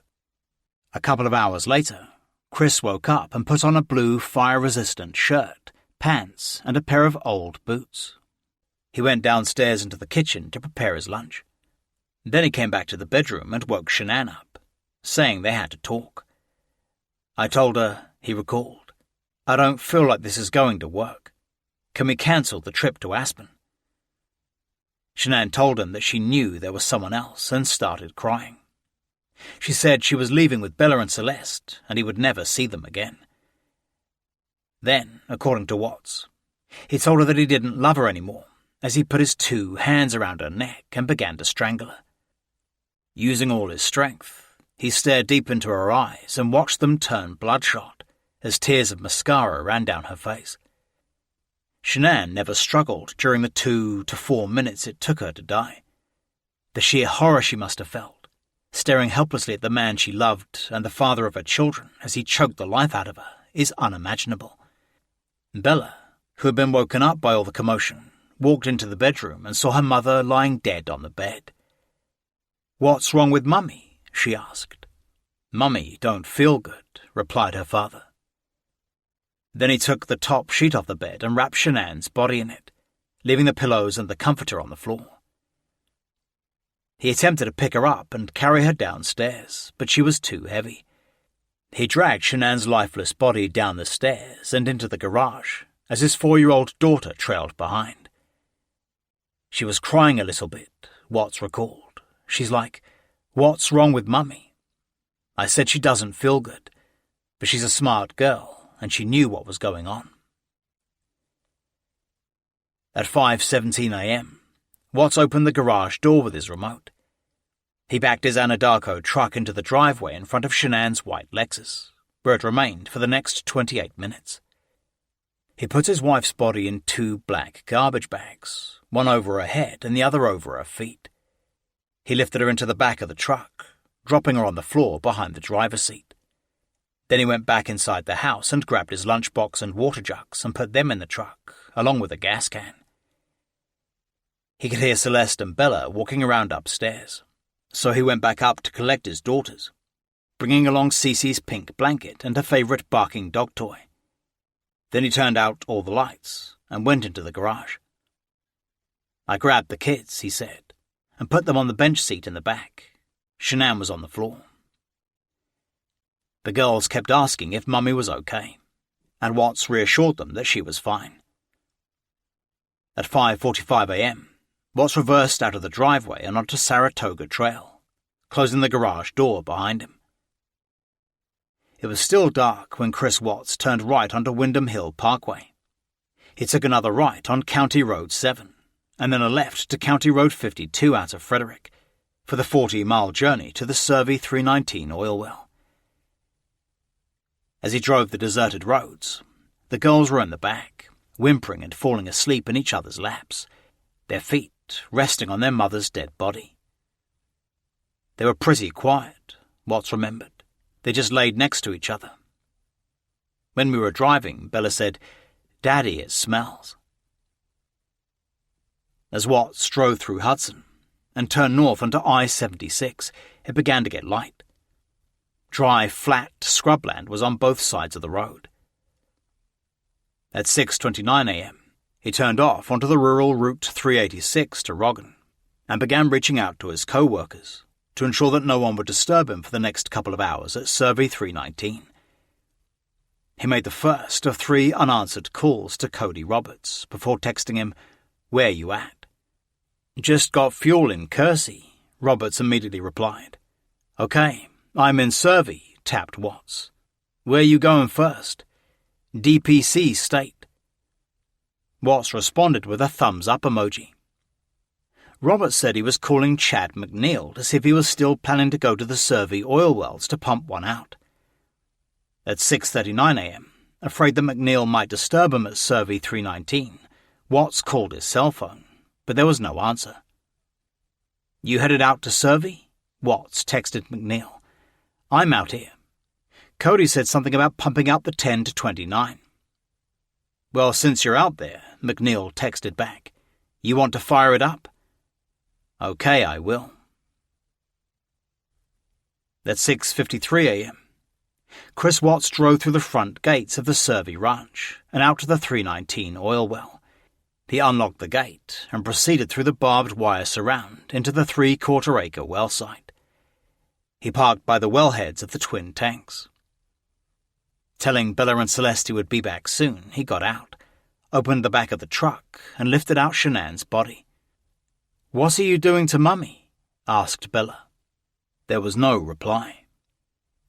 He dragged his wife's body, shrouded in the garbage bags, across the parking lot and out into some scrubland a few yards away and dumped it there. He walked back to the truck and got in the back. Then, as Bella watched in horror, he smothered Celeste, his hand wrapped inside her favourite blanket. Using all his strength to push her against the back seat of the truck, he forced the life out of her. After he had finished, he pulled his youngest daughter's body out of the truck, leaving Bella behind.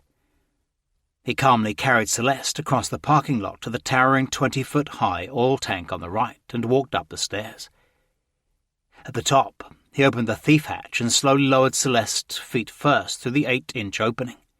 He dropped her inside, hearing a tiny body making a splashing sound as it hit the crude oil below. After closing the hatch, he walked back to the truck where Bella was waiting. "What happened to Cece?" she asked softly. "Will the same thing happen to me?" "Yes," her father coldly replied, as he grabbed the blanket and came toward her. "Daddy, no! Daddy, no!" screamed Bella, as his hand went over her mouth. Unlike her mother and sister, Bella fought desperately for her life, biting her tongue multiple times before taking her last breath. I felt her head moving back and forth, Watts would later remember. There was a grunt here and there, as she was trying to breathe. He then picked up his daughter's dead body and carried her up the stairs to the right tank and across the catwalk to the one on the left. He put Bella's body down as he opened the hatch. Bella was too big to fit, so he had to force her body through the 8-inch opening, scraping the skin off her shoulders and buttocks. He remembered her making a slightly different-sounding splash, as there was less oil in that tank.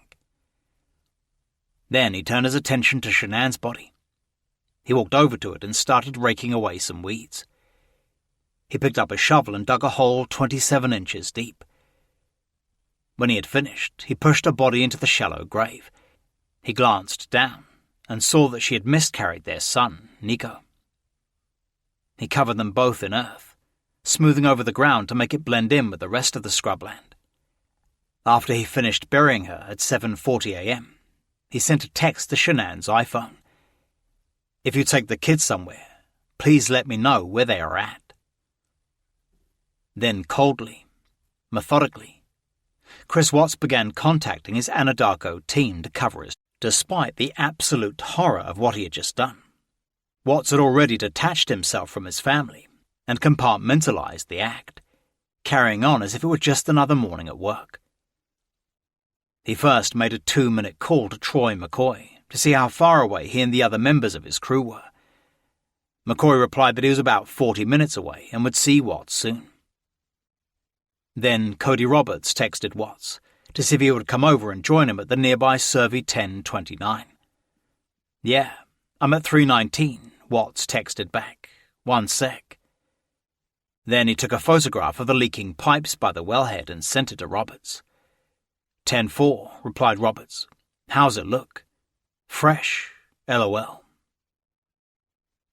Over the next few minutes, Watts calmly chatted to his boss Luke Eppel and to Chad McNeil, updating him on the progress at Survey 319 and making small talk, without a hint of anything being wrong.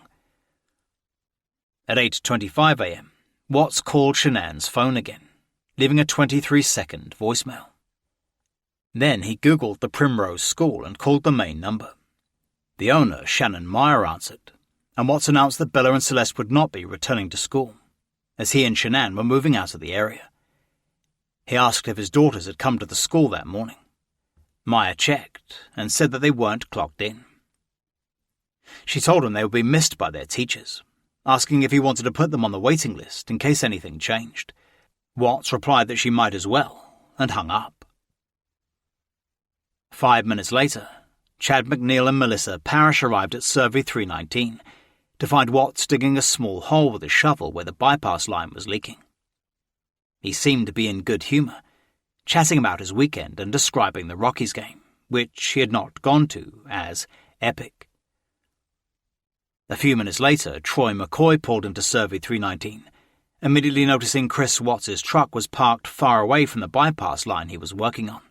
He also saw Watts was dressed far worse than usual, wearing an old pair of lace-up boots instead of the smart, new pair of Red Wings he was so proud of. I was like, "What, are you slumming it today, bud?" recalled McCoy. And he laughed. McCoy was also surprised that Watts kept complaining he was hot, as it was a cool, fresh Colorado morning in the 50s. At 8:28 a.m., Watts strolled over to his truck and called realtor Ann Meadows, asking if Shanann had been in touch yet. Meadows replied that Shanann had texted her a couple of days earlier from Arizona, and she'd advised that the Wattses get loan pre-approval before proceeding. Watts then informed the realtor that he and Shanann were getting a divorce. At 9:30 a.m., Chris Watts and his team left Survey 319 and moved on to another well, UPRC 1029, which was just 10 minutes away. Troy McCoy would later recall Watts walking past his truck and stopping for a last look at the 2 oil tanks, now containing his daughters. Then he turned around, got into his truck, and drove off. They arrived at UPRC 1029 in separate trucks and started working at that oil well. For the next couple of hours, Watts periodically went back to his truck to make calls or to get on the internet.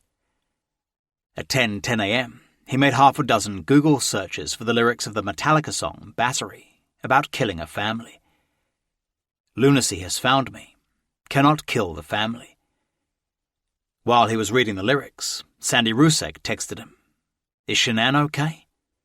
Watts then called his mother-in-law, explaining that they'd argued that morning, and Shanann had taken the kids to a friend's house, but he didn't know who. Then he Googled hotels in Aspen and called the West End Snowmass Resort to cancel Shanann's booking for the following weekend. Over the next several hours, Chris Watts started fielding calls and texts from Shanann's friends, who were concerned they couldn't contact her. Nicole Atkinson was particularly alarmed that Shanann had missed her doctor's appointment and that the girls had not turned up at school. Nicole was now on her way to 2825 Saratoga Trail to make sure she was all right. Just after midday, she arrived at the Watts' house with her teenage son Nicholas and 2-year-old daughter Madison. She was on a conference call with Shanann's mother, Cassie Rosenberg, and Christina Meacham. At 12:10 p.m., Nicole rang the doorbell, but there was no answer. She entered the code to open the front door, but it only opened an inch because of a safety latch that had been installed to stop Celeste from getting out. Nicole then peered inside and saw Shanann's favourite black flip-flops and luggage in the hallway. She and Nicholas shouted Shanann's name a few times through the crack in the door, but there was no reply. Then Nicole pulled her car up to the garage. Nicholas climbed on top and could see Shanann's white Lexus in the garage with the girls' car seats still inside. He tried to open the garage door and set off the alarm. Chapter 29. He's not acting right. 40 miles away, Chris Watts received an alert on his cell phone that somebody was at his front door. He opened his Ring app to see Nicole Atkinson. A few minutes later, she called him 3 times before he finally picked up. He said they were going on a play date, said Nicole. But if they're on a play date, how did she get them there? Watts told her that one of Shanann's friends must have picked them up, but he did not know which one. "I'm busy, and I'm at work," he told Nicole sharply. "Are you messing with the door?" She apologized for setting off the alarm, saying she was worried about Shanann. "She's on a play date, Nikki," he snapped. "I don't know what to tell you. I'm at work. I'll try and contact her. Would you please leave and stop messing with my doors?" Then he hung up. Cassie Rosenberg, who was in Arizona, had her husband Josh text Watts to see if he would be more forthcoming with him. "Hey, bro," Josh texted. "Cassie asked me if I've heard from Shanann today. I guess her and Nikki can't get hold of her. Have you heard from her today? I just talked to Nikki, Watts texted back a few minutes later. Shanann went to a friend's house with the kids today. I haven't heard from her since. I will keep you updated, though. All through the morning, Watts had been in contact with Nikki Kessinger. He assured her everything was moving forward for his divorce. At 12:43 p.m., Cassie texted Watts again, determined to get a straight answer. She had now spoken to Christina, Sandy and Nicole, discovering Chris had given them each different versions of where Shanann and the girls were. "This is Cassie," she texted him. "Shanann is in a very bad way emotionally, and I'm worried about her. I know you are having issues, but I don't know to what extent. But I do know I've never seen her so broken to an extent I am worried." "She went to a friend's house with the kids," Watts texted back. "She won't tell me where, though. When I get home, I will update you." A few minutes later, Cassie sent him another text. "Sweetie, her car and shoes and everything is at the house. What the heck is going on with you guys that she would totally shut out everything? It's not like her." Watts then told her that she and Shanann had agreed to split up last night, sell the house and downsize. "Separation would be best right now," he explained, "if we can work through the issues. I really don't want you to think I'm a bad person, Cassie." "Right now, I don't care about you or your relationship," she replied, "or what type of person you are or not, or what I think of you, and I'm not trying to be rude when I say that." In between texts to Cassie, Chris was also messaging his realtor, providing updates to help put the house on the market. Finally, at 1:03 p.m., Cassie told Watts that Nicole was calling 911. "Right now, I'm worried about your damn wife and her well-being," she told him. "Nikki is calling the police. Period. Shanann is broken emotionally. Her blood sugar dropped due to not eating, and it could cause her to pass out. So unless you want the police to bust your damn door down, you get home and check on your family." "I'm going home, Cassie. On my way. Don't call the police. I will be there in 45 minutes. Just after 1 o'clock, Watts told Troy McCoy he was going home. For the last several hours, Watts had sat in his truck fielding calls about Shanann, telling McCoy that nobody could get a hold of her. But he didn't seem too concerned, or in any rush to leave. He's like, "Hey, guys, I've got to go," recalled McCoy. "Something's not right at home." It wasn't like he was in a panic. But first, he said he needed to defecate, pulling his truck over to the holding tanks for some privacy. Later, investigators would question if he was trying to get rid of evidence. At 1:36 p.m., Nicole Atkinson called the non-emergency line of the Frederick Police Department, who transferred her to the Weld County Dispatch Center. "My name is Nicole," she told the dispatcher, "and I'm calling because I'm concerned about a friend of mine. She's not answering the door. She's not responding to text messages, phone calls, and there's no movement in the house whatsoever." 4 minutes later, Officer Scott Coonrod of the Frederick Police Department was dispatched to 2825 Saratoga Trail to carry out a welfare check. He pulled up at 1:50 p.m. and turned on his body cam. Nicole and Nicholas Atkinson greeted him. Visibly worried, Nicole told him that she and her friend Shanann had been out of town for the weekend on a business trip, and Nicole had dropped her off at about 2 o'clock that morning. "She's 15 weeks pregnant," said Nicole. "She wasn't feeling well, and she had a doctor's appointment this morning at 9, and she didn't go. She's got 2 little girls, and she was very distraught over the weekend." She then told Coonrod how Shanann's husband, Chris, was now telling everyone that they were separating. "But she didn't know this," said Nicole. "She thought they were just having issues." When she'd called Chris to ask him if he'd heard from Shanann, he said she'd taken the girls on a playdate, but Nicole pointed to the garage, asking why Shanann's car was still inside with the girls' seats in the back. "I've called. I've texted," she told the officer as they walked over to the front door, which was open a crack. "Her shoes she wears every single day are right here."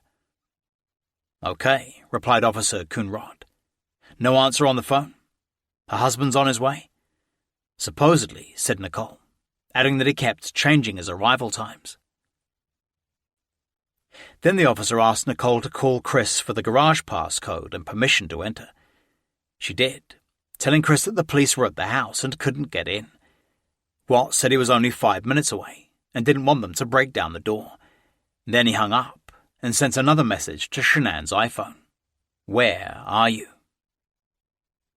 While they were waiting for Chris Watts, Officer Coonrod walked around the house with Nicholas, checking the windows and knocking on the side of the house. Nicholas asked why he couldn't just break in. "I've got to have more, unless I get consent from him to go in," said Coonrod. "You've got your Fourth Amendment rights to the house. I can't violate that." When Coonrod came back to the front of the house, Nicole had on her speakerphone Sandy Rusek, who provided the key code to open the garage. "He told me Shanann was at her girlfriend's house," Sandy told the officer. "Do we know who that is?" asked Coonrod. "He didn't say," replied Sandy. "He seemed to be acting funny." Officer Coonrod walked back to the front door and started to knock loudly. Then he asked for Chris's phone number and called him. "Hey, Chris. Officer Coonrod from the police department. How's it going?" Watts replied casually. "Pretty good. So, do you have any idea where your wife is?" Watts said he didn't, and would be there in 10 minutes. Although he was only 45 minutes away, it took Watts almost twice as long to get home. On the way, he stopped off near a construction site and changed into clean clothes, throwing his dirty ones into a dumpster. Then he went to a gas station to buy some snacks, where a CCTV camera caught him flirting with the attractive cashier. As they waited for him, Nicholas told Officer Coonrod that he was suspicious of Chris Watts. "We know he's been lying," said the teenager, "because his story is not adding up. He's been telling us a lot of different stories." "I mean, I don't see anything out of place," said Coonrod. "I'm not hearing kids. I'm not hearing anything." Then Officer Coonrod knocked on the front door again, shouting, "Shanann, are you home? Police department. If anyone's inside, make yourself known." The only sound from inside was Dieter barking. At 2:07 p.m., Chris Watts pulled up outside in his Anadarko truck. He calmly strolled over to Officer Coonrod, introduced himself, and shook hands. Wearing shades and a baggy grey Ariat sweatshirt, he opened the garage with his remote and went inside, where Shanann's white Lexus was parked. He then entered the house alone through the garage, leaving everyone outside. A couple of minutes later, he opened the front door from the inside. "Mind if I come in, Chris?" asked Officer Coonrod. "No objection at all. Do you mind if I look around?" "No." Dieter started barking. "Go ahead, I'm going to get the dog." Officer Coonrod first took a cursory look around, going into the pantry and the living room. Then he went down into the basement with his flashlight, before coming back upstairs and going up to the top floor where Watts was waiting. "All the girls' blankies are gone," Watts observed with an air of concern. "They don't leave anywhere without them." "Nothing else seems to be missing, though?" asked Coonrod. "No." Watts led Officer Coonrod through Bella's bedroom and then into Celeste's. Downstairs in the living room, Nicholas found Shanann's iPhone with its distinctive green case under a pillow on the couch. "She works from home," said Watts, rushing over to turn it on, "and this is her lifeline." "It was shut down?" asked Coonrod. "Yeah," Watts nodded as he paced around nervously. Coonrod asked for Shanann's passcode. "It's the baby's due date," answered Nicole. "That's 1/31/2019, said Watts, punching in the digits. "What does she do for work?" asked Coonrod. "She works for a direct sales company called Thrive," replied Watts. Then Nicole told him to check his security camera and see what time Shanann had left, noting he'd told her Shanann had gone on a playdate with the kids, but had said to Addie Maloney that she'd left in the middle of the night. "Oh no," said Watts dismissively. "She didn't leave in the middle of the night." "Yeah," replied Nicole, unconvinced. Then Officer Coonrod asked when he had left for work. "I usually leave between 5:30 and 6, answered Watts. "And was Shanann here then?" Coonrod asked. "Yes." Watts paced back and forth as he checked Shanann's iPhone for messages. "You guys have any kind of marital issues?" asked Coonrod. "We're going through a separation." "You are," said Coonrod. "You guys filed yet or just talking?" "No. We're going to have to sell the house and have a separation." "How's that going? Civil for the most part?" "Civil," Watts mumbled as he checked Shanann's phone. Then he went into the master bedroom for a few seconds, suddenly reappearing with Shanann's wedding ring on his finger. "I found it on the nightstand. That's weird." They all walked into the master bedroom where the curtains were drawn and all the bedding was piled up in the corner. Nicole immediately heard warning bells. "Bad thoughts were going through my head," she later explained. "Chris does all the laundry, so if he left for work, why was the bed stripped, if Shanann was still there, sleeping in it?" "Is there any of her clothes missing?" asked Coonrod, as they walked into her huge closet, resembling a clothing store with its racks of dresses neatly hung up, the word "gorgeous" painted on the purple wall. "No," said Watts. "It would be hard to tell if she took a little bit." "Okay," said Officer Coonrod. "Did she say anything about leaving?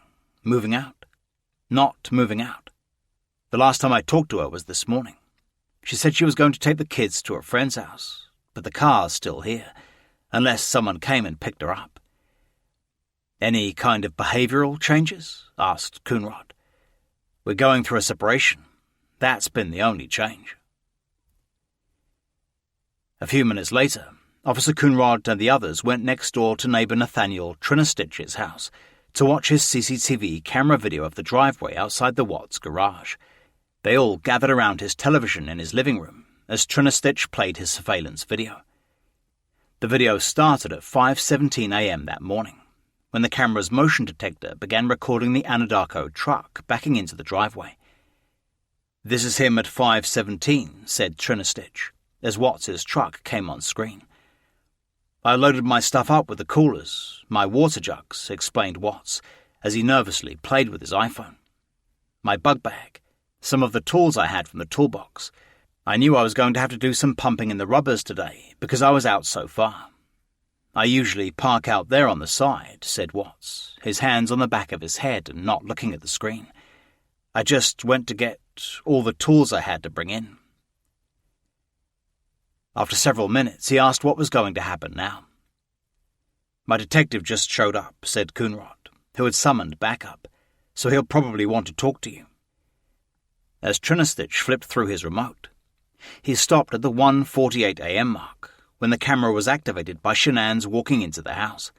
He said those were the only 2 times anyone had accessed the house that day. "But if any action would have happened," said Trinistitch, "any cars or anyone left your house, it would have picked it up." "Nothing for the rest of the day?" asked the officer. "No, that's it." "She's pregnant as well," observed Watts as he toyed with his phone. "How far along?" asked Coonrod. 14, 15 weeks, Watts replied with his arms folded. "That's why her friend said it was low blood sugar." "Did you go and check whether anything was missing around your house?" asked Trinistitch. "There was nothing," Watts replied. "Her wedding ring was on the nightstand. Her phone was still there." After several more minutes of nervously fidgeting, Watts shook his neighbour's hand and thanked him before walking out. "He's not acting right at all," said Trinistitch, shaking his head. "He's rocking back and forth, and he never moves his stuff in and out of the garage, ever." "Right," replied Officer Coonrod. "To be completely honest with you," whispered Trinistitch conspiratorially, "my wife and I were kind of wondering when she was on vacation if something happened, because I've heard them full out screaming at each other at the top of their lungs, and he gets crazy." "Does he? And that's pretty recently?" "Yeah, well, that's why we thought she went and visited people, because she wanted to get away from the situation." Then Nicole Atkinson came in, saying Shanann's mum wanted them to check the GPS on her son-in-law's truck, as she thought he had done something. "He's acting so suspicious," said Trinistitch. "He's normally quiet and well subdued and never talks, so the fact that he's over here blabbing his mouth makes me kind of suspicious." At 2:35 p.m., Detective Dave Barmhover from the Frederick Police Department arrived at 2825 Saratoga Trail.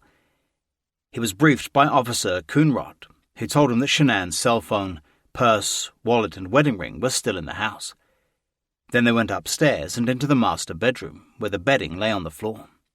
Officer Coonrod and I both checked the bedding for signs of foul play, Barmhover later wrote in his report, but found nothing. The detective asked Chris Watts when he'd last seen his wife and daughters. Watts said she had arrived home from the airport at 1:48 a.m. when he'd received a doorbell camera alert to his iPhone.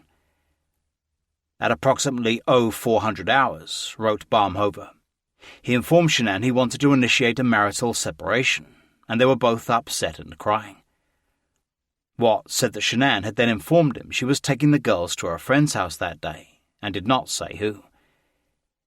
It should be noted, when I asked Watts a second time to recall his day, reported the detective, he told me he worked out in his basement for 15 minutes that morning, before returning to the bedroom to speak with Shanann about the marital separation.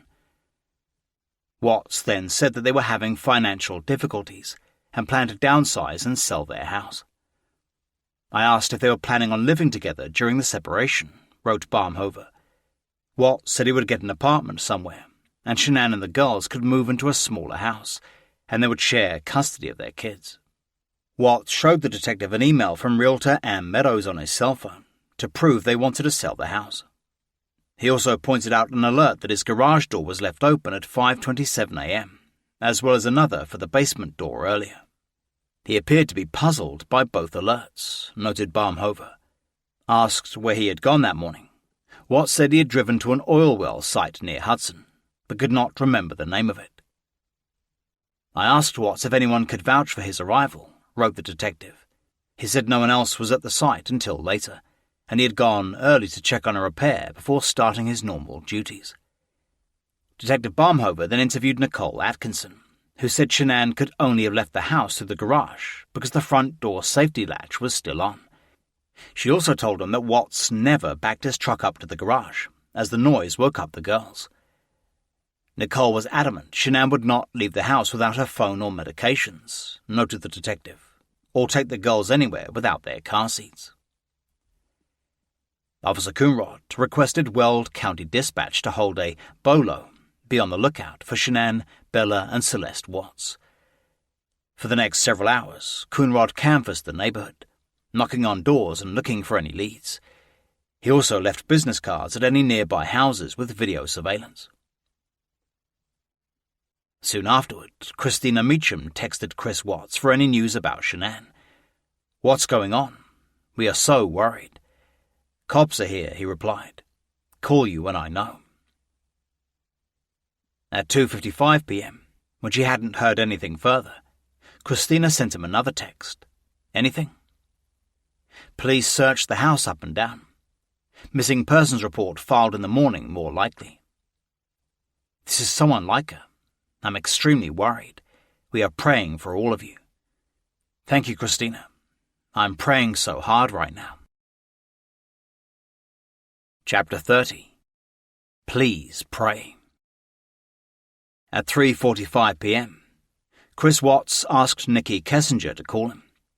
She'd just gotten home from work and had a friend over. He told me Shanann was gone, and he didn't know where she was, Kessinger recalled. "My wife and kids aren't home, and I was just like, okay." As Watts seemed unconcerned, she didn't take it too seriously, thinking Shanann had probably taken the girls out shopping. 20 minutes later, Nick Thayer texted Watts to see if he wanted to go running. "Not sure, man," Watts texted back. "I can't find Shanann or the kids. Haven't heard from them all day. Cops are here. I will keep you posted." "Whoa, that is crazy, man," replied Thayer. "I don't know. It's very odd right now." That afternoon, Frankie Rusek made an emotional appeal on Facebook. "Please say a prayer for my sister and nieces. They're missing. No one knows where she is. Her phone and car are home. We don't know what to think at this moment. I pray it's nothing. Shanann Watts, please be okay." Sandy Rusek also went online with an appeal to her daughter. "Where are you, my baby?" Shanann's Thrive team leader Sam Pasley posted, "Please pray. Please share and please help us find our dear friend and her sweet girls. Shanann Watts, we love you so much and are praying for you and the girls." When Gina Dietz saw all the Facebook appeals, she texted Watts. He was vague, she remembered, and saying, "Pray for my family," or sending me emojis of praying hands. She then offered to come over and organise a search for Shanann and the girls, but Watts said that was not a good idea. Everybody wanted to do something, said Gina, so a lot of people were saying, "Well, can we start a search?" He said the police told him he was not allowed to do that. All of Shanann's friends who had seen how upset she was in Arizona about her marriage were now in constant contact. They all suspected that her husband had something to do with his family's disappearance. When Addie Maloney asked if there was any news of Shanann, Watts replied, "I'm so worried." She then sent out a group text. The police need to look at Chris's cell and computer. Josh Rosenberg also confronted Watts about everyone's suspicions. "You know how this looks." Watts said he was aware that everyone was mad at him, but did not know how they could think he would do something to harm Shanann and his daughters. At 4:20 p.m., Officer Matthew James arrived at 2825 Saratoga Trail to search the house with Officers Coonrod and Jared Brakes. Chris Watts signed a consent form, waiving his rights to a search warrant, saying they had free rein to do whatever you've got to do. Then he left, saying he was going out for a walk to clear his head. A few minutes later he came back and waited outside on the porch with Dieter as his house was searched. "The house was very well kept and organized," wrote Officer James in his report. "I did not observe anything obviously damaged or anything that would indicate a struggle in the bedroom." Watts was then asked to check his bank accounts for any recent activity by Shanann. He said he didn't know how to log in, as Shanann handled all the finances, but would call their banks. Questioned about all the bedding lying on the floor of the master bedroom, Watts explained that Shanann usually jumps into bed after returning from a trip and washes the sheets the next morning. He said although he had been sleeping in the basement during the separation, he had slept with Shanann last night.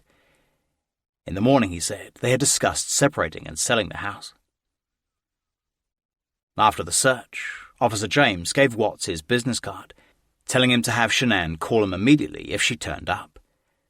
Chris was very cooperative, wrote James, and answered questions appropriately. Nothing was readily observed inside the residence that would indicate a struggle. All afternoon, Sam Pasley had been texting Watts for any updates. "I'm praying so hard," he told her. "I'm sick to my stomach. Cops searched the house up and down and drilled me pretty hard. I have no idea where they can be." When Pasley asked why they were drilling him, Watts replied, "They are just being thorough. They got to do all the digging they can." Soon after the officers left, Nick and Amanda Thayer arrived to offer support. Chris brought them into the kitchen, nervously pacing back and forth as he answered their questions. He said that he had just finished calling hospital emergency rooms to try to locate Shanann and the girls, but he seemed more concerned with himself than what had happened to them, saying it was bizarre that Shanann had not taken her cell phone. "It's empty here," he told the Thayers. "I need my family back." While they sat at the kitchen table, brainstorming what to do, Watts suddenly asked, "Do I walk out into the field to look for someone?" Someone suggested he contact the media to run a story about Shanann going missing, but Watts was against it. He said they might pry and make him public enemy number one.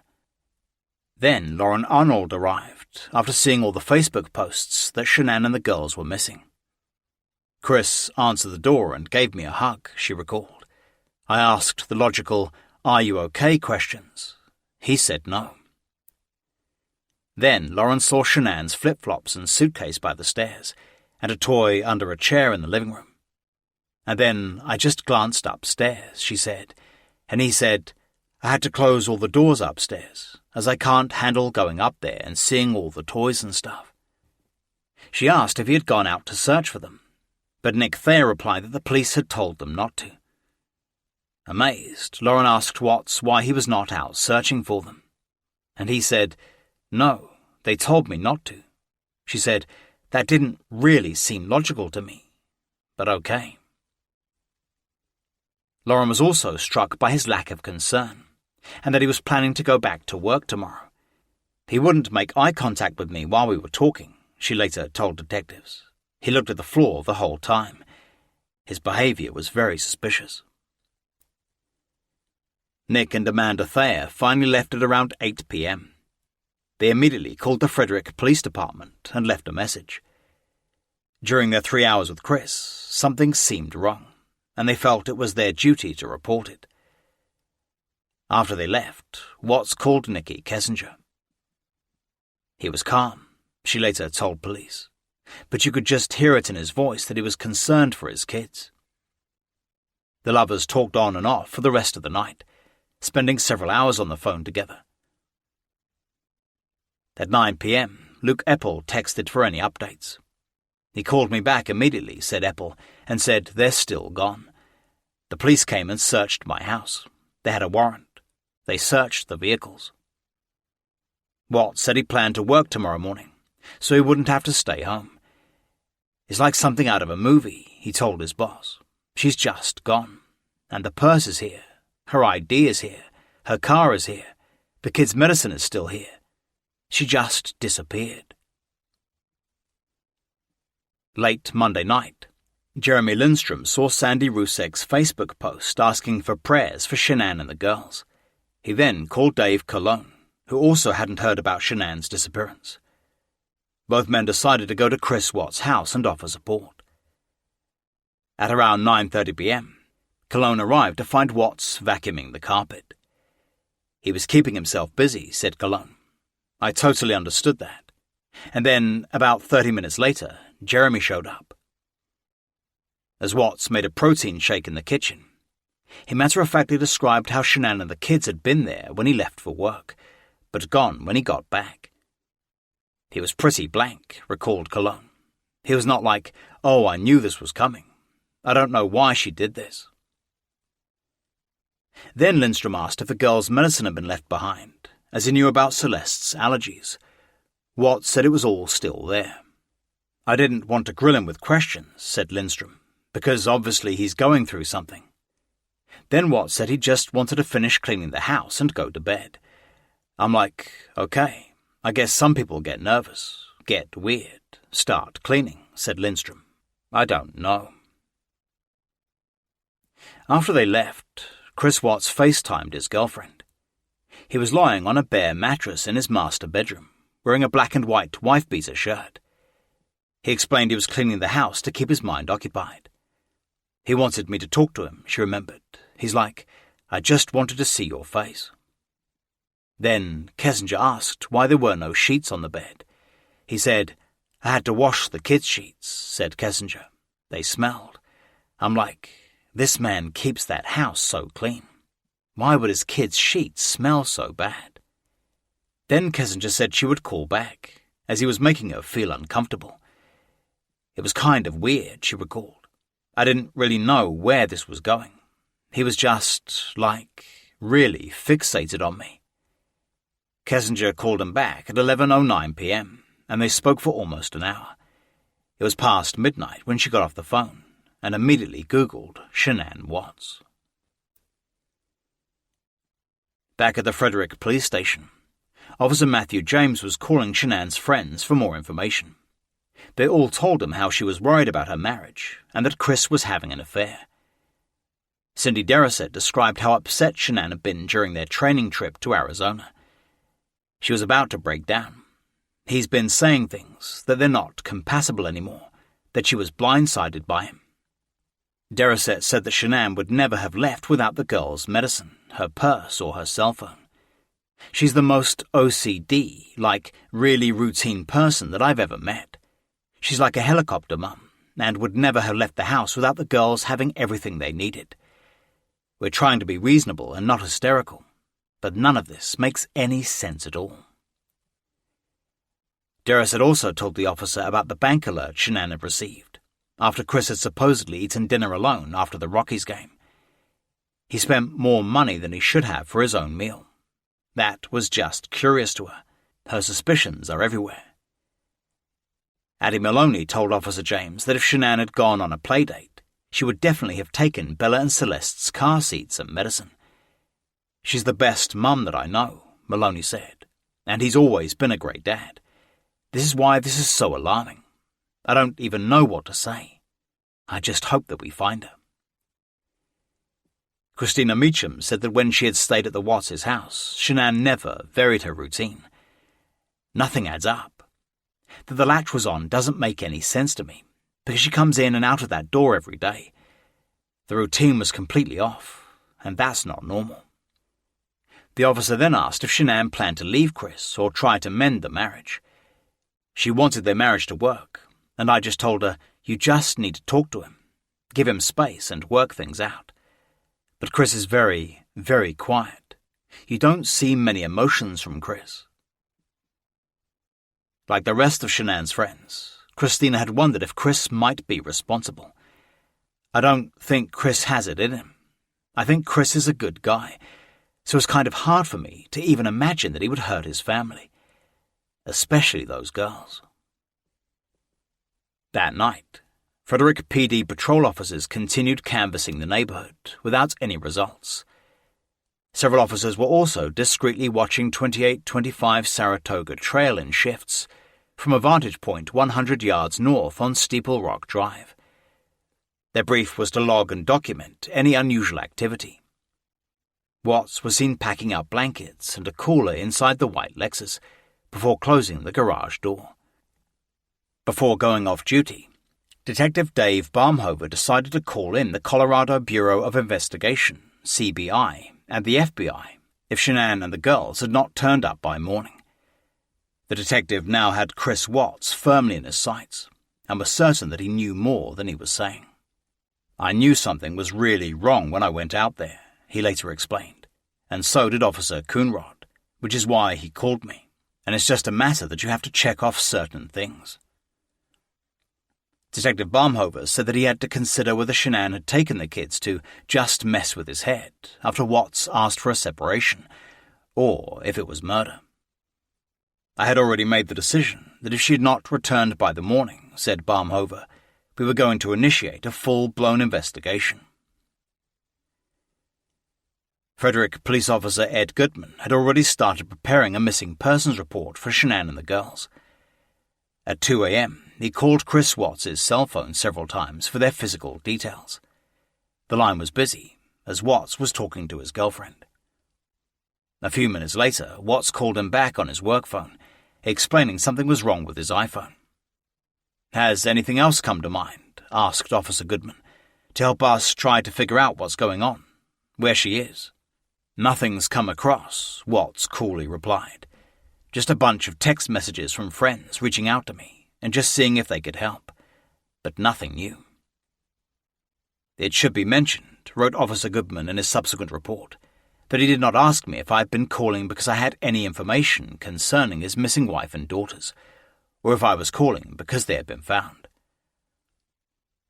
After the call, Goodman sent the information to the Weld County Dispatch Records Office, who officially listed Shanann, Bella, and Celeste Watts as missing persons. At 4:38 a.m., after a sleepless night, Sandy Rusek anxiously called Officer Goodman, saying she was convinced it was foul play. "She honestly believes," wrote Goodman in his report, "that her son-in-law is involved in the disappearance of her daughter and granddaughters." Shanann's mum said her son-in-law was acting weird, planning to go to work tomorrow, even though his family was still missing. She told the officer that he might have poured oil on their bodies to dispose of them, and that Shanann would not have been able to put up a fight because of her lupus. Chapter 31. We had an emotional conversation. At 7 the next morning, Detective Dave Baumhover issued a press release appealing for any information about Shanann, Bella, and Celeste Watts. It was emailed to all local newspapers and television stations, along with a photograph of Shanann, Bella, and Celeste. Missing persons. Be on the lookout, Bolo. On August 13th, 2018, the Frederick Police Department was notified of 3 missing persons. Shanann Watts, 34 years old, and her 2 daughters that are 3 and 4 years old are missing as well. Shanann is also 15 weeks pregnant. There is no vehicle associated at this time. If you have any information regarding this case, please contact Detective Dave Baumhover or the Frederick Police Department with any information regarding this bolo. Within minutes, reporters started calling Shanann's family and friends for any further information.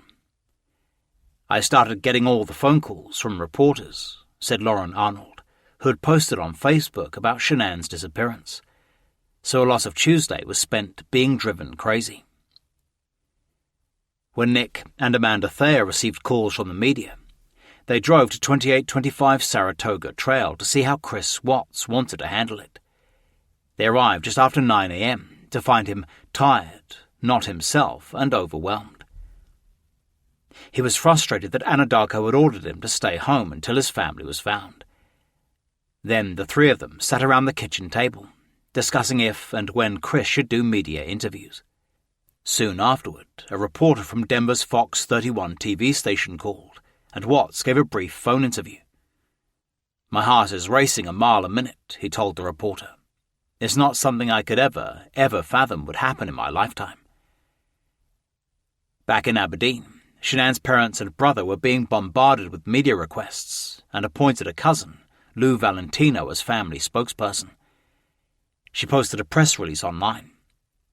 "Please help my family bring home our missing pregnant cousin, Shanann Watts, and her 2 daughters, Bella and Celeste. They've disappeared from Frederick, Colorado on Monday. We just want them all home safe." At around 9 a.m., Officer Dave Egan set up an incident command room at the Frederick Police Department to gather information and coordinate the search. Detective Dave Baumhover, who had now been appointed lead detective, then called in the CBI and the FBI for assistance. As the hunt for Shanann and the girls intensified, Chris Watts was busy transferring a new batch of semi-nude selfies Nikki Kessinger had just sent onto a secret app. By 11 a.m., more than 20 local and national media outlets had contacted the Frederick PD for more information. A 15 weeks pregnant mother and her 2 little daughters going missing had all the makings of a major national story. Sergeant Robert Bedsall sent out the release again, writing, "This is the press release for the Shanann Watts case that is being inquired about. You can contact me with questions. We don't have any additional information we can release at this time. A majority of our department is working on the case. I will send out any updates today at about 3 p.m. 23 minutes later, Fox 31 broke the story online with interviews from Chris Watts and Nicole Atkinson, who was not named. The story said that police were releasing little information and refusing to say if foul play was suspected.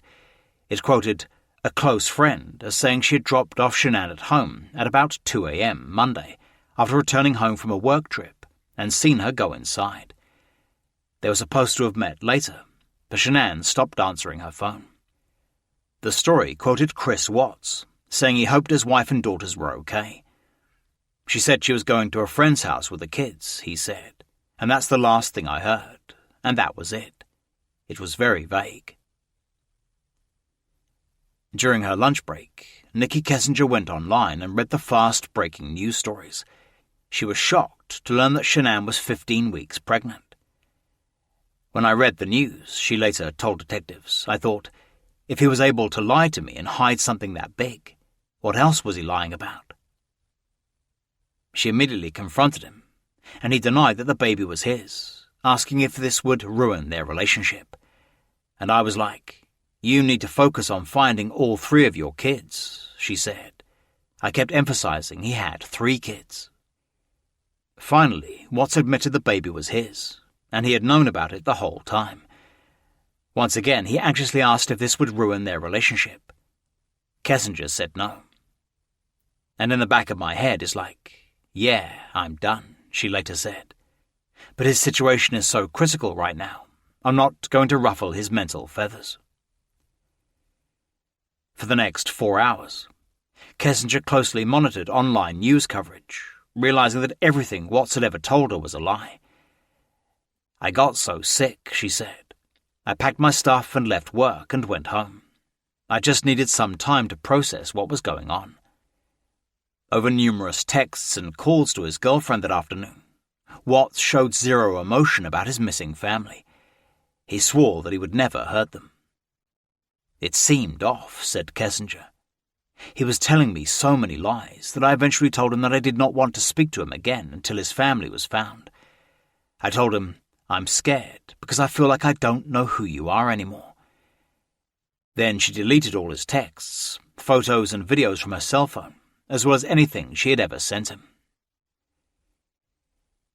At around midday, Officer Catherine Lyons of the Frederick PD and 3 search and rescue dogs arrived at 2825 Saratoga Trail.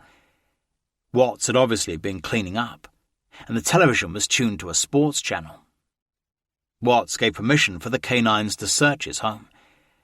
"I immediately noticed a strong odor of cleaning chemicals," Officer Lyons later reported. "The home appeared spotless, and the carpet had noticeable vacuum lines." Told that the specially trained dogs would need scent samples from Shanann and the girls' untouched dirty clothing and shoes, Watts apologized, saying that he had touched everything. "Chris mentioned that he had made the girls' beds that morning," wrote Officer Lyons, "and done the laundry." When the officers tried to empathize, saying they couldn't imagine what he was going through, Watts seemed flat and emotionless. He never once asked a question or offered help. "Chris's facial expressions rarely changed," observed Officer Lyons. "However, when they did, he seemed to smile or smirk inappropriately." After escorting the officers around his house, Watts remained outside while a cadaver dog went inside to search. Several times the dog picked up scents where there might have been trauma or struggle, but nothing definitive. One of the cadaver dogs was taken to Watts's work truck, parked outside. The dog detected something, but did not enter the vehicle as it was locked. While the cadaver dogs were inside his house, Chris Watts was on the porch outside giving media interviews. He appeared to relish all the attention. During interviews with the news, he texted Christina Meacham, "Dogs swept the house for a scent, and they are on patrol. My heart is racing, honestly. So much activity here." When KMGH-TV reporter Thomas Hoppo arrived with a cameraman, Watts seemed calmly detached from the whole situation. He explained the North Carolina Tar Heels football T-shirt he was wearing was a gift from Shanann. "We go into the interview," recalled Hoppo. "We were just going to ask the husband, do you know where she would have went? Are you afraid for their safety? It's one of those type of stories." Usually reticent and monosyllabic, Watts was surprisingly verbose. "What's going on right now at your house?" Hoppo asked. "Well, right now it's K9 units and the sheriff's department. Everybody's doing their best right now to figure out where they went. They're going through the house trying to get a scent, and hopefully they can pick something up." Then the reporter asked what happened when Shanann came home early Monday morning. "She came home from the airport at 2 a.m., and when I left around 5:15 she was still here. And about 12:10 that afternoon her friend Nicole showed up at the door." Watts said he had texted his wife several times and gotten no reply, but wasn't concerned. However, that she wasn't returning calls from the people she worked with had worried him. He said he had come straight home after getting the call from Nicole. "And then I walked in the door and nothing. Just vanished. Nothing was here." As several neighbours gathered outside to see what was going on, Hoppo asked if Watts thought Shanann had taken off with the kids. "I just don't want to throw anything out there. I hope she's somewhere safe now with the kids. But, I mean, could she have vanished? Could she have just taken off? I don't know." He told the reporter that he wanted them back immediately. "That's the not knowing part," he said, "if they're not safe." Watts described last night as traumatic, saying he'd left every light on in the house. "I was hoping that I would just get run over by the kids, running in the door and barrel rushing me, but it didn't happen." "This might be a tough question," said Hoppo, "but did you guys get into any argument before she left?" "It wasn't like an argument," replied Watts nervously, as he rolled back and forth with his arms folded. We had an emotional conversation, but I'll leave it at that. Finally, Hoppo asked what Watts would say to Shanann and the kids if they were watching. Shanann, Bella, Celeste. Watts stared into the camera. If you're out there, just come back. If somebody has her, just bring her back. I need to see everybody again. This house is not complete without anybody here. Please bring her back. Over the next hour, Watts did more interviews with KUSA TV and KDVR TV. When I got home yesterday, it was like a ghost town, he told the KUSA reporter. She wasn't here. The kids weren't here. It's like a nightmare I can't wake up from. The reporter then asked if he was worried people might think he had done something. I mean, everyone's going to have their own opinion, he answered. I just want people to know I want my family back. Watts was then asked about his 2 missing daughters. Celeste, he smiled wistfully. She's a bundle of energy. I call her Rampage because she's got 2 speeds, go or she's sleeping. And Bella, she's the more calm, cautious, mothering type. She's more like me. But Celeste has definitely got a mum's personality, to where she's always just gung-ho and ready to go. Asked by a KDVR TV reporter how the police responded so far, Watts was highly appreciative. They've been amazing. They've been on top of everything. In the early afternoon, half a dozen special agents from the Colorado Bureau of Investigation and the FBI arrived at the Frederick Police Department to be briefed by Detective Dave Barmhover. They set up a command center in the tiny 5th Street Police Headquarters and began working the case. CBI agent Tammy Lee immediately upgraded to a missing, endangered alert for Shanann, Bella and Celeste. She called Anadarko and arranged to get Watts' work cell phone information and truck GPS information as soon as possible. She also requested that AT&T, Verizon and Facebook preserve all of Shanann's and Chris's records. For the next several days, agents would interview all of Shanann and Chris Watts' family and friends, searching for any leads. Frederick PD officers fanned out over Windham Hill, setting up checkpoints and handing out missing persons flyers to motorists. TV news crews set up camp outside 2825 Saratoga Trail, talking to anyone who knew the Watts family. Nick and Amanda Thayer and Nicole Atkinson all did interviews. Close friends and family were also fielding calls from the Today Show and Good Morning America, with both planning segments now that the case had been upgraded to a missing endangered alert. Good Morning America has contacted my sister, an excited Chris Watts texted Addie Maloney. News crews are doing live updates on the corner of the street. I can't imagine what you're going through, Maloney replied. Stay strong. You will get through this. I will stay as strong as I can. Are you a believer in prayer? Always. Just before 4 p.m., Nick and Amanda Thayer left to collect their daughter from school. They had invited Watts to spend the night at their house so he wouldn't have to be alone. He agreed and said he would soon be over. When he failed to arrive, Nick Thayer called him. Watts explained that Fox News reporters were in his front yard, and he didn't want to be seen leaving with a bag of clothes, as it would look suspicious. Chapter 32. The Tale of Two Chris's. All 4 local networks led off the 6 o'clock news with dramatic Chris Watts interviews. We begin tonight with breaking news, intoned KMGH-TV Denver 7 anchor Tom Muston. The disappearance of a pregnant Frederick woman and her 2 children has captured the nation's attention. Then several segments of Watts' interview were played, including his admission of an emotional conversation with Shanann right before she went missing.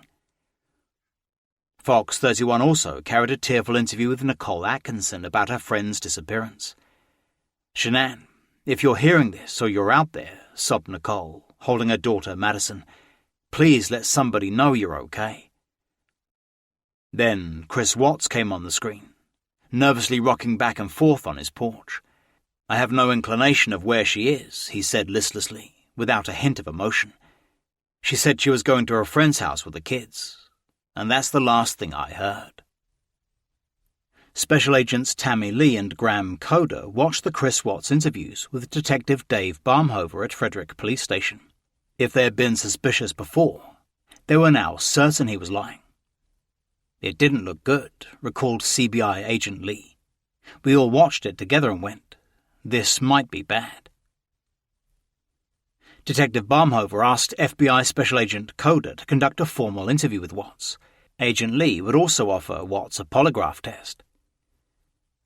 At 6:46 p.m., Baumhover called Watts and asked him to come to police headquarters as soon as possible. Watts agreed to do so. Immediately after putting down the phone, he called his father, asking him to fly out to Denver. "Christopher called us," said Cindy Watts. "He said, 'Tell Dad I need him to come down.' I said, 'What about me?' He said, 'No, Mum, just send Dad.'" Nikki Kessinger, who had diligently deleted anything on her cell phone or computers that could link her to Chris Watts, now asked him to do the same. Late Tuesday afternoon, she began researching how long phone companies kept text messages and if the police could trace them. Shortly before 7 p.m., Chris Watts walked into the police headquarters on 5th Street in downtown Frederick.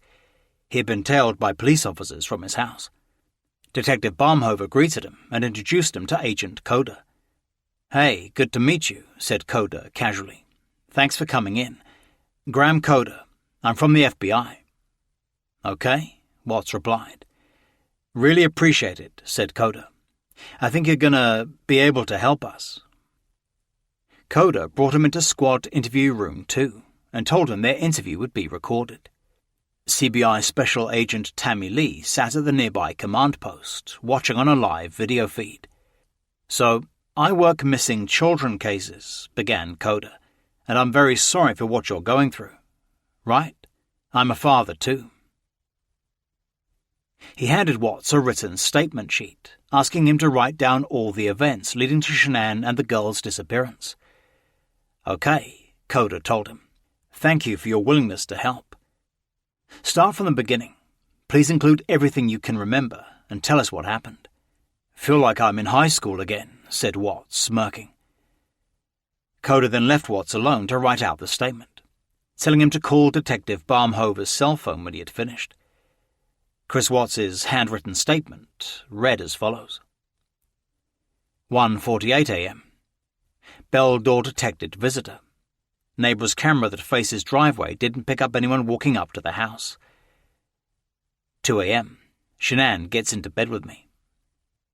4 a.m. My alarm goes off for work and I proceed to get ready for work. 4:15 a.m. I slide into bed and begin having a conversation with Shanann. The conversation involves putting the house up for sale. Shanann had contacted our realtor a week prior via email about this as well. The conversation also involved moving along with the separation. This was an emotional topic due to the fact that we have 2 beautiful daughters and another baby on the way. We spoke about the fact that we didn't feel that connection that we used to. We spoke about the notion that the love that we had at the beginning was no longer there. We spoke about just staying together for the kids, but realizing that normally doesn't work. It was a very emotional conversation with crying on both parts. When I got off the bed to go downstairs, she told me she was going to a friend's house and taking the kids there, but also that she would be back. 5 a.m. Downstairs and I made a protein shake, packed my lunchbox, filled my water jug. 5:15 a.m. Backed my truck in to load up my book bag, lunchbox, water jug, container with O-ring kit, and loaded up various open-ended wrenches from my personal toolbox. 5:30 a.m. Departed for work. 7:40 a.m. Texted Shanann and asked if she could tell me where she was taking the kids. 12 p.m. Texted Shanann to call me. 12:10 p.m. Doorbell visitor Nicole Atkinson was at my door. 12:20 p.m. Called Nicole to see what was going on, and she told me she couldn't get a hold of Shanann either, and that her shoes were next to the door, and her car was in the garage. 12:40 p.m. A few more efforts by Nicole to reach her. 1 p.m. on my way home to check on my family. 2 p.m. I arrive home, open the garage door and get inside the house. Shanann, Bella and Celeste are not in the house. Shanann's wedding ring is on her nightstand, her phone is on the couch, her purse is still here, the medicine for the kids is still here, the car with the seats are still here. There is no sign of them anywhere. 3 p.m. Frederick, police officer and detectives are asking Nicole and I questions about where she could have gone or who she could be with. 4 p.m. Police check neighbours' security footage and question them as well. 5 p.m. Officer, detective and sergeant come by to search the house and ask some more questions. 6 p.m. Began calling around to anyone that I know that could know something or maybe seen Shanann, calling local hospitals and hotels as well. 7:30 p.m. Friends Nick and Amanda come by to show support. 8 p.m. Lauren Arnold comes by to show support. 9 p.m. Friends Dave Colon and Jeremy Lindstrom come by to show support. 10 p.m. I lay in bed and proceed to take calls from friends and family for the rest of the night. After Watts had finished, Agent Coda came back and started talking him through each part of his statement in detail. "I'm going to sit next to you," said Coda genially, "so we can look at it together." For the next 3 hours, the trained FBI interrogator methodically sifted through Watts' account, questioning Watts on everything. Although he was a suspect, Watts seemed nonchalant, acting as though he were under no pressure whatsoever. He never once asked how the investigation was progressing. About an hour into the interview, Agent Coda remarked that Nicole Atkinson seemed far more worried about his missing family than he did. "So when I work investigations like this," Coda told Watts, "I have to keep an open mind on everything." "Okay," said Watts. "And part of keeping an open mind is listening to you talk about your wife and your marriage. And the day she goes missing is the day that you guys have marital discord. So you can understand what I'm thinking about you." "Yeah." "What do you think about that?" Coda looked him straight in the eye. "It makes me sick to my stomach, honestly. I've talked to a few of my friends who are like, you know this stuff's not going to look good on you. I know you have to look at every vantage point. This is something I would never do to my kids or my wife." Agent Coda just sat there without saying a word, as the clock above ticked away.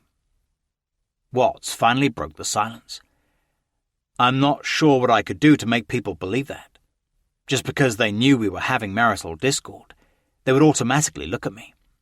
But there's no way I would harm anybody in my family. I promise you I had nothing to do with any of this." "Are you telling me the truth?" "Absolutely. The absolute truth." "Why should I believe you?" "Because I'm a very trustworthy person." Watts nervously gesticulated with his hands. "I'm a person who's never going to be abusive or physical in any kind of relationship. I would never harm my kids. I would never harm my wife." "We're talking about things that might offend you. You know that we have to get to the bottom of this. You know that." "Yeah." "Would you take a polygraph?" "Sure." "Okay. Would you take it tonight? If that's what you want me to do. I've never done one." "Do you know what the purpose of one is? It's for a lie detector test." Agent Coda suggested they take a break, as he had a lot more questions for Chris. Coda assured him that he was not being arrested, and was free to walk out of the interview at any time. "Having said that," said Coda, "if you want to talk, I have a lot more questions for you." "Okay," said a visibly nervous Watts. "Do you know where your wife is?" "I do not know where my wife is," Watts replied emphatically. "Are you telling me the truth?" "I am telling you the absolute truth." Then, at 9:17 p.m., 2 hours into the interview, Special Agent Coda left Chris Watts alone to stew, saying he wanted to look over his notes. The video feed remained on and captured Watts staring blankly at the wall. 20 minutes later, the seasoned FBI agent returned to the interview room, placing a photograph of Shanann, Bella and Celeste on the table in front of Watts. "How are you feeling?" "Looking at that picture," answered Watts wistfully as he picked it up. Celeste wore those shoes, even though they were winter shoes. He said Shanann had wanted to sell them on Facebook when they returned from North Carolina, but Celeste wouldn't let her. And Bella, he continued, always wore some flip-flops. She always will. She loves that dress. Coda asked him about his daughters. Watts spoke without emotion, as the FBI agent watched him intensely. "Celeste, she's Rampage," replied Watts in a flat voice. "She's either go or asleep. She's a tiger. And Bella, she's just the sweetest little girl. She's the one that favors me more than Celeste, who's the one that favors Shanann more." "When you say favored you mean look like?" "Yes." "Oh, okay. Are they little daddy's girl?" "That one is." Watts pointed to Celeste in the photograph. "Because the first one I wasn't really good at yet. Second one I knew what I was doing, and she bonded with me, right from the start. I remember Celeste just wore that dress not too long ago, and I unbuttoned the back of it so I could get her pajamas on. And Bella loved those spaghetti-strap dresses. She's a girly girl, always." Coda asked what Watts was thinking about while he was left alone in the interview room. "How much I want to see these two girls and my wife again. I just want them to come home." Agent Coda then informed him that he had some uncomfortable questions to ask about Chris's marriage and infidelity. "Okay. Tell me about it." "I have never cheated on my wife," replied Watts resolutely. "Yeah. I've always been a trustworthy person. I fully expect if we ever thought about straying another way, that we would tell each other before it happened. I think that sounds ridiculous, because in the history of the Earth, nobody ever does that." "Okay, I, stammered Watts.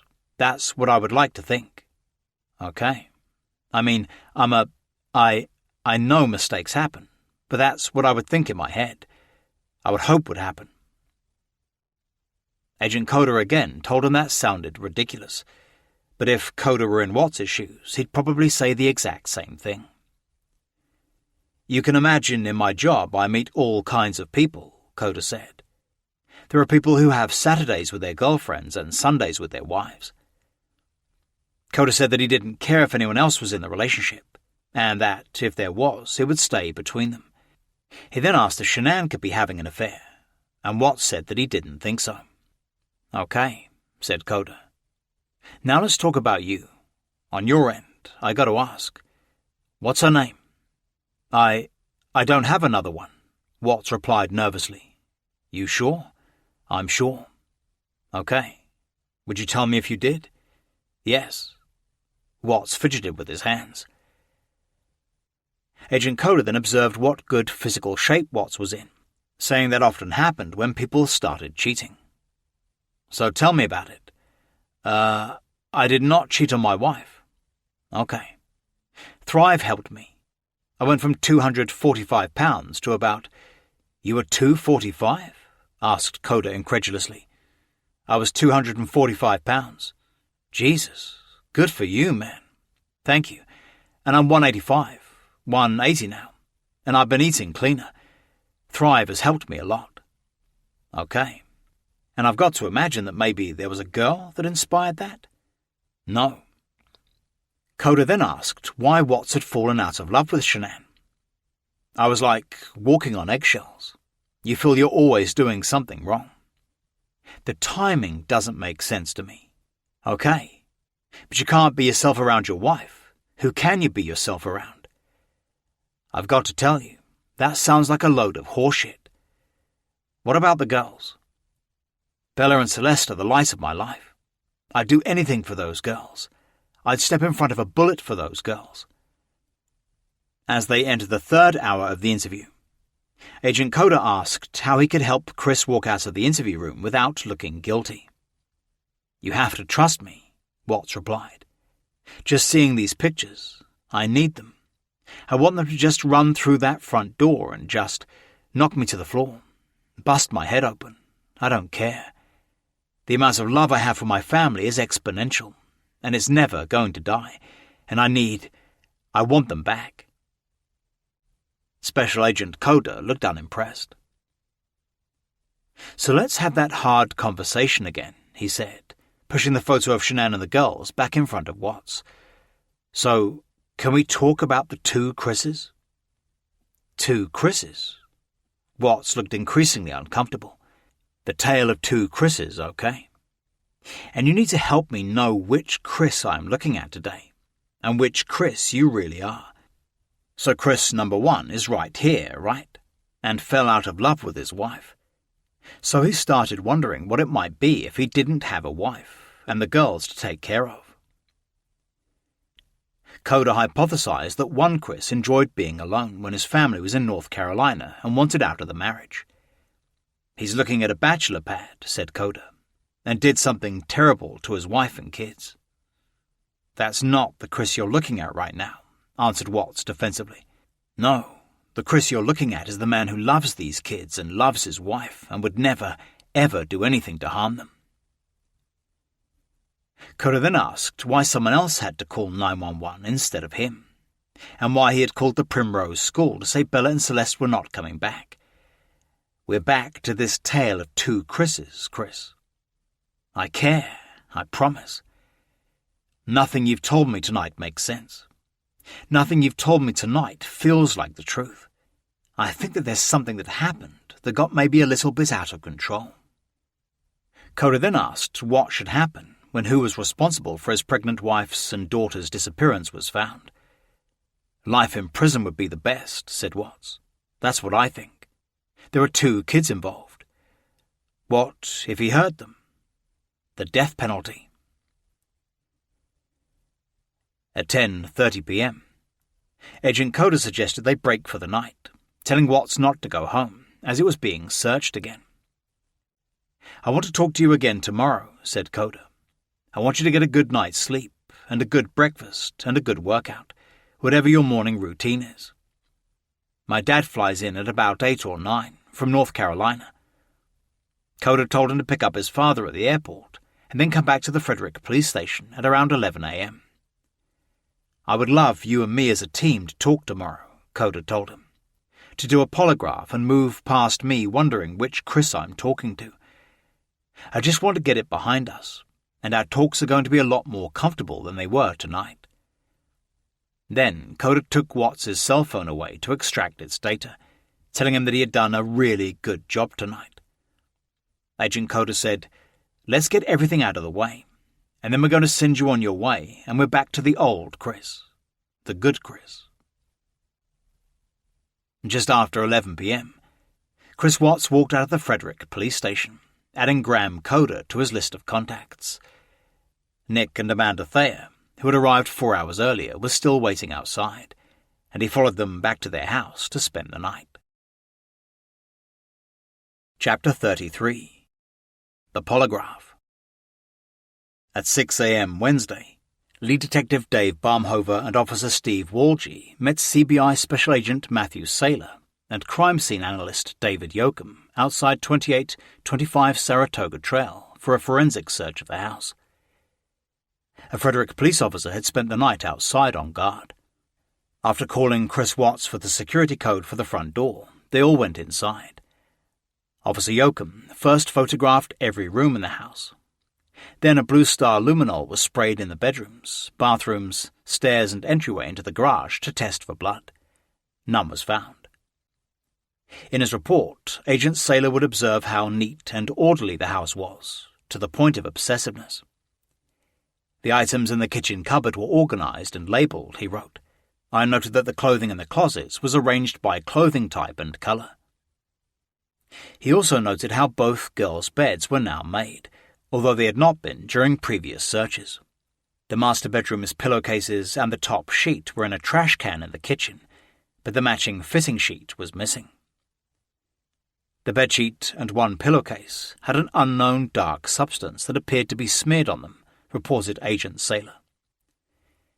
The officers also seized computers, iPads, Apple Watches, and an Amazon Echo, logging them into evidence. The Hold Me Tight book Shanann had sent her husband to try to help repair their marriage was found dumped in the recycle bin, still in its unopened Amazon packaging. That morning, Shanann and the girls' mysterious disappearance made front-page news all over the country, with millions seeing Chris Watts' interview on NBC's Today Show. Denver's ABC 11 featured an exclusive interview with Shanann's old high school friend, Lauren Arnold. Shanann has a schedule, and she does not deviate, said Arnold. A dead cell phone is not an option for her. She always has her communication with her. At 8 a.m., CBI agent Tammy Lee received a phone call from Anadarko Security, saying Chris Watts' work email showed he was having a romantic relationship with another employee, identified as 30-year-old Nicole "Nikki" Kessinger. They worked out of the same Anadarko office in Platteville, and the relationship had started in June 2018. Later that morning, the security department forwarded the emails to Agent Lee, who ordered a full workup on Kessinger. At around the same time, Nikki Kessinger called the Weld County Sheriff's Office, saying that she had important information on the Shanann Watts case. When Detective Dave Baumhover called her back a few minutes later, she admitted to being in a relationship with Chris Watts and offered her full cooperation. Just after 9 o'clock, Special Agent Coda texted Chris Watts. "Swing on by the PD when you get a chance. We'll make a game plan for today." A couple of minutes later, Watts called back, saying he had just collected his father from the airport and was heading straight to the police station for the polygraph. On their way there, Chris and his father barely discussed that Shanann and the girls were missing. "He just wanted to talk about sports," Chris later recalled. "He's always kind of distanced himself from a problem-type thing. He maybe asked just a few questions like, 'Do you know where they're at?' I just told him no." At 11 a.m., Chris and Ronnie Watts walked into the Frederick police station and were met by Special Agent Coda in the lobby. Chris looked relaxed, wearing a North Carolina Tar Heels t-shirt, black athletic shorts and flip-flops. Ronnie Watts remained in the hallway while his son was taken into the same interview room as the night before. There waiting was CBI agent Tammy Lee, who would perform the polygraph test. The attractive blonde agent was dressed casually in a white and black hooped top over a lilac blouse and slacks. "Hey Chris, how are you?" asked Coda as they walked in. "Ready to knock out a polygraph?" "Yeah," Watts replied, as if he didn't have a care in the world. "This is Tammy," said Coda, introducing them. "Did you meet Tammy yesterday?" "No, you're the only one." "Hi Chris, how are you?" asked Agent Lee as they shook hands. Then Coda said he would talk to Chris's father, telling him when he could go back to the house to wait, as the polygraph might take some time. "I'm not sure if I'm going to be here for an hour or like 4 hours," said Watts. "Between him and me," said Coda, "we'll figure out how to get him where he needs to go." Chris Watts' biggest concern was that the interview room had no cell phone signal. He explained he'd been receiving a lot of interview requests from the Today Show, Morning Joe, and Good Morning America. Agent Coda told him not to worry, and that he could do the interviews after his polygraph test was over. "While you're doing this, it's going to be completely okay to ignore your phone and the media and everyone, right?" "Right," answered Watts. "So let's get this out of the way. Why don't we put a halt on the phone, on texting people, on Good Morning America, all those thoughts. Let's focus on this. Let's knock this out, and then let's talk." Coda left the interview room and shut the door, which automatically locked from the inside. Agent Lee had Watts sit down opposite her at the table, which had a laptop computer and polygraph equipment. "So, how are you feeling today?" she asked. "Sick to my stomach, honestly. The first day I thought, okay, she's just somewhere. But after all the activity at my house, it went to the other extreme, that either somebody has her or she's in trouble, and the kids are not safe." Agent Lee started by telling him that it was totally awesome he had agreed to a polygraph. She explained how she had worked on the 2012 Jessica Ridgway murder case, the 10-year-old Westminster, Colorado girl who had been found strangled and dismembered. Lee had given 17-year-old Austin Sigg his polygraph test, resulting in his confessing to kidnapping and murder, for which he was now serving a life sentence. "So they asked me if I would be willing to come here and chat with you," she said pointedly, "and hopefully get you cleared up and on your way, because then we don't have to keep focusing on Chris." She said the polygraphs could be nerve-wracking, even if somebody didn't have anything to hide, but there were only two ways to fail. The first way would be if you failed to follow my instructions. The second way would be if you chose to lie to me today. As long as you tell me what the truth is today, you'll have no problem with passing. Okay? Okay. I hope that you know if you do have something to do with their disappearance. It would be really stupid for you to come in and take a polygraph today. Exactly. She then read him his Miranda rights, reminding him that he did not have to talk to her. Watts said he understood and signed an advisement of rights and a polygraph permission form. Agent Lee began by asking about his childhood, his relationship with his parents, and how he met Shanann. He was unusually talkative, spending more than 15 minutes outlining their relationship, marriage, and the births of Bella and Celeste. She then asked him to describe what had happened after Shanann and the girls had left at the end of June to spend 6 weeks in North Carolina. "I was here just going to work and working out and going running and just keeping the house up."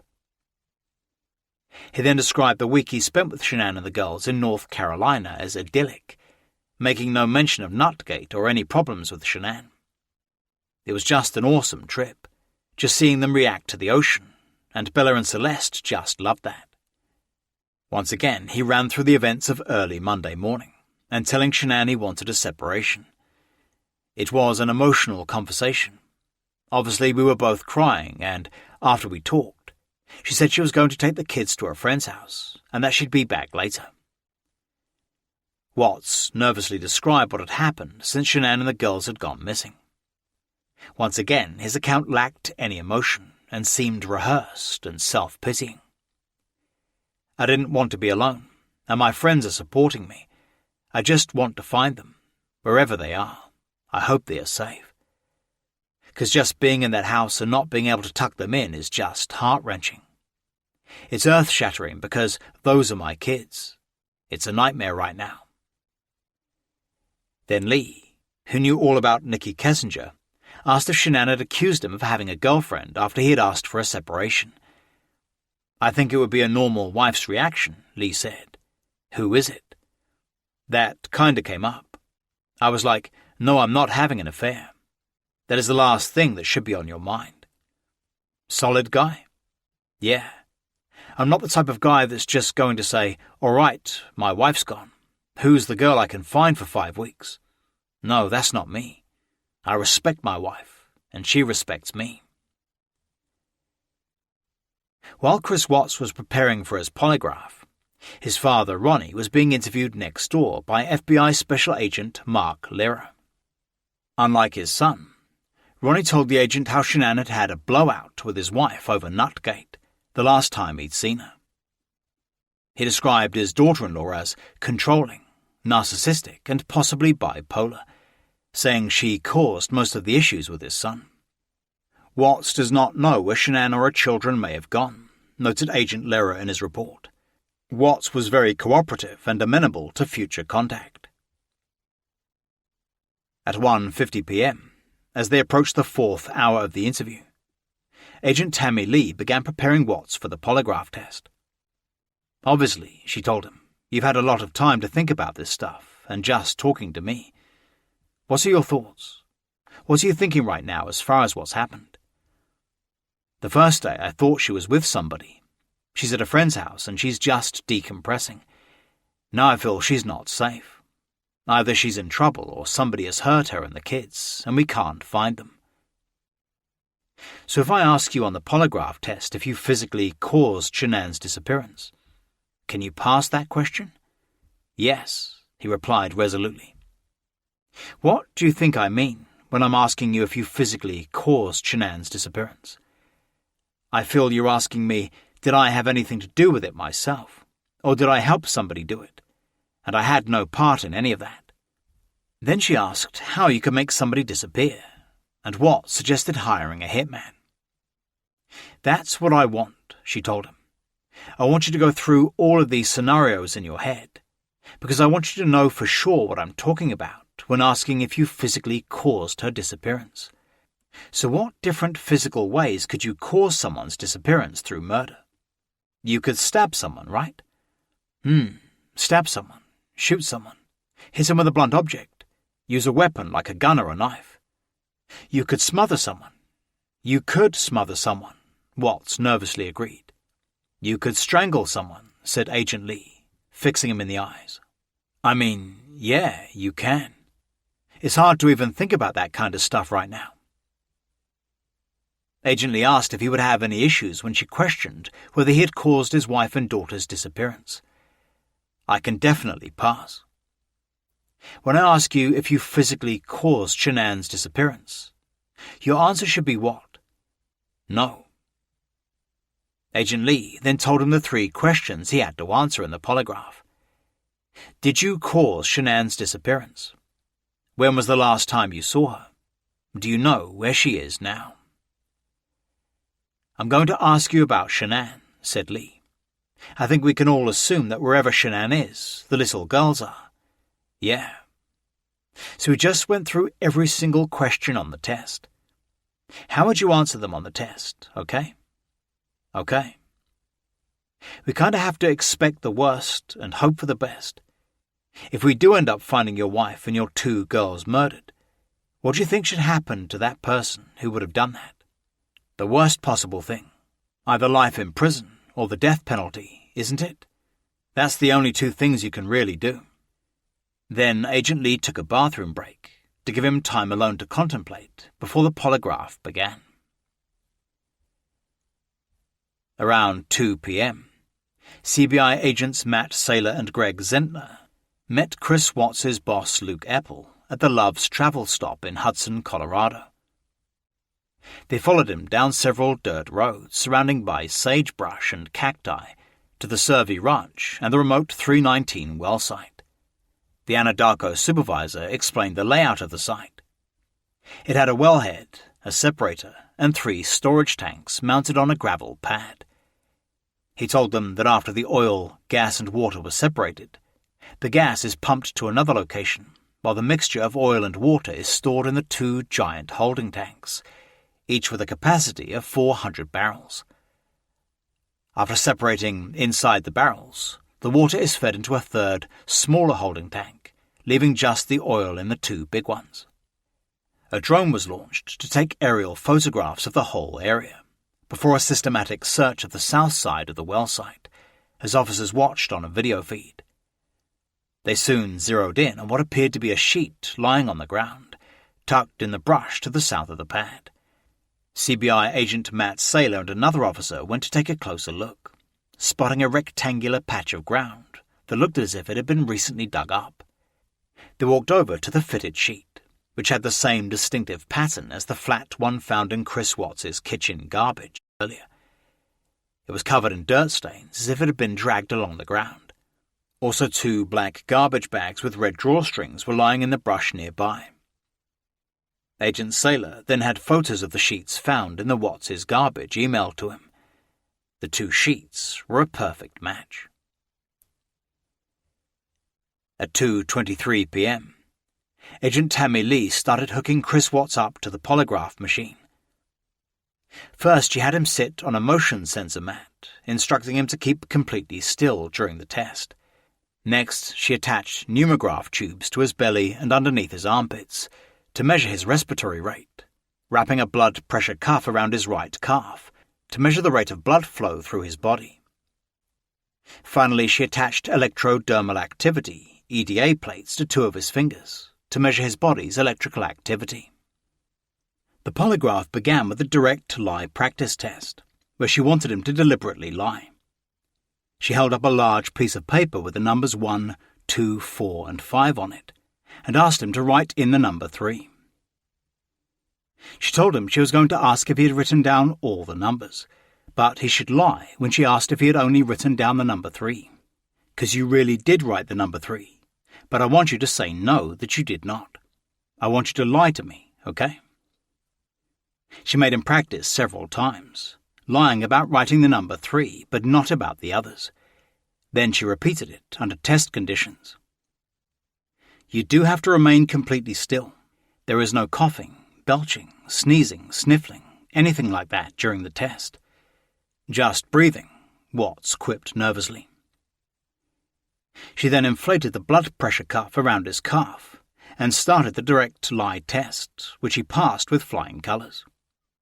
That was awesome, Agent Lee told him. So you obviously are a really bad liar. She explained that when he had lied about writing the number 3, the reaction on her laptop had been off the charts.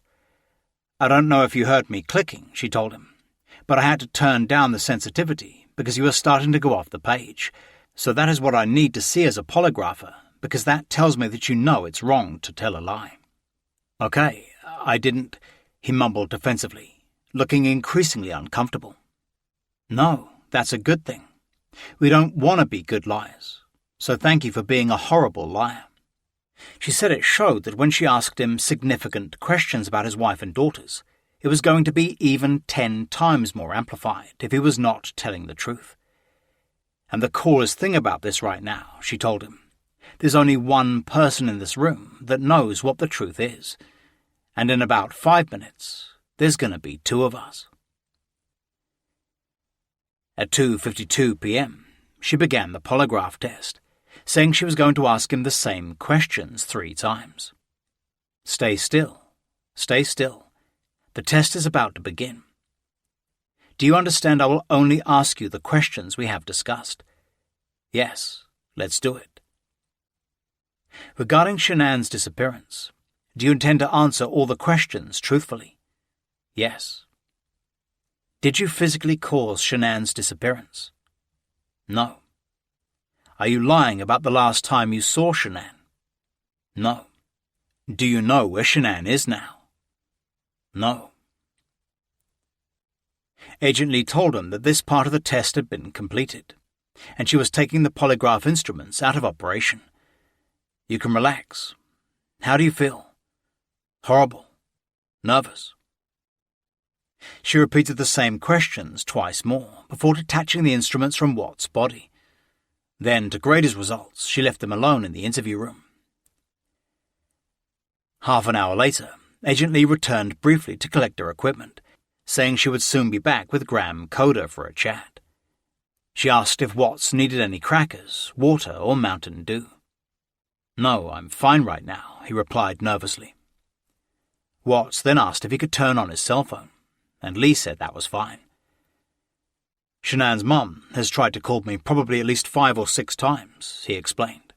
I think she's called the detective quite a few times too. Suddenly he held up his phone to show Lee his favourite picture of Bella and Celeste. Oh my God, they're adorable, said Lee, who is a mother of 3. They're way bigger than I thought. I think I saw a picture of them on the news when they were much tinier. That was this year, he said proudly. While Chris Watts was being polygraphed, Sergeant Ian Albert held a press conference outside on 5th Street. After visiting the home, he said, our agency began the investigation of the following missing persons. Shanann Watts, aged 34. Bella Marie, aged 4. Celeste, who also goes by Cece, aged 3. Shanann's 2 daughters. Sergeant Albert told reporters that the help of the FBI and CBI had been enlisted, as the Frederick PD was not equipped to handle a case of this magnitude. There's a lot at stake here, and we are exploring all avenues in order to not rule anything out. He also appealed to the public to help find Shanann and her daughters, saying officers would be handing out more flyers and setting up additional checkpoints in the area. The hearts of our men and women of this agency go out to the family and friends of Shanann, Bella Marie and Celeste. We are working around the clock on this case, and will not rest until we have the answers that we are looking for. Chapter 34. A Lifeline. At 4 p.m., Agent Tammy Lee returned to the interview room with Special Agent Coder. She had now graded Watt's polygraph test, and he had failed it by a mile. For someone who was a truth-teller, said Agent Lee, we would consider them to be a grade 2 or higher, and we would consider someone to be deceptive if they were a -4 or below. Chris Watts scored a -18. They walked in to find him watching his iPhone videos of Bella and Celeste playing and giggling together. "So I brought Graham in here," said Lee, "because we want to talk to you about your results, okay?" "Okay," Watts replied. Coda pushed a large photograph of Bella and Celeste across the table in front of Watts. The two agents then sat down on either side of the table, facing Watts, who had his arms tightly folded. "So, it was completely clear that you were not honest during the testing," Agent Lee began, "and I think you already knew that. You did not pass the polygraph test." "Okay," he replied matter-of-factly. "So now we need to talk to you about what actually happened," she continued, "and I feel like you're probably ready to do that." "I didn't lie to you on that polygraph," stammered Watts. "I promise." "Chris, stop," said Agent Coda, looking him in the eye. "It's time." I'm not," mumbled Watts. "Just stop for a minute," Coda told him. "I want you to take a deep breath right now." Agent Lee said Watts was feeling sick to his stomach because he was not telling them the truth, and that he'd feel better when he did. "We're not here to play games," she said. "We just want to know what happened, so you can start from the beginning and tell us." Desperately, Watts swore that he was telling the truth and had not lied. "It's not even an option right now," Agent Lee replied. "You did not pass the polygraph." "I know," he feebly acquiesced. "So, I know you were being deceptive," Lee continued. "The issue right now is what happened to Shanann, Bella and Celeste. I know you want to tell us. I can see it in your face. This is where the rubber meets the road, Chris." "I'm not trying to cover things up," he protested, "and I don't know they're not coming back home." Agent Coda took over the interview, telling Watts that they now knew far more than he thought they did. "Here's where I'm confused," Coda told him. "You're this great guy, and I'm not just telling you that. Everyone tells us that, okay? We can't find anyone to say anything bad about you. Chris is a great guy. He's a good father. He's a good man. We're confused as to why you're not taking care of your beautiful children. I don't know where they're at. If I could have my babies back home right now, I would. I want everybody back, and it's the God-honest truth." The two agents didn't reply, just staring at the fidgeting Watts for the next couple of minutes, as the overhead clock ticked. Agent Coda finally broke the silence. "We just can't figure out why there are the two Chris's we talked about last night." "Yes," he responded weakly. Coda observed that one Chris was the perfect father, who could pack a bag for his children and know exactly what to put in there, including diapers for accidents. That Chris read to his daughters at night before tucking them into bed with a nighttime snack. "It warms my heart that you're that type of dad," Coda told him. "I know you love them, and you're not faking that, are you? It's real. There's a lot of guys that come in here and tell me that, and I know they're lying. But you're in here today lying about something else. So we need to talk about that, okay?" "I cheated on her," Watts suddenly burst out. "I know," said Coda. "And this is very good. Keep going." "I'm not proud of it." Watts shook his head. "I didn't think anything like that could happen. I didn't think I'd ever do it, but I did." He said when Shanann had accused him of cheating, he'd admitted it.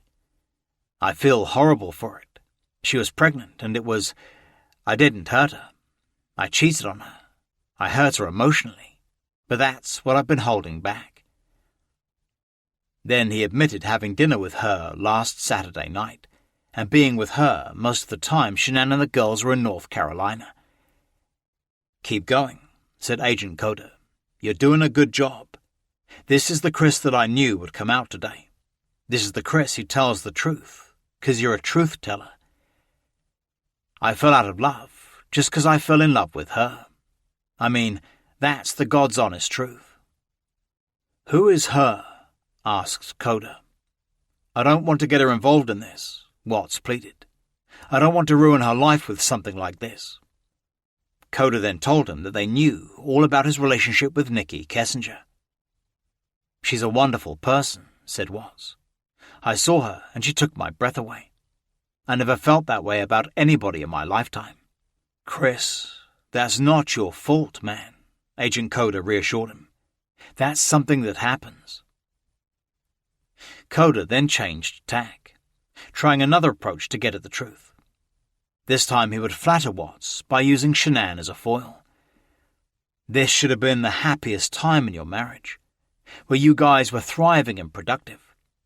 And I believe that Shanann's the reason none of that happened. I believe that she's a controlling person. Maybe doesn't listen to you as much as she should. I think that she can do whatever she wants, and you can't, okay?" Coda reasoned that Shanann had already started to leave the marriage, so it was ironic they were talking about Chris seeing another woman.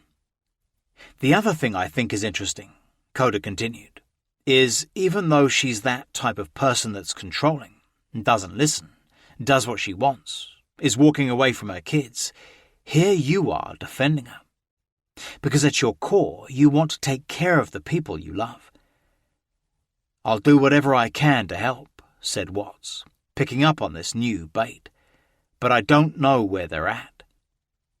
"Chris, right now your dad's outside. He flew across the country to help you. I know. You're lying to him. I'm not lying to him.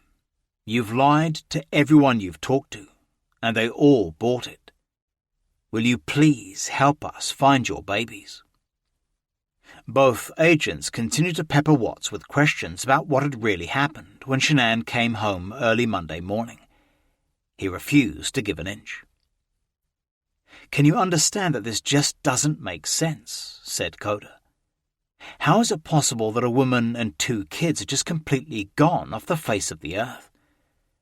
"I promise you," Watts replied desperately, "I did nothing to those kids or her to make them vanish." Then Tammy Lee took over, trying another ruse to get at the truth. "Was it an accident?" "There was no accident. If there was an accident in the house, I wasn't there for it." She observed how he had claimed to have cried during his emotional conversation with Shanann, yet hadn't shed a tear in almost 2 days of interviews. "Not once," said Lee. "And help me understand that, because I don't get it. These are your baby girls." "I know," Watts replied weakly. "I lose my 4-year-old in the store for 10 seconds and I start to panic. I have not seen that from you at all. It's weird, and it doesn't make sense to me. Okay, I love those girls to death. Just because I haven't shed a tear. Then show us that. Show us this, Chris. I am that. Not this, Chris.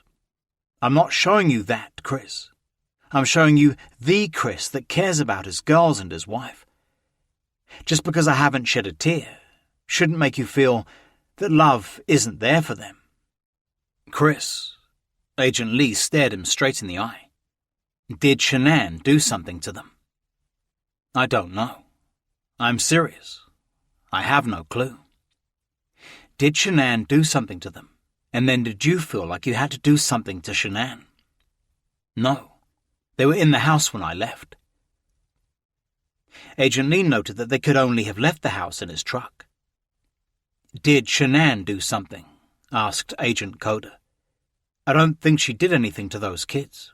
We both loved them with all our hearts. There's no way." Then Agent Lee pondered whether something had happened to Bella and Celeste, leaving him to deal with it. "You had to clean it up for Shanann," Coda chimed in, picking up on Lee's new line of questioning. "Chris, you gotta tell us." Lee pointed to their photograph. "There's something that happened to these baby girls.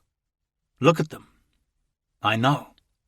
Before you came in, I was watching videos." Agent Lee told him that no one doubted that he loved his girls, but everyone makes mistakes. It's what we do with those mistakes that makes us who we are. At this point, Chris Watts conceived the diabolical idea to accuse Shanann of murdering Bella and Celeste. The wheels began turning in his head as he saw a way out of his predicament. "Chris, it seems like you're thinking of it right now," said Coda. "What are you thinking about?" "She couldn't have," Watts replied in disbelief. "I feel like you cleaned up for her," Lee told him. "I feel that's the type of guy that you are." "Chris, this is a weight that's going to be on you for the rest of your life," said Agent Coda. "This is going to follow you forever. I promise you, when you start talking to us, you will feel better. I know you already feel better getting the Nikki thing off your chest." "Please, don't involve her in the news or anything like that," pleaded Watts. "She can't do that." "Chris, we're giving you a lifeline right now," said Tammy Lee. "You need to take it. You need to reach out and take it." Agent Lee said she believed Shanann had done something to the girls, and he had to fix it to protect her. "I did not do anything," Watts replied, grasping the lifeline. "I did not do anything to those kids." "What did Shanann do to them, Chris?" asked Lee. "Chicks are crazy." "Can I just talk to my dad?" he begged. "He flew across the country." Watts asked if he could go home with his father for a few hours and then come back to continue the interview. The agent said no, but they would bring Ronnie into the interview room and leave them alone. "He's your best friend," said Agent Lee, seeing Ronnie Watts as the bridge to a confession. "There's only one person you wanted here most, and it's your dad," said Coda. "What would you tell him?" "I love him, and I just want him to be by my side." "He knows more than we do that you're a good man," said Coda, "and he knows you want to protect your wife, Shanann. I think he would tell you to do the right thing." At 4:43 p.m., Ronnie Watts entered the interview room, wearing a light blue polo shirt, emblazoned with the words Papa Ronnie. He had been waiting outside in the lobby for almost 6 hours. Agents Coda and Lee left them alone. "They had me back here forever, boy," said Ronnie, sitting down next to his son. "You going to tell me what's going on?" Watts said he had failed the polygraph test, so they're not going to let me go. "Is there any reason why they shouldn't?" "They know I had an affair. I came clean about that." Ronnie asked if Chris wanted to tell him anything about Shanann and the girls. "We had that conversation that morning. You know it was emotional. I told her about the separation and everything like that." "Well, what happened after that?" "I went downstairs and I don't want to protect her." "What?" "I don't want to protect her." Chris shook his head, but I don't know what else to say. "What happened?" "She hurt them." "She hurt them?"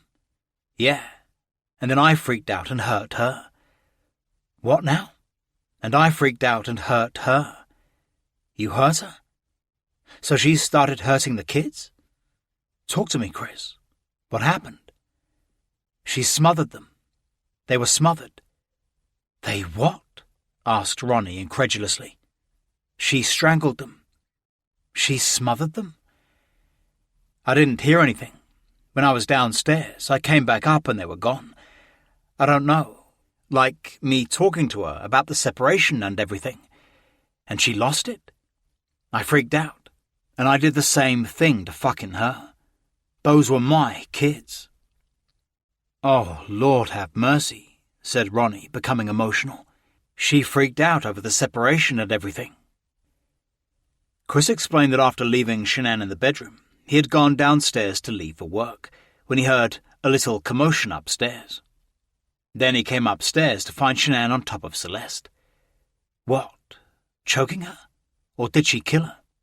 They were blue. Both of them? Yes. She choked both of them to death? I freaked out and did the same thing to fucking her. Oh my God. I don't know what to say.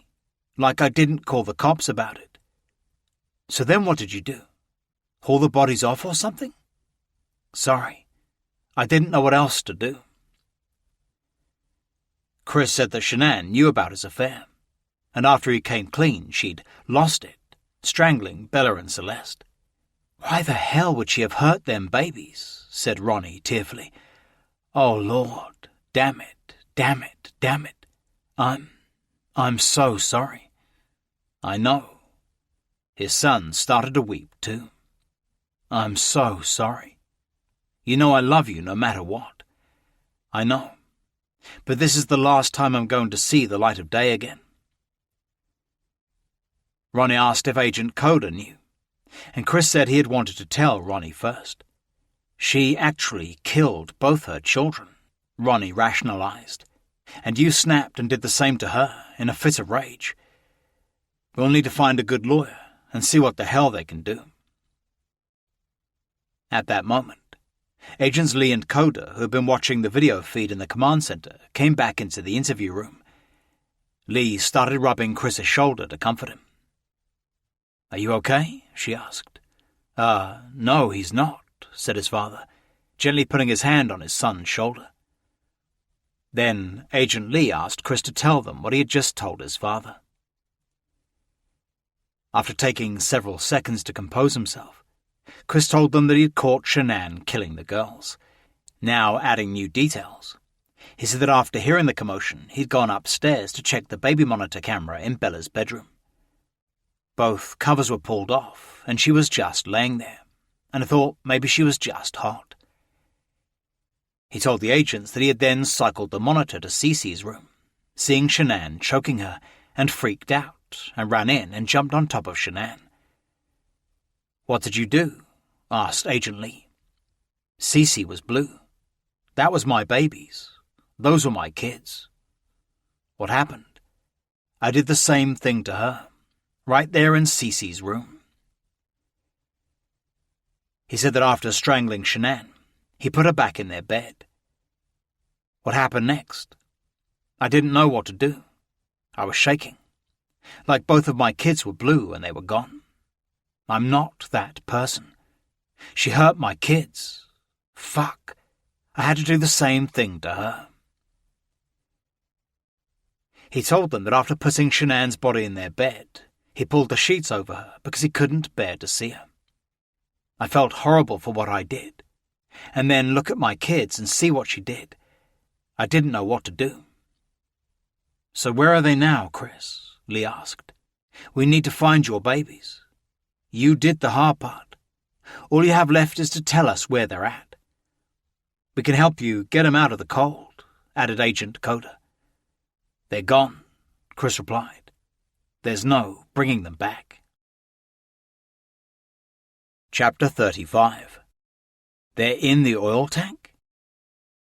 Finally, Chris Watts broke down, admitting he'd loaded Shanann, Bella and Celeste's bodies in his truck and taken them to Survey 319 where he was working that morning.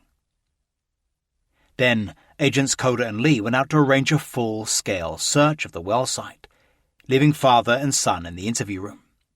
They closely monitored the video feed, as Chris was far more likely to confide in his father than he was in them. "Christopher, I'm so sorry," said Ronnie, after the agents locked the door behind them. "I don't know what the fuck to do.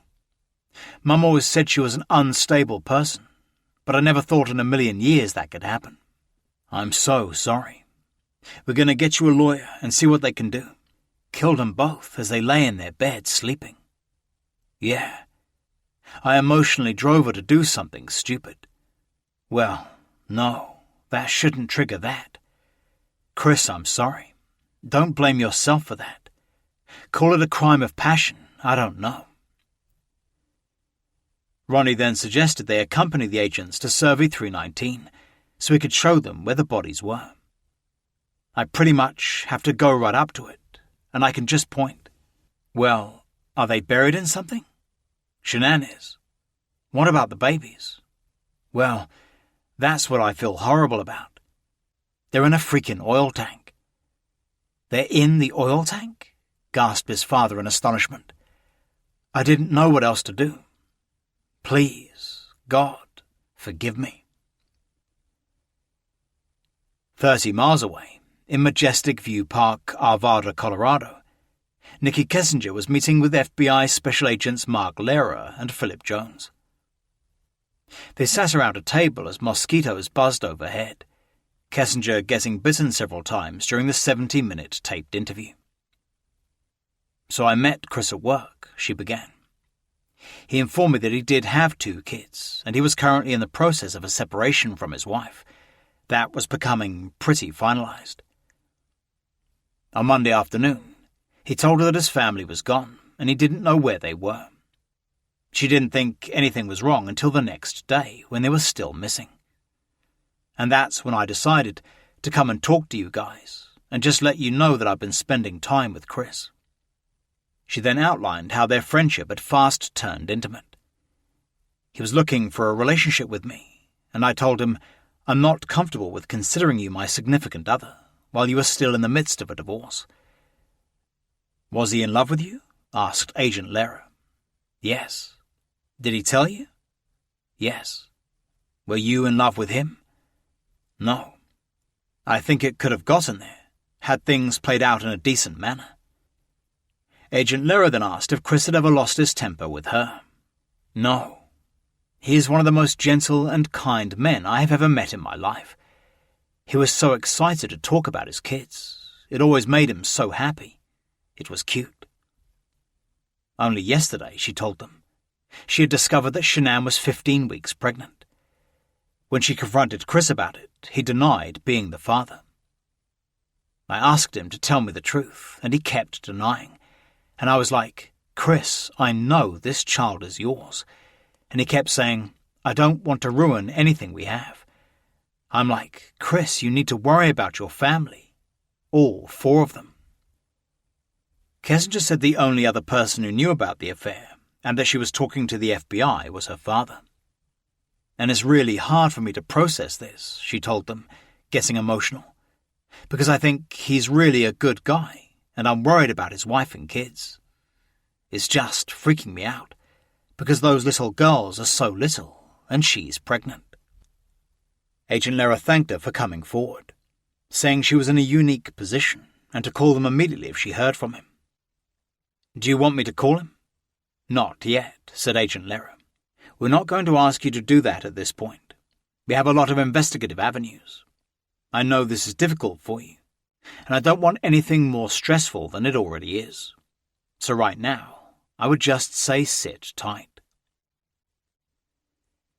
At 5:48 p.m., Agents Tammy Lee and Graham Coder came back into the interview room with a large coloured drone photograph of the Survey 319 well site taken earlier that day.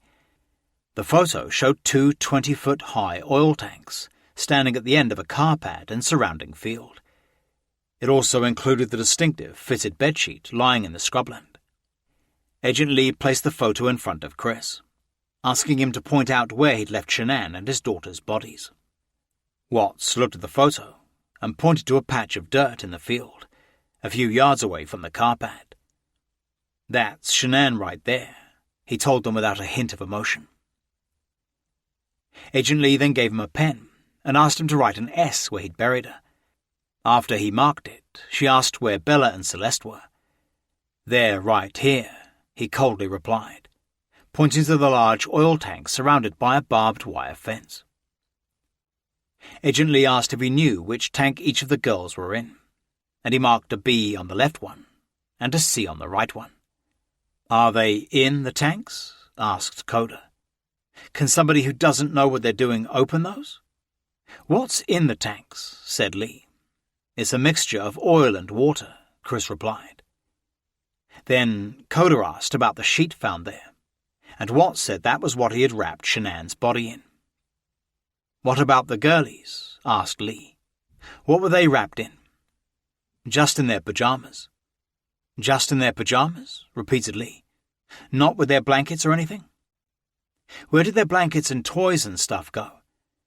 "Probably blew away in the wind," Watts suggested. He said he had dug a shallow grave for Shanann, using the shovel he always kept in his truck. "Can you do me a huge favour?" Agent Lee asked. "Can you just write your name on the bottom? Just so I know we didn't make those marks. I'm just going to write the date on it, okay?" For the next few minutes, the 2 agents closely questioned Watts' account of Shanann killing Bella and Celeste before he'd murdered her. They accused him of lying, saying that his story didn't make sense. "That kinda looks weird, Chris," Agent Lee told him. "I would hate for Shanann to get a bad rap if she didn't have anything to do with it." "People in my family have always said she's unstable," he replied. "But I never would have thought in a million fucking years." "So you're good with the public knowing that Shanann killed her daughters?" Lee asked. "I did not hurt those girls," he replied emphatically. "Chris," said Agent Coda, "I'm not sure I believe you. I did not hurt those girls. I promise you, Graham." "Chris, you can imagine we're pretty cynical in our jobs," Coda said. "And tonight we've had to talk about a lot of things. Don't get mad at me. But what it looks like is that you found a new life.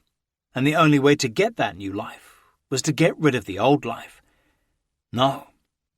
And I think you killed those girls before their mum came home." "No, I did not. And then killed Shanann. My God, no, no, no." Coda asked why he hadn't called an ambulance for his daughters after Shanann had killed them. "It just doesn't add up," said Coda. "So either you're this monster who just wanted this young girlfriend, so I'm going to kill everyone and hope it works out or something. So I think we're very close to the truth, but not quite there yet." "I'm not a monster," Watts replied emotionally. "I didn't kill my babies. Everything I've told you is the truth." "I think as many problems as you have with Shanann," said Agent Lee. "At the end of the day, she seemed like she was a pretty good mum, right?" "I was a pretty good dad as well," retorted Watts. Just after 6 p.m., CBI agent Matthew Saylor learned that Chris Watts had confessed and received the photo Watts had marked showing the placement of the bodies. An aerial drone was relaunched to shoot more video and photograph the storage tanks from various angles. After obtaining a search warrant, CBI crime scene analysts Dave Yoakum and Karen Schroeder began documenting the crime scene with digital photographs and measurements. A coroner was summoned. They collected the fitted sheet, 2 black garbage bags, and a broken rake head, logging them into evidence. Luke Eppel led Saylor and Yoakum up the stairs of the 2 oil holding tanks, using a gas monitoring device as it was so dangerous. They opened the 8-inch thief hatch and shone a flashlight into the tank, but it was too dark to see anything, except visible gas fumes. They also found numerous strands of blonde hair stuck to the rim of the left tank's hatch opening, and collected it as evidence. Arrangements were made to drain both tanks in the morning for the gruesome task of recovering the girls' bodies. At 9:52 p.m. Wednesday night, Denver 7 reported that Chris Watts had now confessed to killing his wife and daughters and was helping police recover their bodies. All 4 Colorado networks led off their 10 o'clock news shows with the story, which would soon go national. Back in North Carolina, Shanann's family heard about his confession from a breaking online news report. "And I heard my dad scream on the back porch," recalled Frankie Rusek, "and we were running out there, and he's crying. There on the big screen was, 'Husband admits to murdering mother and children.'" After hearing the horrific news, Frankie went on Facebook. "I just want 30 seconds alone with that heartless psychopath," he wrote. "May Satan have mercy on his soul. My blood is boiling, and the pain and anger and sadness I have in my heart. Nothing, absolutely nothing would get in my way of taking away his life like he did mine, and my entire family." At 10:45 p.m., lead detective Dave Baumhover and Officer Scott Coonrod arrived at Survey 319. They collected evidence from the CBI crime scene analysts, including the fitted sheet, 2 garbage bags, the top of a rake, and strands of Bella's hair found on the oil tank hatch. Then, under arc lights, they started excavating an area of scrubland, about 100 feet from the oil tanks, where Chris Watts had marked on the photo that he had buried Shanann. The dirt appeared to have been freshly dug, Officer Coonrod later reported. we located the body of an adult female, which we believed to be Shanann. Her body lay face down, about 9 inches below the surface. The knees were pulled up to the chest in a fetal position, with the left arm up toward her head. The body was already decomposing. She was wearing a blue pair of underwear and a light-coloured shirt, and an amniotic sac containing a fetus was visible. Shanann Watts was pronounced dead by the Weld County coroner at 12:05 a.m. Thursday. Her body was photographed and placed in a body bag to be taken to the medical examiner's office for autopsy. Just after 11 o'clock, at the exact time that Shanann's body was recovered, her husband was handcuffed and taken into custody, 12 hours after he had arrived at the Frederick PD with his father. Watts was being held on 3 counts of first-degree murder and 3 counts of tampering with physical evidence. He was photographed with his shirt off in the interview room. On the left side of his neck were red marks, which he claimed were mosquito bites. Similar ones were found on the front of his neck. He was driven 35 miles north to Weld County Jail in Greeley. After being booked, he was allowed to phone his father, but the call did not go through, as Ronnie did not have a prepaid prison calling card. Chris Watts was then placed on a suicide watch and went straight to bed, where he fell asleep immediately. At 12:08 a.m., the Frederick Police Department officially announced Chris Watts' arrest for the murder of his family. In the evening hours of August 15th, read the police statement, the Frederick Police Department, in conjunction with the FBI and the Colorado Bureau of Investigation, has made an arrest in connection to the missing persons case involving Shanann Watts and her 2 daughters, Bella and Celeste. Chris Watts, the husband of Shanann, has been placed into custody and is awaiting charges at this time. He will be held at the Weld County Jail. The statement announced that a news conference, which would be streamed live on Facebook, would be held Thursday at 10:30 a.m. at the Frederick Courthouse. Soon afterward, Lou Valentino released a statement on behalf of the Rusek family. It is with deep hurt, confusion and anger to confirm our beautiful cousin Shanann Watts, her unborn child and 2 angelic daughters Bella, 4, and Celeste, 3, were viciously murdered by husband Chris Watts, who confessed to the killings. Please keep Shanann's parents and brother in your prayers. Shanann's devastated brother Frankie made his feelings clear in a post on Facebook early Thursday morning. That piece of shit, may he rot in hell. He killed my pregnant sister and my 2 nieces. Her husband Chris Watts admitted to murdering my family. We just found out she was pregnant with a baby boy, and his name was going to be Nico. Frankie asked Shanann's friends and family not to give any interviews to the media. Chapter 36. Recovery. On Thursday morning, Chris Watts' confession and arrest was front-page news from coast to coast, as dozens of television stations replayed his sham appeal for his wife and daughters. The New York Times carried the story with the headline, "He begged on TV for his family's return. Then he was accused of killing them." The story read, Chris Watts stood on his porch in Frederick, Colorado on Tuesday and pleaded in an interview with a television reporter for his missing wife and 2 children to come home, but there would be no reunion. On Wednesday night, Mr. Watts, 33, was arrested and accused of killing his wife Shanann, 34, who was 15 weeks pregnant, and his 2 daughters, Bella, 4, and Celeste, 3. The police declined to discuss any motives for the killings. The Denver Post reported that Chris and Shanann Watts had filed for Chapter 7 bankruptcy in June 2015, owing almost $450,000, and were at present being taken to court by the Windham Hill Master Association for non-payment of dues. The story also quoted from Shanann's numerous Facebook posts, extolling Chris as her rock and the love of her life. At 7:30 a.m., Chris Watts' Anadarko team arrived at work to find a counselor waiting to help them cope with the shocking news. The Human Resources Department had already fired Watts with a hand-delivered letter to Weld County Jail. When they broke the news that he confessed at 10 o'clock, said Anthony Brown, I didn't even go to bed because I was crying and couldn't sleep. Troy McCoy said he was devastated. I'd been crying most of the night once I found out the news. The counsellor was an older gentleman, and he talked to us for about an hour. Later that day, Anadarko released a statement to the press.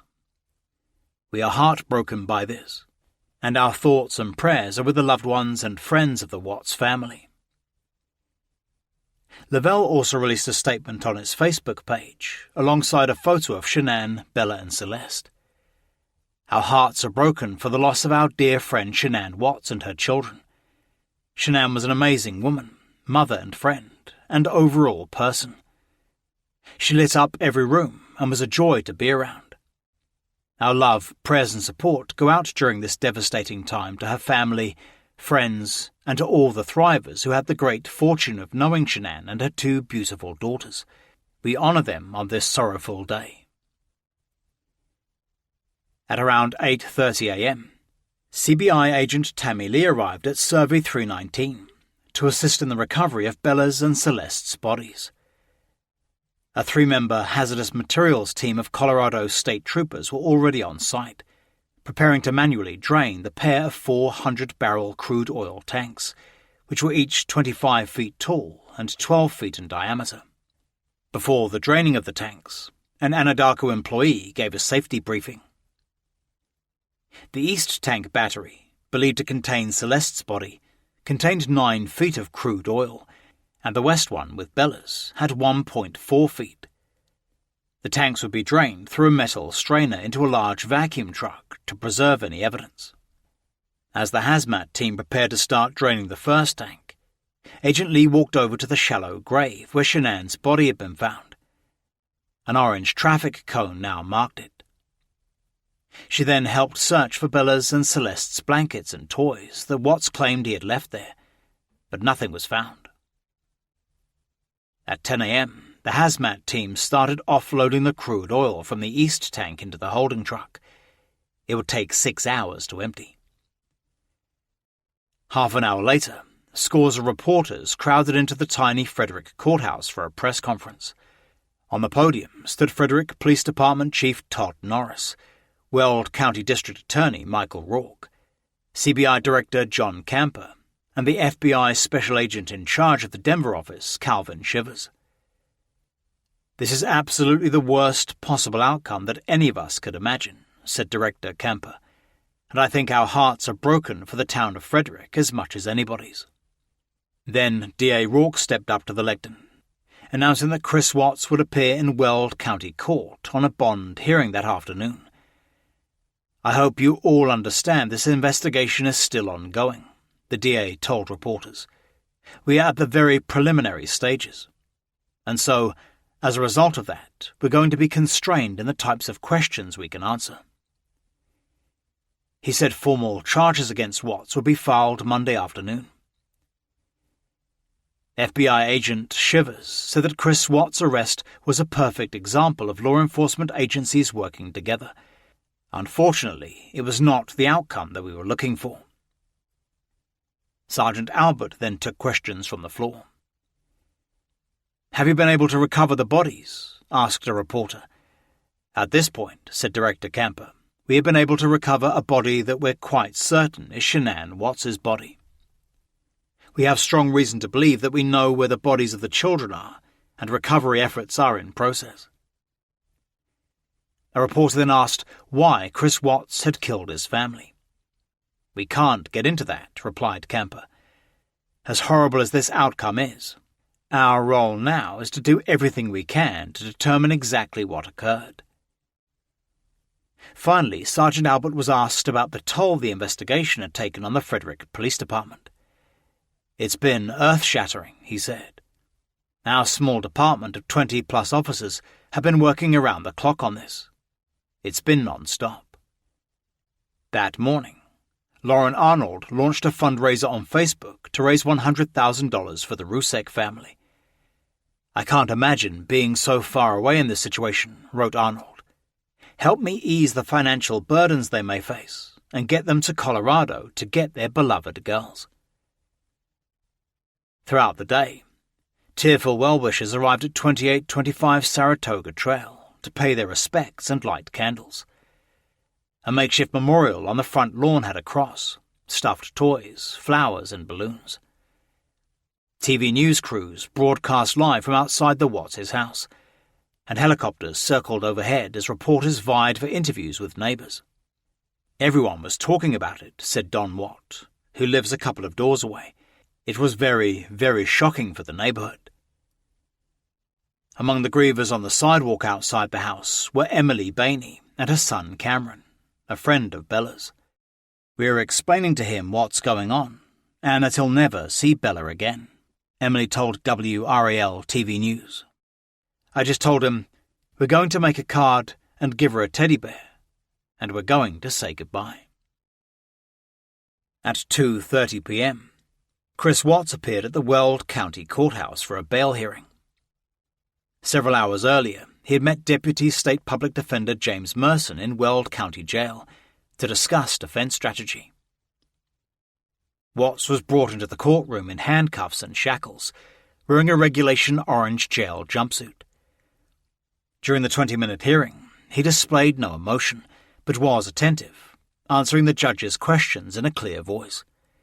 This matter comes on for a first appearance, said District Court Judge Marcello Kopkow. Correct me if I'm wrong, but formal charges have not been filed yet? That's correct, Your Honour, replied Weld County DA Michael Rourke, who said they would be filed by 3:30 p.m. Monday. Judge Kopkow said he had reviewed the affidavit supporting the warrantless arrest and found probable cause.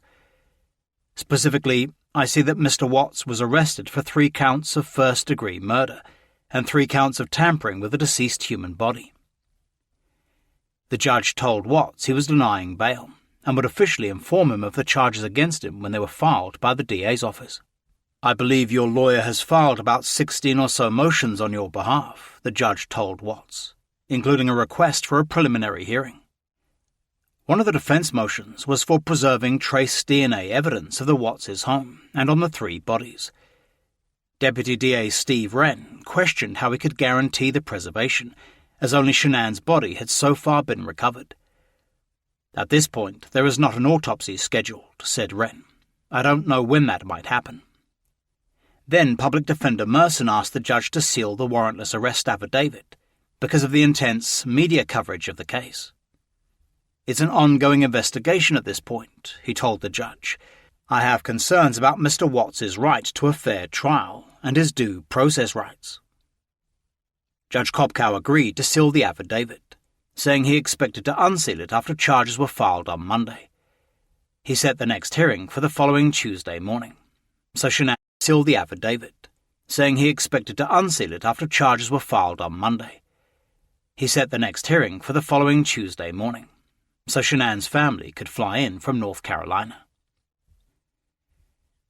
While Chris Watts appeared in Weld County Court, the hazmat teams were preparing to enter the east tank to recover Celeste's body.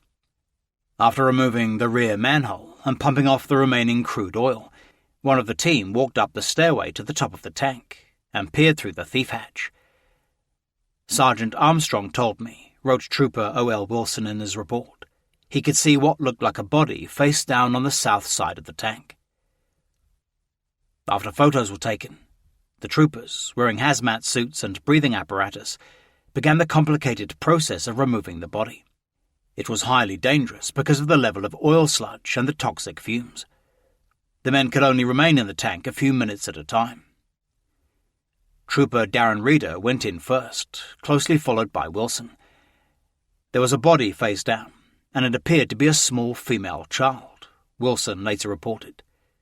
Trooper Reeder grasped the upper portion of her right arm to turn her over, and then lifted her by both arms as I held her right leg, as we moved the body towards the manway.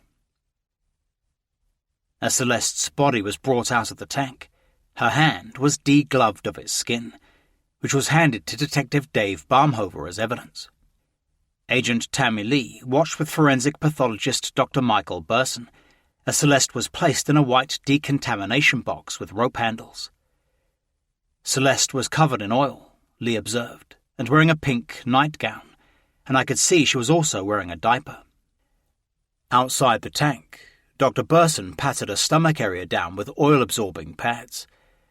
Celeste appeared to have skin slippage and was wrapped in a white sheet and then laid inside of an open body bag.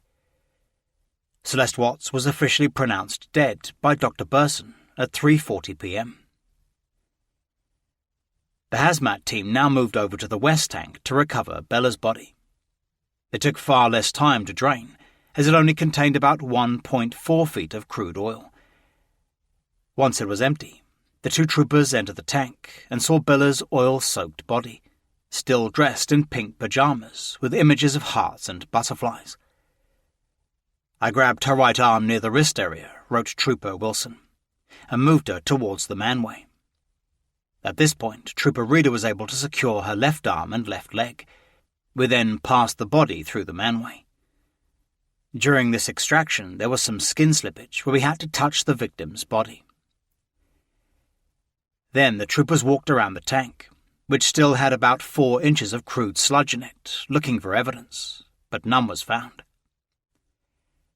As a safety precaution, Bella's body was tested for any build-up of combustibles by a 4-gas monitor, while Dr. Burson patted her down with absorbent pads. Bella was officially declared dead at 5:50 p.m. As Bella and Celeste's bodies were driven away to the morgue at the McKee Medical Center for autopsy, the hazmat team had to be thoroughly decontaminated. At 6:30 p.m., the Frederick Police Department issued a press release announcing they had now recovered the remains of Bella and Celeste Watts. It did not mention that they had been recovered from 2 oil tanks. Evidence technicians from both the Colorado Bureau of Investigation and the Frederick Police Department located 2 bodies, whom police have strong reason to believe are Bella and Celeste Watts, the daughters of Shanann Watts. While we will not disclose the location as to where the bodies were located, police can say that they were found in close proximity to the other body, whom officers strongly believe is Shanann's. But several hours later, Denver 7 broke the story that their bodies had been recovered from 2 oil tanks. Citing several reliable sources, it reported that Chris Watts had placed his 2 little daughters in the Anadarko-owned oil tanks in order to hide the bodies and conceal the smell. Late Thursday afternoon, CBI agents Kevin Kobach and Tim Martinez arrived at Nikki Kessinger's home in North Glen, Colorado, to bring her to the Thornton Police Department for a second interview. She was accompanied by her father, Dwayne. Before it began, Nikki handed over some of Chris Watts' clothing, love letters, and a birthday card he had given her. She also handed them her iPhone to copy photos and messages, explaining some were kind of raunchy.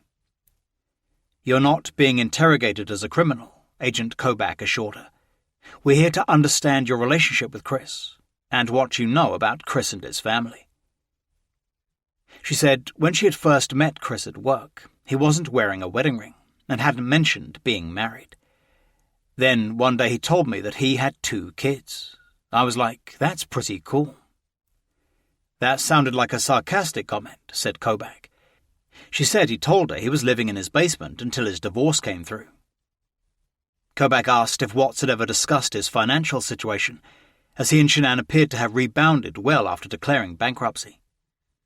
"I think he was really frustrated with the situation. He told me, 'I feel like my paycheck goes into my bank account, and she makes it go like this.' From the vibe I got, she had really bad spending habits." Kessinger said he often complained that his family lived paycheck to paycheck and could not afford their lavish lifestyle. Then Agent Kobach asked her to describe her relationship with Chris Watts. "We got along really well, and I enjoyed it. 6 to 8 weeks, whatever it was. You guys have an intimate relationship during that time?" "Yes." "Did he ever tell you that he loved you?" "Yes, he did." "Did you ever tell him the same?" "Couple of times." Kessinger said she was trying to come to terms with her horrific situation, wondering about its long-term effects. "My name is about to be slandered. I don't know how long it's going to take to heal." She said she wouldn't be able to go out in public for a couple of years, as people would point fingers at her. This is a horrible, horrible thing. They're going to say, "You're the woman that had an affair with the man who took out his whole family." Agent Kobach asked what she thought was the catalyst for Watts killing his family. "I've thought about this, and sometimes I think to myself, if I wasn't in this man's life, would his family still be alive?" Chapter 37. The manner of death is homicide. At 9:55 a.m., Friday, Public Defender James Merson filed an emergency motion for DNA swabs to be taken from Bella's and Celeste's necks, to bolster Chris Watts' claims that their mother had strangled them. "The autopsies for this case are scheduled to begin in 20 minutes, the motion read. Defense counsel had an opportunity to speak with a DNA expert this morning, who advised that even though the bodies of the two decedents have been in an oil well filled with crude oil for several days, DNA would still be present. 35 minutes later, Dr. Michael Burson and his assistant, Joey Weiner, began Shanann's autopsy at McKee Medical Center in Loveland, Colorado. Also present were Deputy DA Steve Wren and Patrick Roche, Weld County Coroner Carl Blesch, Detective Dave Barmhover, and Agents Graham Coder and Tammy Lee. Before the autopsies began, Wren read out the defense motion requesting neck swabs, x-rays, and fingernail scrapings from Bella's and Celeste's bodies. A few minutes later came the news that Judge Kopkow had denied the requests. Dr. Burson then performed the first autopsy on Shanann Watts. After her clothing was removed, placed on a clean sheet and photographed, it was logged into evidence by Barmhover. Then the body was opened with a thoracoabdominal incision. Shanann appeared to have a large amount of skin slippage, Agent Lee later wrote in her report, and her amniotic sac protruding from her vaginal area. Dr. Burson examined the amniotic sac and removed Shanann's fetus. The fetus was then collected as evidence and transported directly to the CBI's forensic laboratory for genetic analysis. During Shanann's autopsy, wrote Lee, Dr. Burson pointed out several important findings. Her hyoid bone in the middle of the neck was not broken, although he pointed out bruising to the soft tissue on the right side of the hyoid bone. Dr. Burson also noted bruising to the muscles and tissue in Shanann's neck. The pathologist found no other trauma to the body or evidence of any disease. Based on the history provided and the autopsy findings, read Dr. Burson's autopsy report, the cause of death is asphyxiation due to manual strangulation by another individual. The manner of death is homicide. At 1:30 p.m., Dr. Burson began his autopsy on Bella Watts, who was wearing an oil-soaked pink nightgown with hearts and butterflies and underwear. Her clothing was removed, photographed, and handed to Detective Barmhover. Bella also had a large amount of skin slippage, reported Agent Lee. It appeared Bella had some scrapes to her buttocks and the tops of both shoulders. The pathologist observed that Bella's frenulum, the skin connecting the top lip to the gum, was torn, and her gums and inner lip were bruised. Bella's injuries had been caused by hard downward pressure on her nose and mouth, and she had bitten into her tongue. Dr. Burson indicated Bella's death was violent, wrote Lee, as it appeared she struggled to get away. The pathologist found her cause of death was asphyxiation due to smothering. The toxicology results, he later reported, likely represent decomposition and an artifact of being submerged in an oil tank for several days. The manner of death is homicide. Celeste Watts' autopsy began at 5:30 p.m. She was dressed in a pink nightgown, Minnie Mouse underwear and a diaper.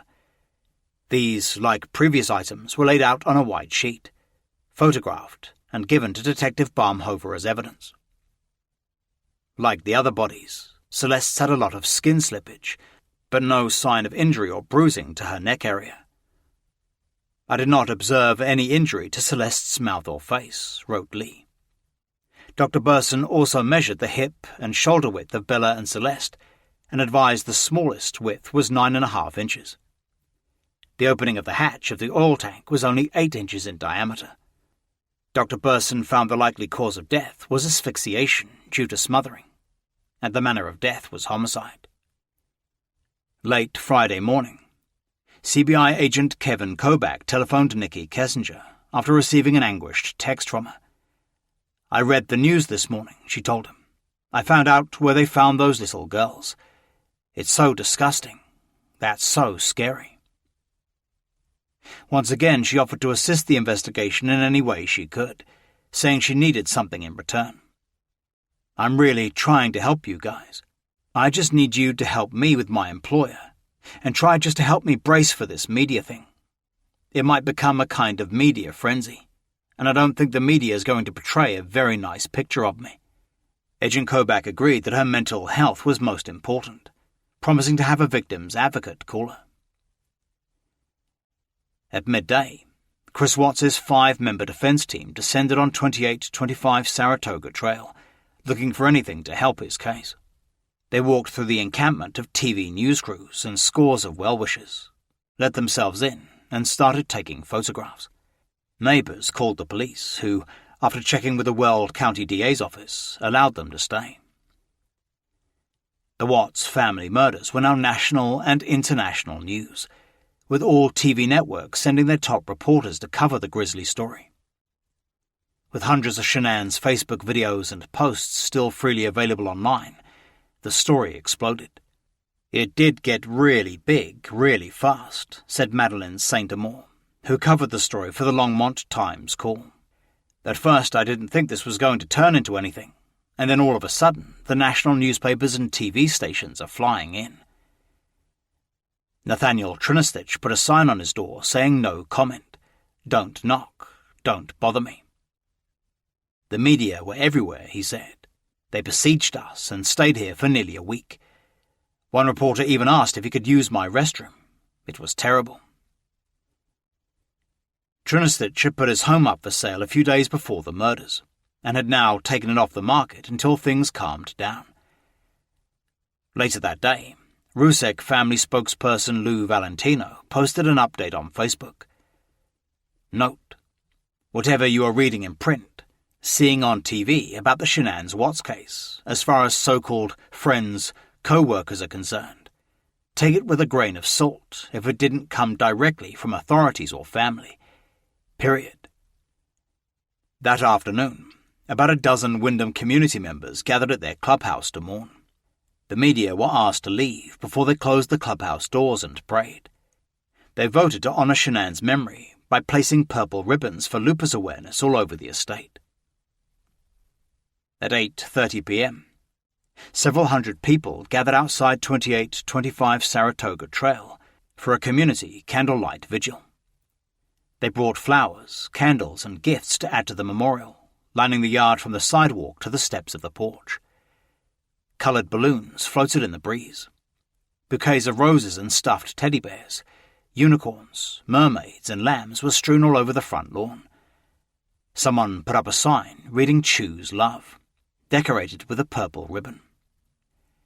"This is to celebrate, mourn, and get closure for a family that didn't deserve this," said Kelly Trippi, who organised the vigil for the estate's social committee.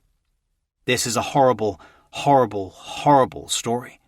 It's affected us all, whether you do know them or don't know them." Among the mourners were Gina Dietz and her daughter Eva. "It's been awful to have to explain to my kids," said Gina. "I mean, Chris is someone that they love and trust. It's been horrible to try and explain the unexplainable." Since his arrest, Chris Watts had been on suicide watch alone in his cell in Unit 07 at the Weld County Jail. He was respectful and polite to the warders, spending hours blankly staring at the wall. Every day he was allowed an hour out of his cell for exercise. The other inmates soon found out what he was there for and started threatening him. Day and night they pounded on the walls of his cell and screamed obscenities. They told him to kill himself before one of them did. Whenever he left his cell for exercise or to meet his lawyers in the visitors' room, the entire jail block was put on lockdown to protect him. The housing unit was very upset, wrote a prison deputy in his report, about having their sliders shut indefinitely. They made their collective feeling clear by booing Watts when he came out of his room. On Friday night, another deputy became so concerned about Watts that he came in to see if Watts was all right. I asked him if he was feeling suicidal, and he told me he was not. The deputy later wrote in his report, "He is just thinking about things, and he's trying to exercise to keep busy." On Saturday afternoon, Nikki Kessinger texted Agent Kobach that Anadarko had placed her on an extended leave, and she had remembered more. Kobach said he was out of town until Tuesday and would then be in contact. "I'm with my family tonight," she texted back, "and it's a safe and positive environment for me right now." "You doing okay?" "I'm all right," informed my employer of the situation. "Getting ready to head to a safe spot tonight in case my name is released tomorrow. Trying to be proactive and positive." She asked if his motive would be revealed in the warrantless affidavit. "Motive is never released," Kobach replied. "That is media speculation." That night, Kessinger searched the internet for Amber Frey, the mistress of Scott Peterson, who murdered his pregnant wife Lacey in 2002. 2 years later, he was convicted of Lacey's first-degree murder and their unborn son's second-degree murder and sentenced to death. He remains on death row in San Quentin prison.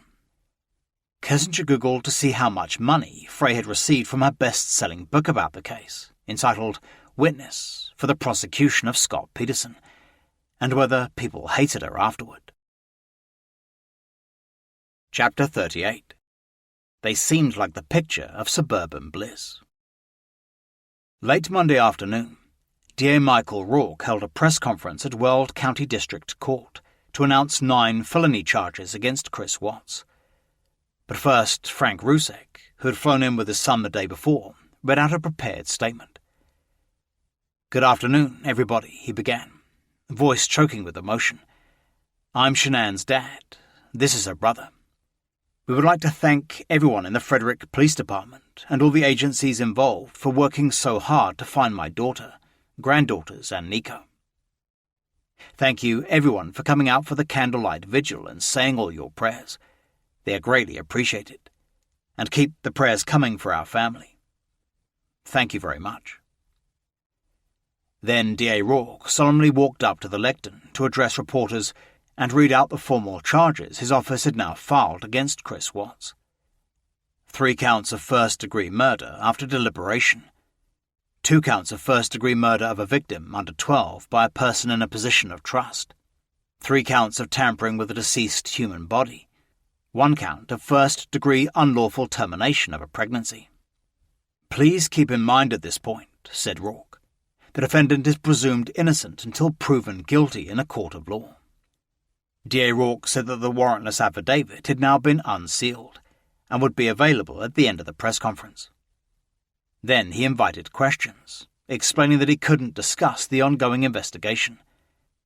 "At any point did you consider the death penalty?" a reporter asked.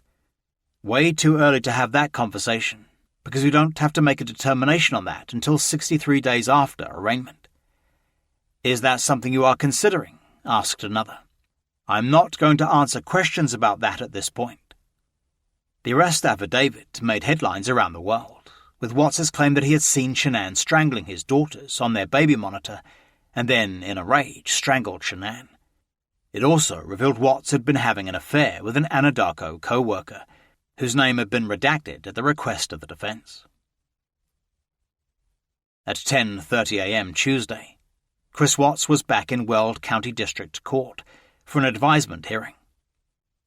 In the front row of the public gallery sat Shanann's father and brother. As Judge Marcello Kopkow read out each charge, Frank Rusek wept, his hands covering his eyes. His son Frankie put his arm around him for comfort, as Frankie coldly stared at his brother-in-law, sitting at the defense table, shackled and wearing an orange jumpsuit. Watts sighed as each of the 9 felony charges was read out, answering, "Yes, sir," when the judge asked if he understood them.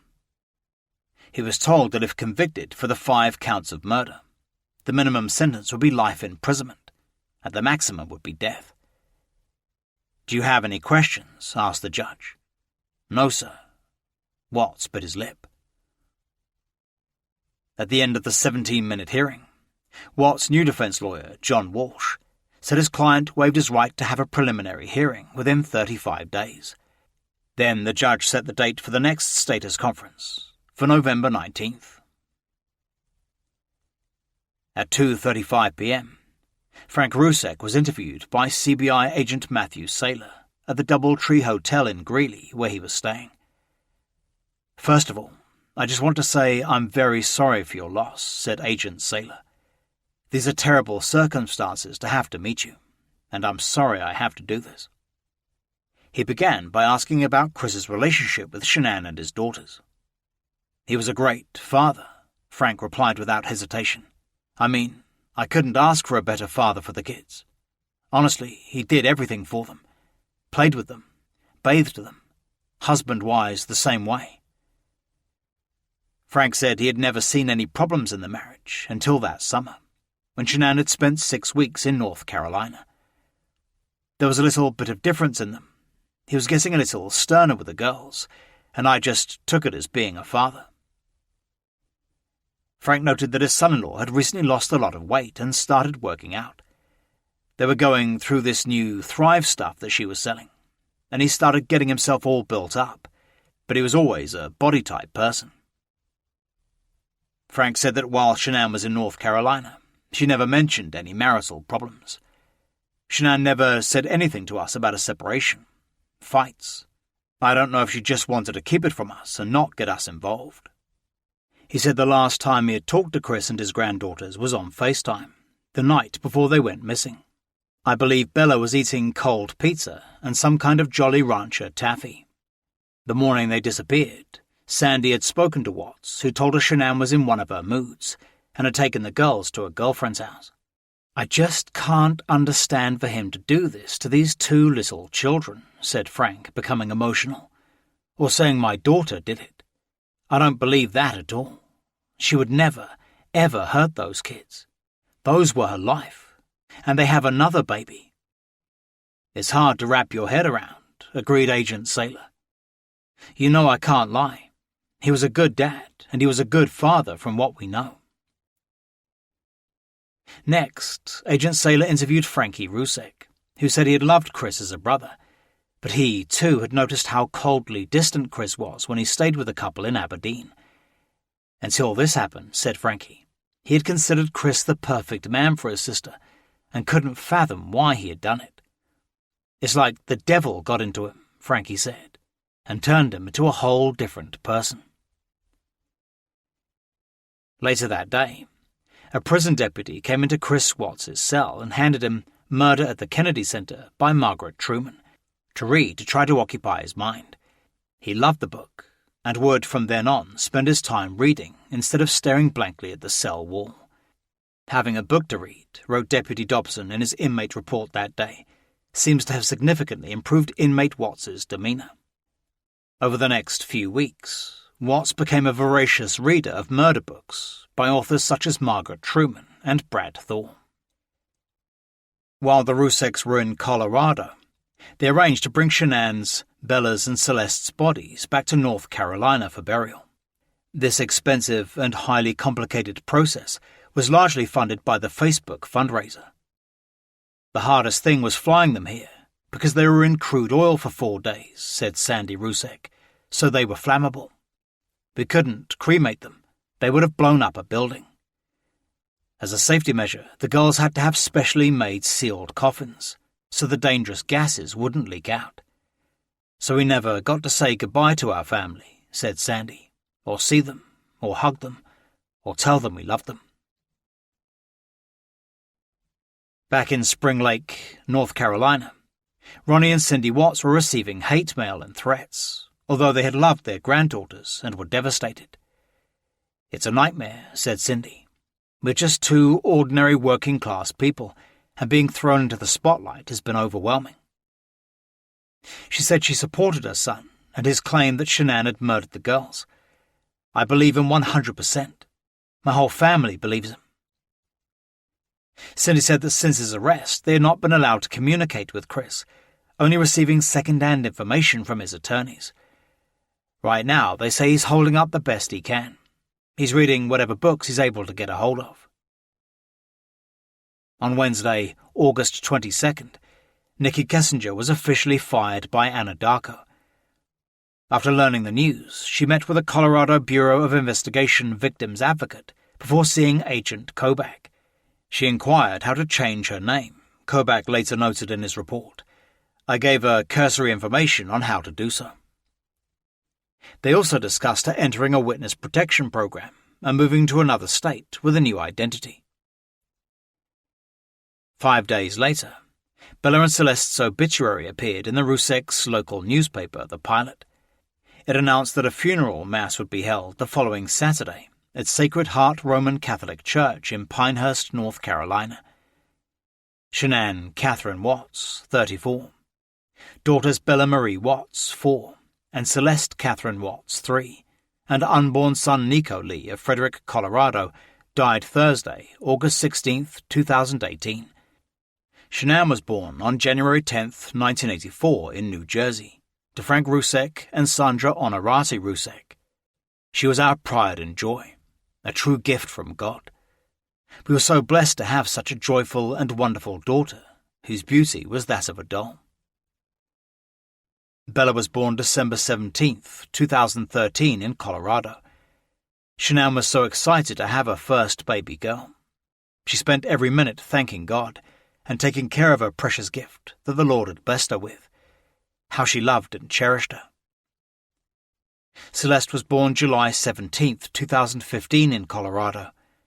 Oh, how Shanann was so excited to have another child because of her battle with lupus.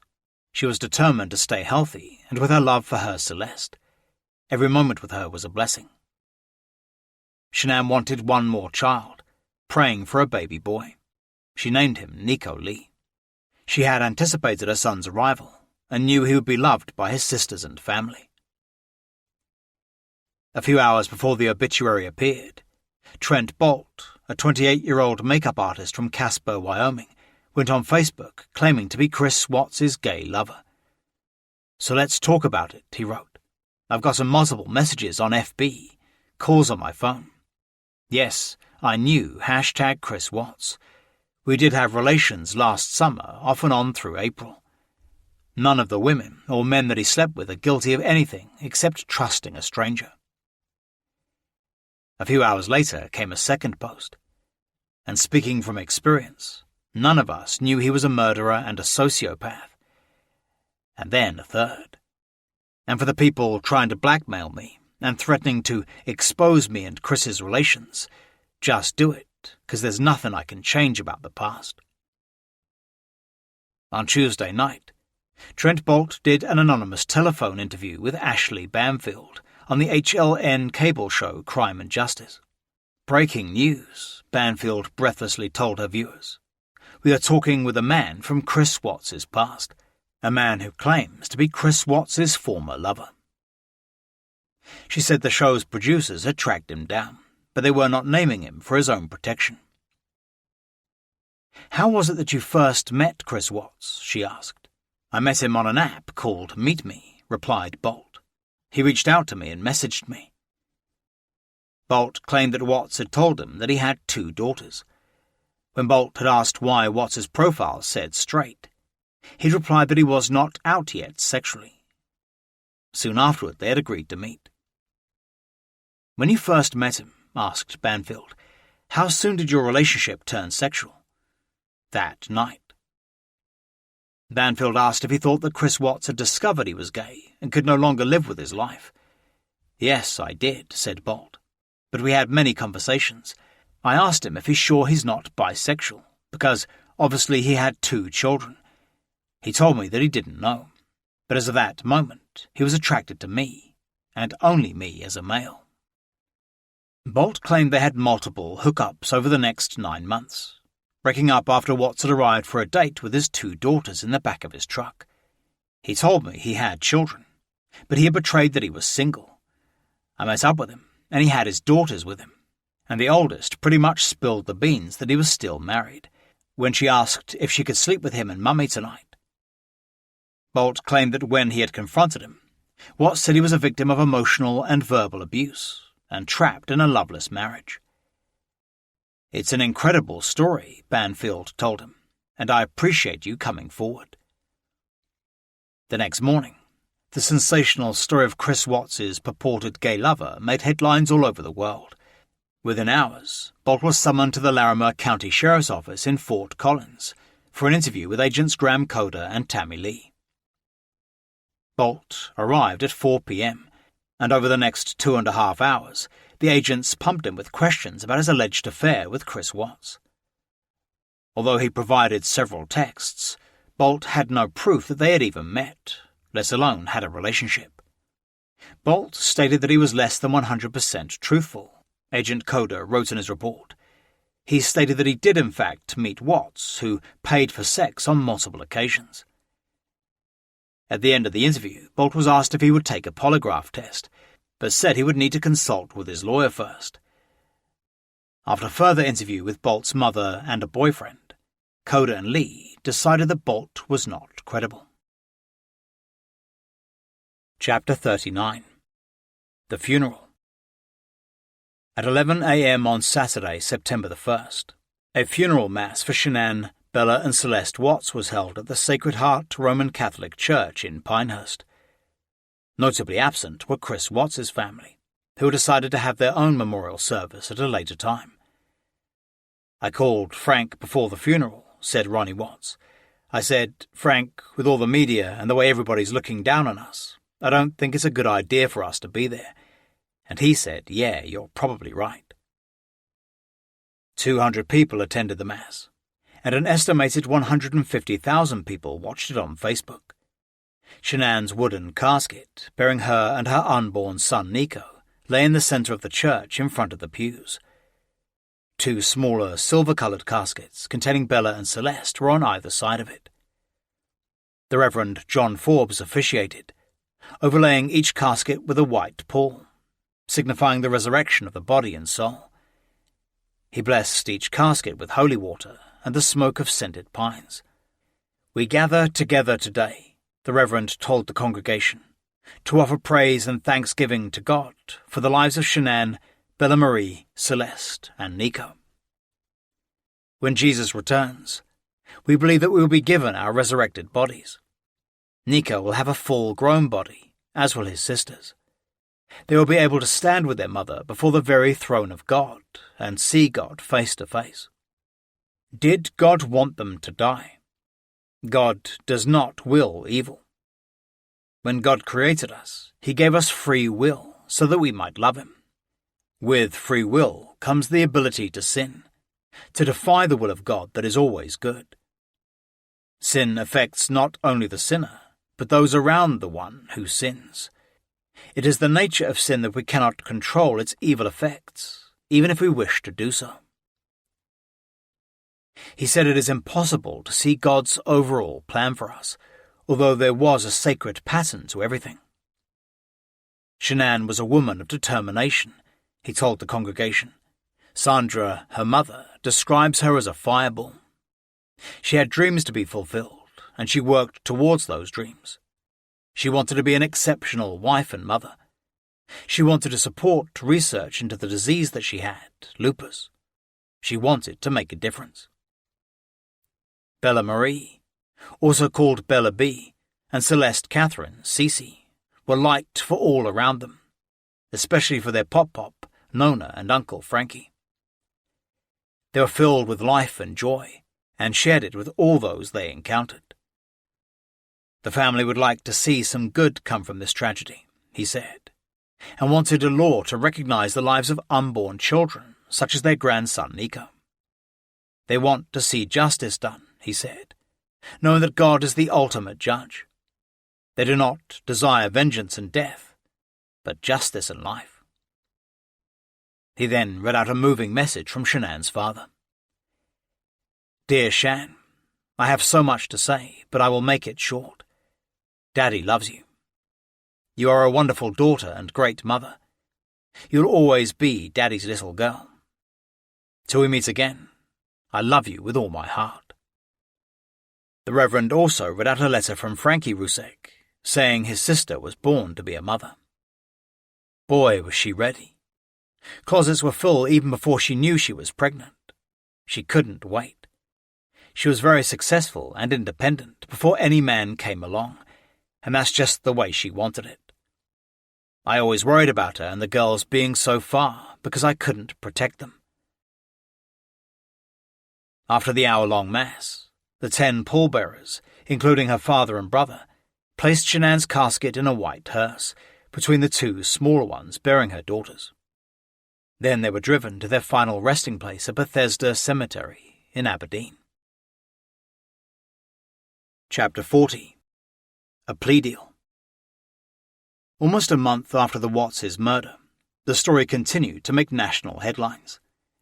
It made the cover of People magazine 3 weeks running, with new revelations on its website daily. Ashley Banfield's Crime and Justice show now only covered the case. As the world awaited new developments, thousands became obsessed with Shanann's voluminous Facebook postings and videos, which remained online as a tribute. Scores of public and private online groups had now sprung up, obsessed with the murders. A private group called Watts Family Murders, Analysis and Discussion, had 17,000 members, and a public one, Prayers for Shanann, Bella, Celeste and Nico, boasted 30,000. True crime fanatics all over the world played detective, posting their elaborate theories of why Chris Watts had annihilated his family. They sifted through all of Shanann's Facebook videos, searching for clues. The September 3rd edition of People magazine ran a cover story with the headline, Married to a Monster. The following week it ran another, The Watts Family Murders, Secrets and Lies. Shanann and Chris Watts seemed to have it all, the article read. A happy marriage, 2 beautiful daughters and a baby on the way. But with Chris now being charged with killing them all, darker truths emerge. The story included new details from an anonymous police source who was not authorized to talk to the press. Watts' defense team immediately demanded an investigation into the leak. These extrajudicial statements have the effect of irretrievably tainting the potential jury pool, read the motion, violating Mr. Watts' rights to a fair and impartial jury. On September 17th, Judge Kopkow denied the motion, finding that the defense had not produced any evidence that potential jurors had been prejudiced by the stories. The court is mindful that it must be ever vigilant to ensure the defendant receives a fair trial, wrote the judge in his ruling. On Thursday, September 26th, Dr. Michael Burson finally signed the autopsy reports for Shanann, Bella and Celeste. Toxicology tests had found that Shanann's blood alcohol level was 0.128, well above the legal limit. After handing over a copy of the autopsies to the defense, D.A. Rourke immediately filed a motion to seal them, citing concern about tainting witnesses that have not yet been interviewed. Then he ordered an investigation into why Shanann's blood alcohol level was elevated, and if she had been drinking prior to her murder. The first week of October, CBI Field Agent Greg Zentner interviewed several of Shanann's friends about her alcohol consumption. Cindy Derrisette, Cassie Rosenberg and Karen Epps, who'd all been with Shanann in Arizona, said she had not drunk any alcohol. Nicole Atkinson told Detective Barmhover that Shanann had only drunk water with lemon during the trip because she was pregnant. On October 12th, Judge Kopkow denied the prosecution's request to seal the autopsies, citing the Weld County Coroner's Office as the custodian of the records. 3 days later, Coroner Carl Blesch filed a petition to seal the autopsy reports, pending a court hearing at a later date to discuss the matter.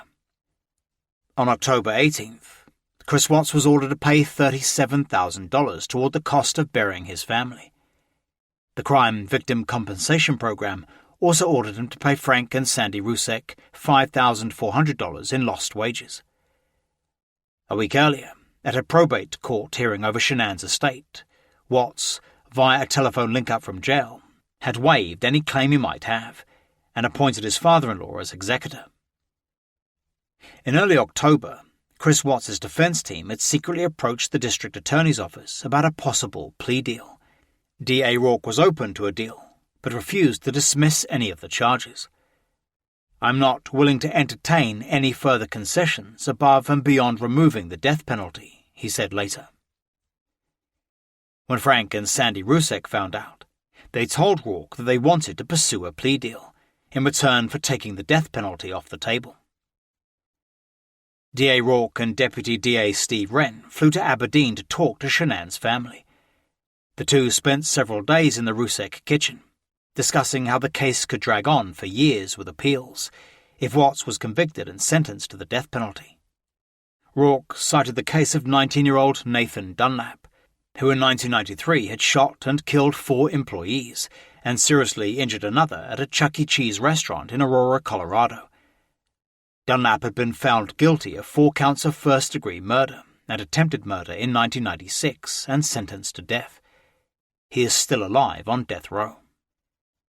We spent quite a bit of time with the Rusek family talking about the realities of the death penalty, recalled Rourke. We explained to them the extraordinary delays that currently exist in the state of Colorado.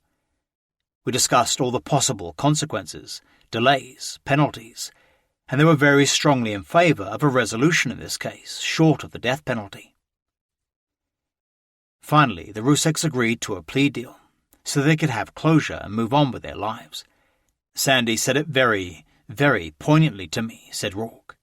She said, he made the choice to take those lives, but I don't want to be in the position to take his. They also discussed forcing Watts to confess what had really happened as part of the plea deal, but decided he would probably lie. The Ruseks were of the opinion, said Rourke, that he would never be able to give us a full version, just because of who he is. He would never tell us the truth. On Saturday, October 27, Chris Watts' family held their own memorial service by the graves of Shanann, Bella and Celeste in Bethesda Cemetery in Aberdeen. Ronnie Watts had first secured Frank Rusek's permission to do so. We had a bunch of my family, said Ronnie, and we brought 3 wreaths out there for the girls, and a little statue of a dog that looked like Dieter. It was beautiful. A Pentecostal preacher officiated at the service, and a female member of the congregation sang some of their favourite hymns by the graves, where the family had put up photographs of their granddaughters. Cindy had brought a digital camera from Walmart to record the service, so her son could hear it later, but it malfunctioned. We just figured it was Cece messing around, said Cindy. Late Friday afternoon, November 2nd, Ronnie Watts received a call from the Weld County DA's office, asking him to fly out to Colorado as soon as possible. They said Chris was taking a plea deal, recalled Ronnie. I said, what kind of plea deal? And they said Chris would answer all our questions when we get there. The DA's office also issued a media alert that Chris Watts would be in court on Tuesday afternoon, November 6th, for a 30-minute status conference. When reporters called to find out why the conference had been brought forward from the originally scheduled November 19th, there was no further comment. The following Monday morning, Ronnie, Cindy and their daughter Jamie flew to Denver, feeling uneasy about the plea deal. They still believed that Shanann had killed her children and could not understand why Chris was taking the blame. They arrived at Weld County Jail in late evening. They were told they could talk to him, one at a time, for 30 minutes, through a handheld telephone and a monitor. With him were his attorneys, John Walsh and Catherine Herold. According to Cindy, who had not seen her son since his arrest, the family were told not to discuss the plea deal with him. Ronnie went in first and made small talk, without mentioning Chris's pleading guilty. Then Cindy went in and immediately asked why he had accepted the plea deal if he had not killed Bella and Celeste. And he looked at his lawyers, and then looked at me, said Cindy. You could tell by the way he was moving his mouth that he just wanted to cry. He said, Mum, this was my decision. Then a member of his defense team told Cindy to change the subject, or the visit would end. I wasn't able to say anything else to him about it, she said, so I talked to him about Bella and Cece's memorial service that we had for them. He wasn't crying.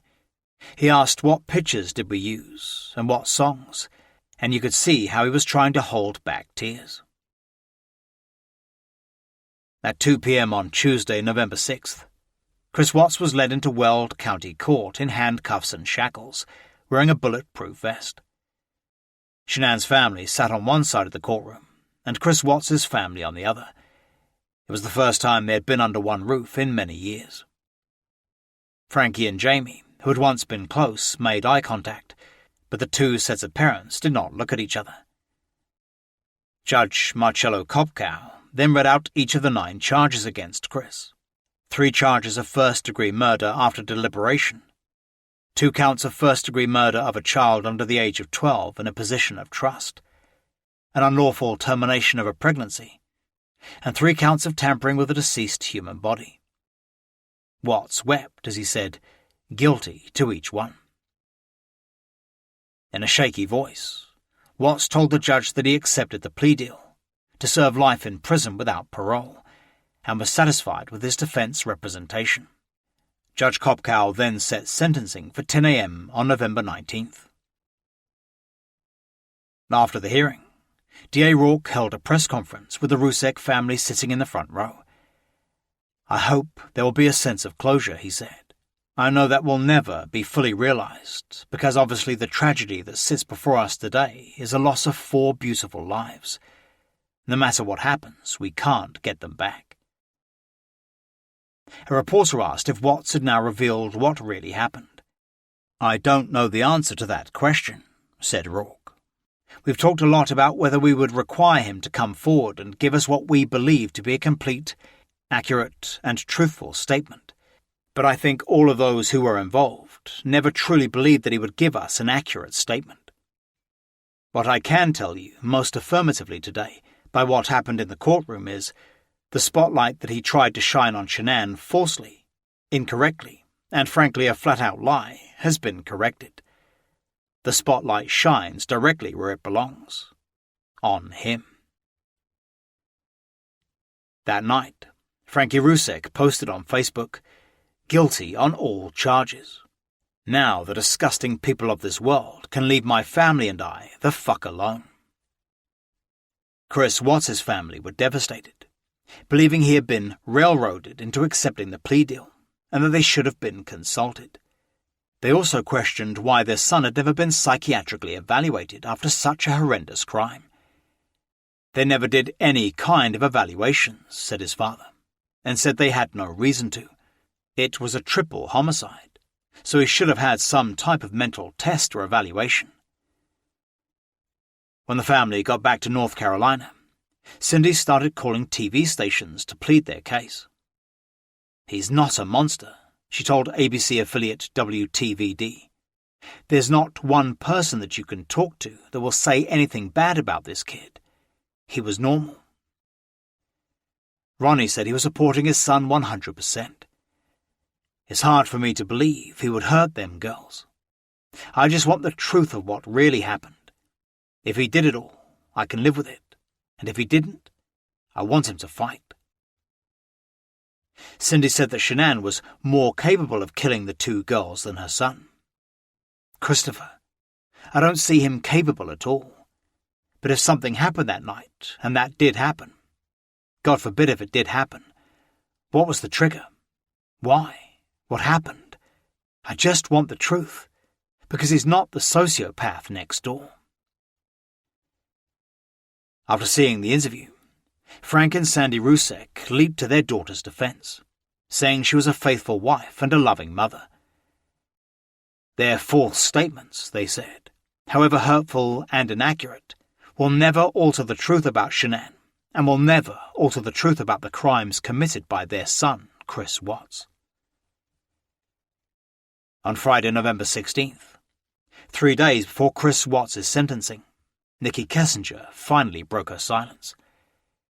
She gave an exclusive interview to Denver Post reporter Elise Schmelzer in Kessinger's attorney's office and posed for a photograph. "I don't think there is a logical explanation for what he did," she said. "It's a senseless act, and it's horrific." Kessinger said their brief affair had ruined her life, and that she was being hounded by internet strangers after being named on social media. "We had just met. I barely knew him." She said she had thought he was going through a divorce and played down their relationship, saying they only saw each other 4 or 5 times a week and had never discussed long-term plans. Chapter 41. You Heartless Monster. Early Monday morning, November 19th, a line of people gathered outside the Weld County District Courthouse for Chris Watts' sentencing. A dusting of snow covered the sidewalks, and a line of news trucks were ready to broadcast the sentencing live. The sentencing, exactly 98 days after the murders, had been moved to the larger Division 16 courtroom to accommodate all the journalists and members of the public who wished to see the final act of this high-profile case. Ronnie and Cindy Watts had phoned in on Saturday, and Judge Kopkow was allowing them to address the court under the Victims' Rights Act. It was also agreed that the Ruseks would go in first and take their seats before the Watts family entered.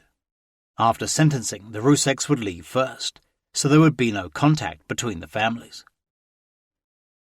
Wearing orange prison garb and in shackles, Chris Watts sat between the public defenders, John Walsh and Catherine Herold. Across from them sat DA Michael Rourke, Deputy DA Steve Wren, and Lead Detective Dave Barmhover.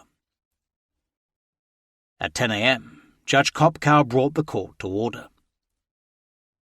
Let me first say that I realize the sentencing hearing is emotional for many of us, and I expect your behavior to be appropriate. The district attorney then entered 21 photographs of Shanann, Bella and Celeste as sentencing exhibits. And you have individuals that would like to make statements? The judge asked him. I do, Your Honor. If I could first call upon Frank Rusek.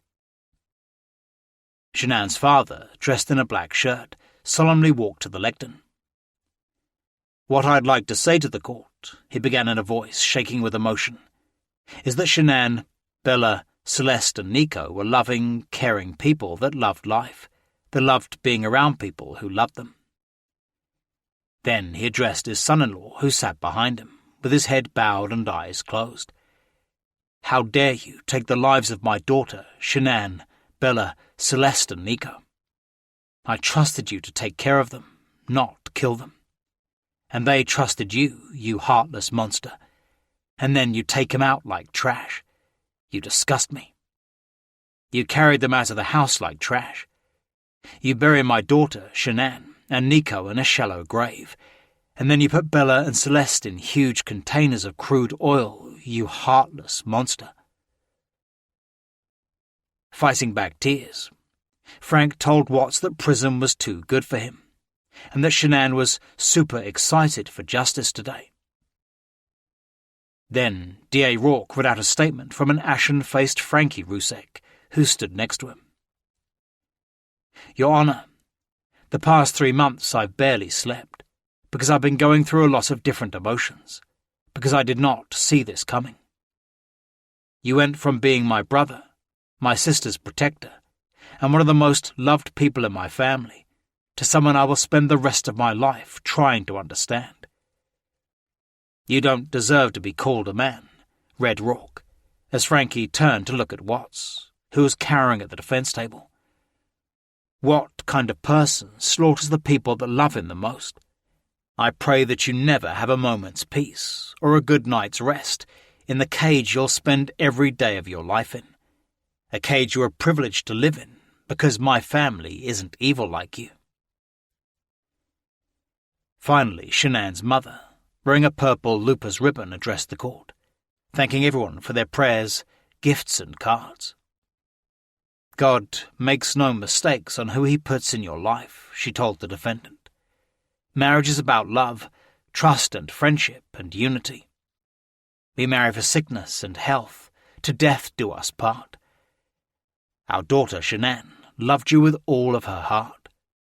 Your children loved you to the moon and back. Shanann put a crown on your head, but unfortunately, the day you took their life, God removed that crown. Then, choking with emotion, she asked if he had seen the Father's Day video of Bella singing, Daddy, You're My Hero. I have no idea who gave you the right to take their lives, Sandy told him. But I know God and his mighty angels were there at that moment to bring them home to paradise. God gives us free will. So not only did you take your family of 4, you took your own life. She told him that she had not wanted the death penalty because it was not her right to take his life. Your life is between you and God right now, and I pray that he has mercy for you. As she walked past her son-in-law, his lawyer John Walsh tried to comfort him. Then Cindy and Ronnie Watts walked up to the lectern with victims' right advocate Gene Powers, who would speak on their behalf. Later, Ronnie would say they had only met her that morning in their hotel room and thought she would only thank the judge for them. Advocate Powers told Judge Kopkow that her clients now accepted that their son had done this, and that he was pleading guilty to all charges in return for a life sentence. It is his responsibility, she said. We join the family in that we have questions. We don't know how such a thing could possibly happen, or that a man that was responsible for raising his children and protecting his wife would take the steps that he did. We cannot begin to think that an explanation will ever justify it. She said his parents had encouraged Chris to give a full confession, to try to ease the pain and suffering. Then, the defendant's mother addressed the court. My name is Cindy Watts. I am the grandmother of two beautiful granddaughters, Bella Marie, Celeste Catherine Watts. I am also the mother of Christopher Watts, who I will be directing most of my statements to. First, I'd like to begin by recognizing the absolute horror of this crime and acknowledging the devastating loss that both the Rusek family as well as our family have faced. She told the judge she still struggled to understand how and why this tragedy had occurred, and stood united with the Ruseks in their grief. And now to my son, Christopher. I have known you since the day you were born into this world. I have watched you grow from a quiet and sweet, curious child, who Bella reminded me so much of, into a young man who worked hard in sports and later mechanics to achieve your goals.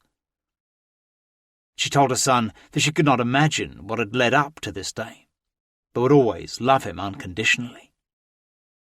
As your mother, Chris, she said, as she wept at the defense table, I have always loved you and still do. I hate what has happened. Your father and sister and I are struggling to understand why, but we will remain faithful as your family. Turning around to look at him, she said, We love you, and we forgive you, son. Then, Powers read out a statement from Ronnie Watts. Chris, I want to talk to you as a father and son. You are here today accepting responsibility. I want you to find peace, and today is your first step. The Bible says if we confess our sins, God is faithful and just and will forgive us. Chris, I forgive you, and your sister forgives you, and we will never abandon you. We love you, Dad.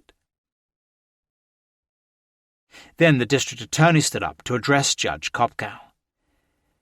Your Honour, there are no words to adequately describe the unimaginable tragedy that brings us before this court today. I'm not even going to try and express the horror, the pain, or the suffering that the defendant has caused to these families, to this community, and to all who are part of this investigation. Rourke said he now wanted to provide some new details of the crime that were not in the affidavit. The questions that have screamed out to anyone who will listen are, why did this have to happen? How could a seemingly normal husband and father annihilate his entire family? For what? Rourke said he didn't expect the defendant to ever reveal what really happened, but wanted to piece together the evidence for some kind of understanding. And the evidence tells us this. The defendant coldly and deliberately ended 4 lives, not in a fit of rage, not by way of accident, but in a calculating and sickening manner. Rourke told the judge that it would have taken Watts 2 to 4 minutes to strangle Shanam with his bare hands. The horror that she felt, as the man she loved wrapped his hands around her throat and choked the life out of her, must have been unimaginable. Then, moving on to Bella and Celeste, Rourke ruminated on what they must have felt as their own father was snuffing out their lives. They both died from smothering. The man seated to my right smothered his daughters. Why? Imagine the horror in Bella's mind as her father took her last breaths away. Rourke then revealed how Bella had desperately fought for her life, rupturing her frenulum and biting her tongue multiple times. The defendant then methodically and calmly loaded their bodies into his work truck, not in a hasty or disorganized way. He was seen from the neighbor's doorbell camera backing his truck into the driveway, going back and forth into the house 3 different times, 1 time for each of the bodies. He told the judge how the defendant had driven the bodies of his wife and daughters to the remote Survey 319 oil well, where he hoped they would never be found. In one final measure of disrespect for the family he once had, he ensured they would not be together even in death. He disposed of them in different locations. He buried Shanann and Nico in a shallow grave away from the oil tanks. Bella and Celeste were thrown away in the oil tanks, different tanks, so these little girls wouldn't be together in death. He described how Watts had forcibly pushed Bella's and Celeste's bodies, feet first, through a hatch just 8 inches in diameter into the tanks. Bella had scratches on her left buttocks from being shoved through this hole. A tuft of blonde hair was found on the edge of one of these hatches. The defendant told investigators that Bella's tank seemed emptier than Cece's because of the sound that the splashes made. These were his daughters. Once his family were reported missing, the defendant started spinning a web of deception, appearing on television to ask for help in locating them. What is striking about this case, Your Honour, beyond the horrors of what I've already described to you, is the number of collateral victims that he created by his actions. While he stood in front of TV cameras, asking for the safe return of his family, scores of law enforcement officers, neighbours, friends and family scoured the area. They fretted for their safe return. They texted him, begging for any information and sending him their best wishes. All the while, he hid what he had done. The defendant's motive was simple, said Rourke. He wanted a fresh start with his new girlfriend, although that hardly justified what he had done. Get a divorce. You don't annihilate your family and throw them away like garbage. Rourke then demanded the maximum sentence under the plea agreement, asking for the life sentences for all the murders and the termination of a pregnancy to run consecutively. 4 lives were lost at the hands of the defendant on August 13th. Prison for the remainder of his life is exactly where he belongs for murdering his entire family. Next, public defender Catherine Herold briefly addressed the judge on behalf of her client. Your Honour, Mr. Watts has asked us to share this morning that he is devastated by all of this, and although he understands that words are hollow at this point, he is sincerely sorry for all of this. Finally, Judge Kopkow asked the defendant if he wished to make a statement. No, sir, replied Watts, shaking his head. So the court has considered the arguments made by the attorney, said the judge. The court's going to find that the plea agreement is fair and reasonable under the circumstances.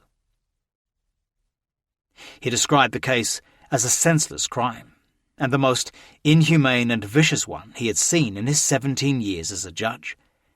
Nothing less than the maximum sentence would be appropriate, he told the defendant, and anything less than the maximum sentence would depreciate the seriousness of this offence. Chris Watts was sentenced to life in prison, with no possibility of parole, in order to pay court costs and restitution. The 9 counts would run consecutively, meaning Watts would serve a total of 3 life sentences, plus 84 years. Straight after the sentencing, the Weld County coroner finally released the autopsy reports, showing that Shanann's blood alcohol level was 0.128. Later that afternoon, at a press conference, D.A. Rourke explained that was the reason the autopsy had been sealed. I want to be abundantly and very clear about this, he told reporters. This does not mean that she consumed alcohol. nor that she was intoxicated. That blood alcohol level is very, very consistent with normal human decomposition, based upon the location and the manner that Shanann and Nico's bodies were buried. Taking questions, he was asked whether Nikki Kessinger had ever been a suspect. She originally came forward and spoke to investigators on her own volition, he said. We don't have any reason to believe that she had any prior knowledge or involvement in the death of Shanann, Bella, Celeste, and Nico. That same morning, attorneys for the Rusek family filed a civil action against Chris Watts for punitive damages under Colorado's wrongful death statute to ensure he wouldn't receive anything from Shanann's estate. Defendant is a felonious killer, it read. As a consequence of his actions, he is prohibited from maintaining any estate action or otherwise profiting from his crimes. A week later, Ronnie Watts claimed he had been intimidated at the sentencing, and the statement read out on his behalf by the victim's advocate did not reflect his views. I wasn't actually paying much attention to what she was saying, he said, until I went back and watched the video. We didn't agree to any of that at all. Ronnie said he still believed his son was innocent of killing Bella and Celeste. I don't think he'd ever do anything to hurt them girls. Until he tells me something different, I ain't going to believe it. At the end of November, the first of 3 large cache of discovery was released by the Weld County DA's office. Tucked away in the 2,000 pages of evidence were Nikki Kessinger's phone records, revealing she had searched the internet for Chris and Shanann Watts 9 months before the affair started. When a crime online reporter checked with DA Rourke, he confirmed it was true. It is not a typographical error in the report, said Rourke. The detectives are reporting what was contained in the data from her phone. I don't know the answer to the question of why or how those dates ended up in her phone. Chapter 42. A Confession. The first week of December, after 10 days of evaluation in the Denver Reception and Diagnostic Center, Chris Watts was secretly moved to the Dodge Correctional Institution in Waupun, Wisconsin, for his own safety. He was driven 1,000 miles east in an unmarked van, stopping only at sheriff's offices in Nebraska and Iowa to use the bathroom. Over the next few weeks, he settled into a routine. He was placed in the maximum security prisons evaluation unit, with a cell to himself, a shower, and access to a TV room. He worked out in the gym 3 days a week and played basketball with the other inmates.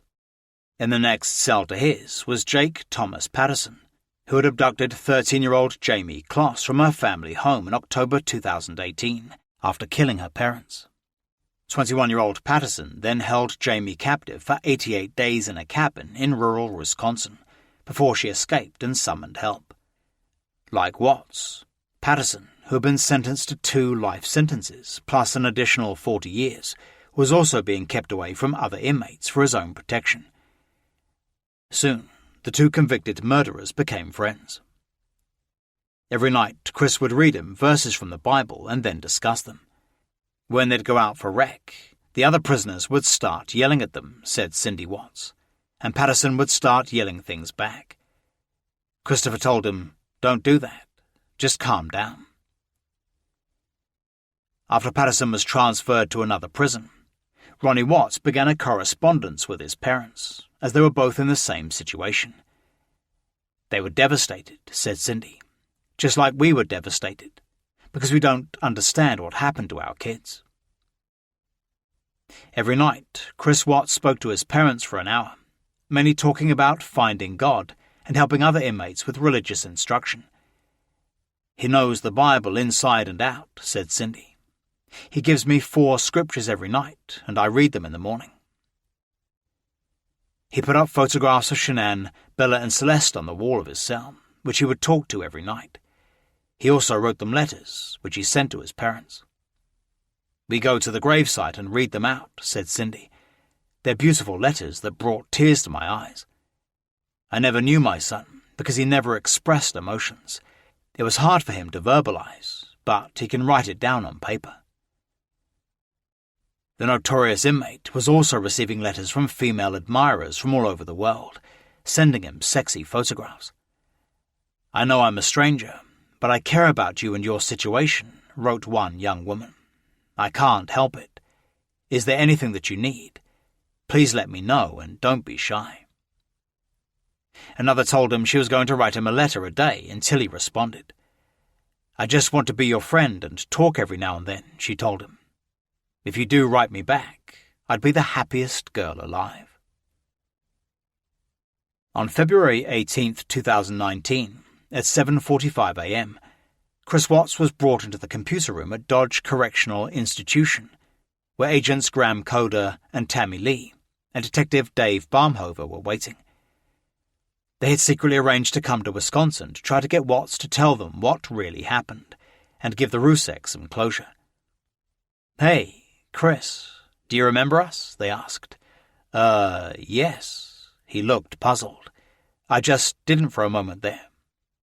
"Good to see you," said Agent Coder, as if greeting an old friend. "How are you doing?" asked Lee. "I'm okay. How about you?" said Watts. Agent Coder assured Watts that his case was now closed, and there would be no further charges. Coder explained that they all worked for different law enforcement agencies and had met during the investigation, staying in touch after it concluded. "We keep talking to each other," said Coder, "and we've separately said, 'Did Chris seem unique to you?' And we keep having that conversation, and we can't quite put our finger on it, right?" Coder told Watts that his life leading up to the murders was interesting. "And for me personally," said Coder, "one of the last things you told me was, 'Graham, I'm sorry that I started lying to you.' And that stuck with me. I've never, ever worked a case like this where someone told me that. You know, as I walked away, I thought, Chris is different. Chris is a little bit unique." Coder said they never got to ask 1,000 questions, which was why they decided to visit him in Wisconsin. "I think you'll like it," Coder told him. "I think it will give you some closure. Are you available to talk to us?" "I am." Watts perked up.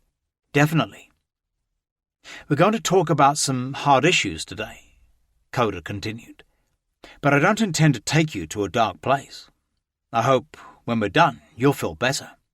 I hope it will be therapeutic." Over the next 5 hours, the 3 law enforcement officers were friendly and chatty, first asking how Watts was coping in prison. He told them it was far better here than Colorado. They also asked about Trent Bolt, who had claimed to have had a sexual relationship with him. "No," said Watts. "I've never met the guy." "Graham and I interviewed him," said Lee. "A waste of our lives," Coder chimed in. Then Coder brought up the hardest subject, asking what had really happened after Shanann arrived home from Arizona. "So nothing really happened that night," Watts replied. "She got home at 2 and I felt her get into bed." He said he felt her stirring around and had a feeling she knew he was cheating because of the high restaurant credit card charge. "And she started rubbing her hand on me, and we ended up having sex. But I guess that was more like a test." He said that during sex, something had gone off in his head. It was maybe like a trigger point. You have to push a button on a bomb and it just blows up. They'd then gone to sleep for a couple of hours, and after getting dressed for work, he came back into the bedroom to tell her he wanted a separation. Shanann accused him of seeing somebody else, but he wouldn't admit it. "I just felt guilty. More guilty than ever before." He said they had spoken for about half an hour, and he asked her to cancel their trip to Aspen the next weekend. Then he got in bed and climbed on top of her, straddling her waist. She told him to get off, so he didn't hurt the baby. She then told him she was leaving and he'd never see her or the kids again. Upon hearing this, he put his hands around her neck and strangled her. It's like the whole everything that happened that morning. I just don't know. Like, I try to go back in my head and I'm just like, I didn't want to do this, but I did it. And everything kind of like. "Did you feel like you had to?" asked Coder. I just felt like it was... I don't even want to say I felt like I had to. I just felt like there was already something in my mind that was implanted that I was going to do it, and I had no control over it. You'd never thought about it before? Like in the sentencing hearing, that prosecutor said it takes 2 to 4 minutes for something like that to happen. Why couldn't I just let go? I didn't. Was it like feeling like it was in motion and you just couldn't stop it? Asked Detective Barmhover. Yeah, it's like... I don't even want to know what she saw when she looked back at me, honestly. Did you look at her? Lee questioned. What was she doing? She wasn't fighting. Maybe she was praying. He said that Bella had then walked in and asked what was wrong with her mother. He told her that she wasn't feeling well. I put Shanann in that sheet that you found at the site and carried her downstairs and backed the truck up. As he had carried her downstairs, her foot had hit each step, waking up Celeste, who came out to see what was going on. Then, as Bella trailed behind, asking what he was doing to Mummy, he had loaded Shanann's body in the back of the truck. Was Bella alive when you guys get in the truck? Asked Coda. Yeah. Oh, okay. What happened? We went back up, Watt said, becoming emotional. I don't really want to talk about this part. Those were my kids. I don't want to talk about that night. Every time I see pictures of them, I don't know how this could have happened. Being a dad was the best part of my life. I took it all away. That's the hardest part for us, Chris, said Tammy Lee, is that we see those videos and that love that you had for your girls. And it's hard to understand how a dad who's given piggyback rides and making snacks and watching princess movies and those kinds of things, how you get to that point. Something else was controlling me that day, and I had no control over it to fight back. Agent Lee asked what had happened after the girls got in his truck with their blankets and stuffed toys. It's like 45 minutes to an hour ride out there. I'm just kind of nervous, shaking, not knowing what's going to happen. During the drive, he said, the girls lay next to each other, falling asleep. Bella said that it smelled. So what happened when you got out there? Asked Lee. I took Shanann out to a place off to the side. He said he'd left the girls in the back of the truck. And then what happened after that? Said Lee. Cece was first. She had a blue blanket, a Yankee blanket. I put the blanket over her head. I strangled her right there in the back seat. What was Bella doing? Asked Lee. She was sitting beside her. She didn't say anything. Then Coda asked what he was thinking when he was smothering Celeste. I wasn't. If I was thinking, this wouldn't have happened. He said he had then pulled Celeste's body out of the truck, while Bella helplessly watched from inside. What did you do with her? Asked Coda. I put her in the tank. So, she went into the tank, Coda asked, and Bella was still in the back of the truck alive? Yeah. With regard to that tank, did you bring up Cece, put her down, open the hatch? Brought her up, open the hatch. And you put her in? Yeah. And so she went in feet first? Asked Coda. Yeah. Did you have to move her around a bit to get her in there? I think so. I didn't have to hit her or anything like that. And then close the hatch? Yeah. Watt said he then returned to his truck for Bella. She said, what's happened to Cece? She asked, will the same thing happen to me as Cece? Okay, so Bella's pretty smart, said Coda. How did she sound when she asked you that, Chris? She had that soft voice she always has, he sobbed. And what exactly did she say? She said, will exactly the same thing happen to me as Cece? And then I said, yes. She said, no, Daddy. And that's the last thing she said. I put that blanket over her, too, and did the same thing. Agent Coda then asked why Watts had put the girls in separate tanks, and he said there was no reason. "Bella was a little bit bigger," observed Coda. "Was she harder to get in? I felt like it a little bit." Watts said that after disposing of his daughters, he buried Shanann's body. "I cleared away some weeds. I had a shovel, a rake and a weed whacker, as far as our tools in the truck. And so, once she's buried, then what?" asked Barmhover. "That's when people start showing up." They finished in late afternoon, chatting about the heavy snowfall that day. Watts told the detectives he hoped to get a job in the kitchen, saying his newfound relationship with God had helped him adapt to his new life behind bars. "It was good to see you guys," he told them, when a warden arrived to take him back to his cell. "It was good to see you too," said Agent Lee. "Take care of yourself." "Thank you. Much appreciated," Coda told him. "Have a safe flight," said Watts. Epilogue. A year after the Watts murders, many investigators who worked on the case were still trying to come to terms with it. Soon after returning from the Dodge Correctional Institution, lead detective Dave Barmhover began suffering from post-traumatic stress disorder, PTSD. One day he was eating in a Phoenix restaurant when two little girls came in, and he had to walk out, as they reminded him of Bella and Celeste. In March, he was diagnosed with PTSD and hasn't been back to the Frederick Police Department since. He may never be able to return to duty. The detective, who had worked the Watts case from the very beginning, had gone to Wisconsin for closure. After learning the terrible truth, he lay on his hotel bed, unable to pick up his wife's phone calls. Back in Frederick, he started having panic attacks, and when he went back to work, the flashbacks became more frequent and he couldn't sleep. After his PTSD diagnosis, he entered counseling and is now on workers' compensation. CBI agent Tammy Lee is also in therapy. A couple of days after seeing Bella's body recovered from the oil tank, the experienced investigator broke down at a hair salon sobbing. Every time she saw mothers with kids, she would start crying, as it reminded her of all the Facebook videos of Bella and Celeste.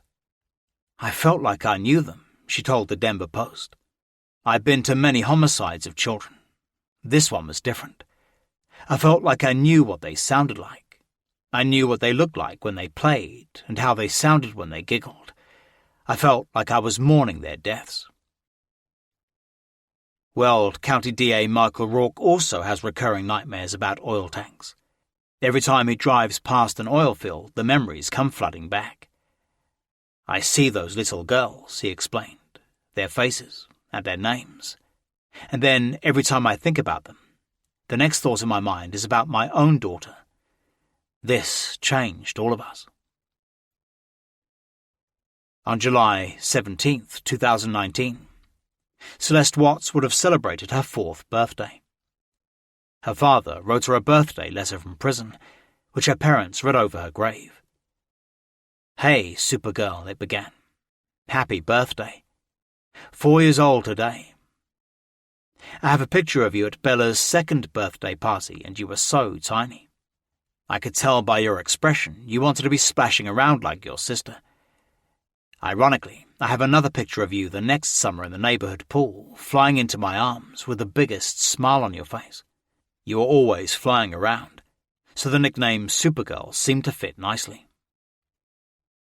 He told his youngest daughter that she was Daddy's girl, because she was stuck to him like glue and he loved it. "Every picture I have, you are in my arms or on my lap or holding my hand," he wrote. "It doesn't matter what you were doing or what you were playing with. You would drop everything and dart across the room and tackle my leg. I would pick you up and your head would instantly go on my shoulder. I was your safe haven." Writing from his cell, he appeared detached from reality and oblivious to what had happened, as he described lovingly preparing her for bed by reading her favorite book, That's Not My Line. "You loved all your blankies in the right order, and you couldn't go to sleep without at least 2 books. If it were up to you, I would be reading your whole collection in a room.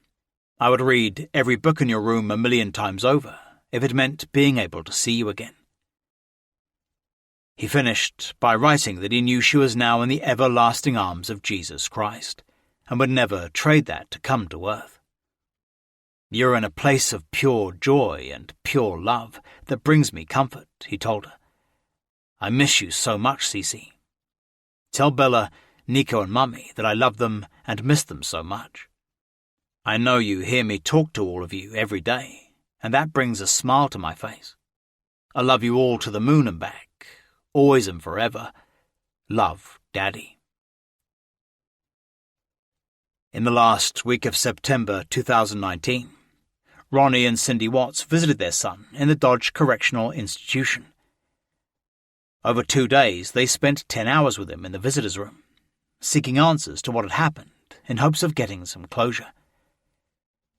"We had so many questions," said his mother, "but when I left, I was more confused than I was before." Over the past few months, Watts had been befriended by a 65-year-old Christian centre worker called Sherilyn Cadle. They first became pen pals before she started visiting him to talk about the Bible and his recent conversion to God. Then he began writing her letters, giving a totally new account of the murders, which she turned into a book called Letters from Christopher. He wrote that he had already decided to murder his family when he put Bella and Celeste to bed that Sunday night, before Shanann came home. He now claimed to have first smothered Bella and then Celeste with a pillow, before killing Shanann. After Shanann had passed, he wrote, Bella and Celeste woke back up. I'm not sure how they woke back up. Bella's eyes were bruised, and both girls looked like they had been through trauma. He had then taken them to Survey 319 and smothered them again, before dropping their bodies in the oil tanks to make sure they were dead. "This is a third confession," said his mother. "He's told us so many different stories now, and I don't know what to believe anymore. But one time he told us that he would take what really happened to the grave with him." A month later, Chris Watts agreed to pay the Rusek family $6 million, although it is unlikely they will ever receive the money. A civil court judge had previously ordered him to pay $1 million each for the deaths of Shanann, Bella and Celeste, as well as $3 million for the Rusek's emotional pain.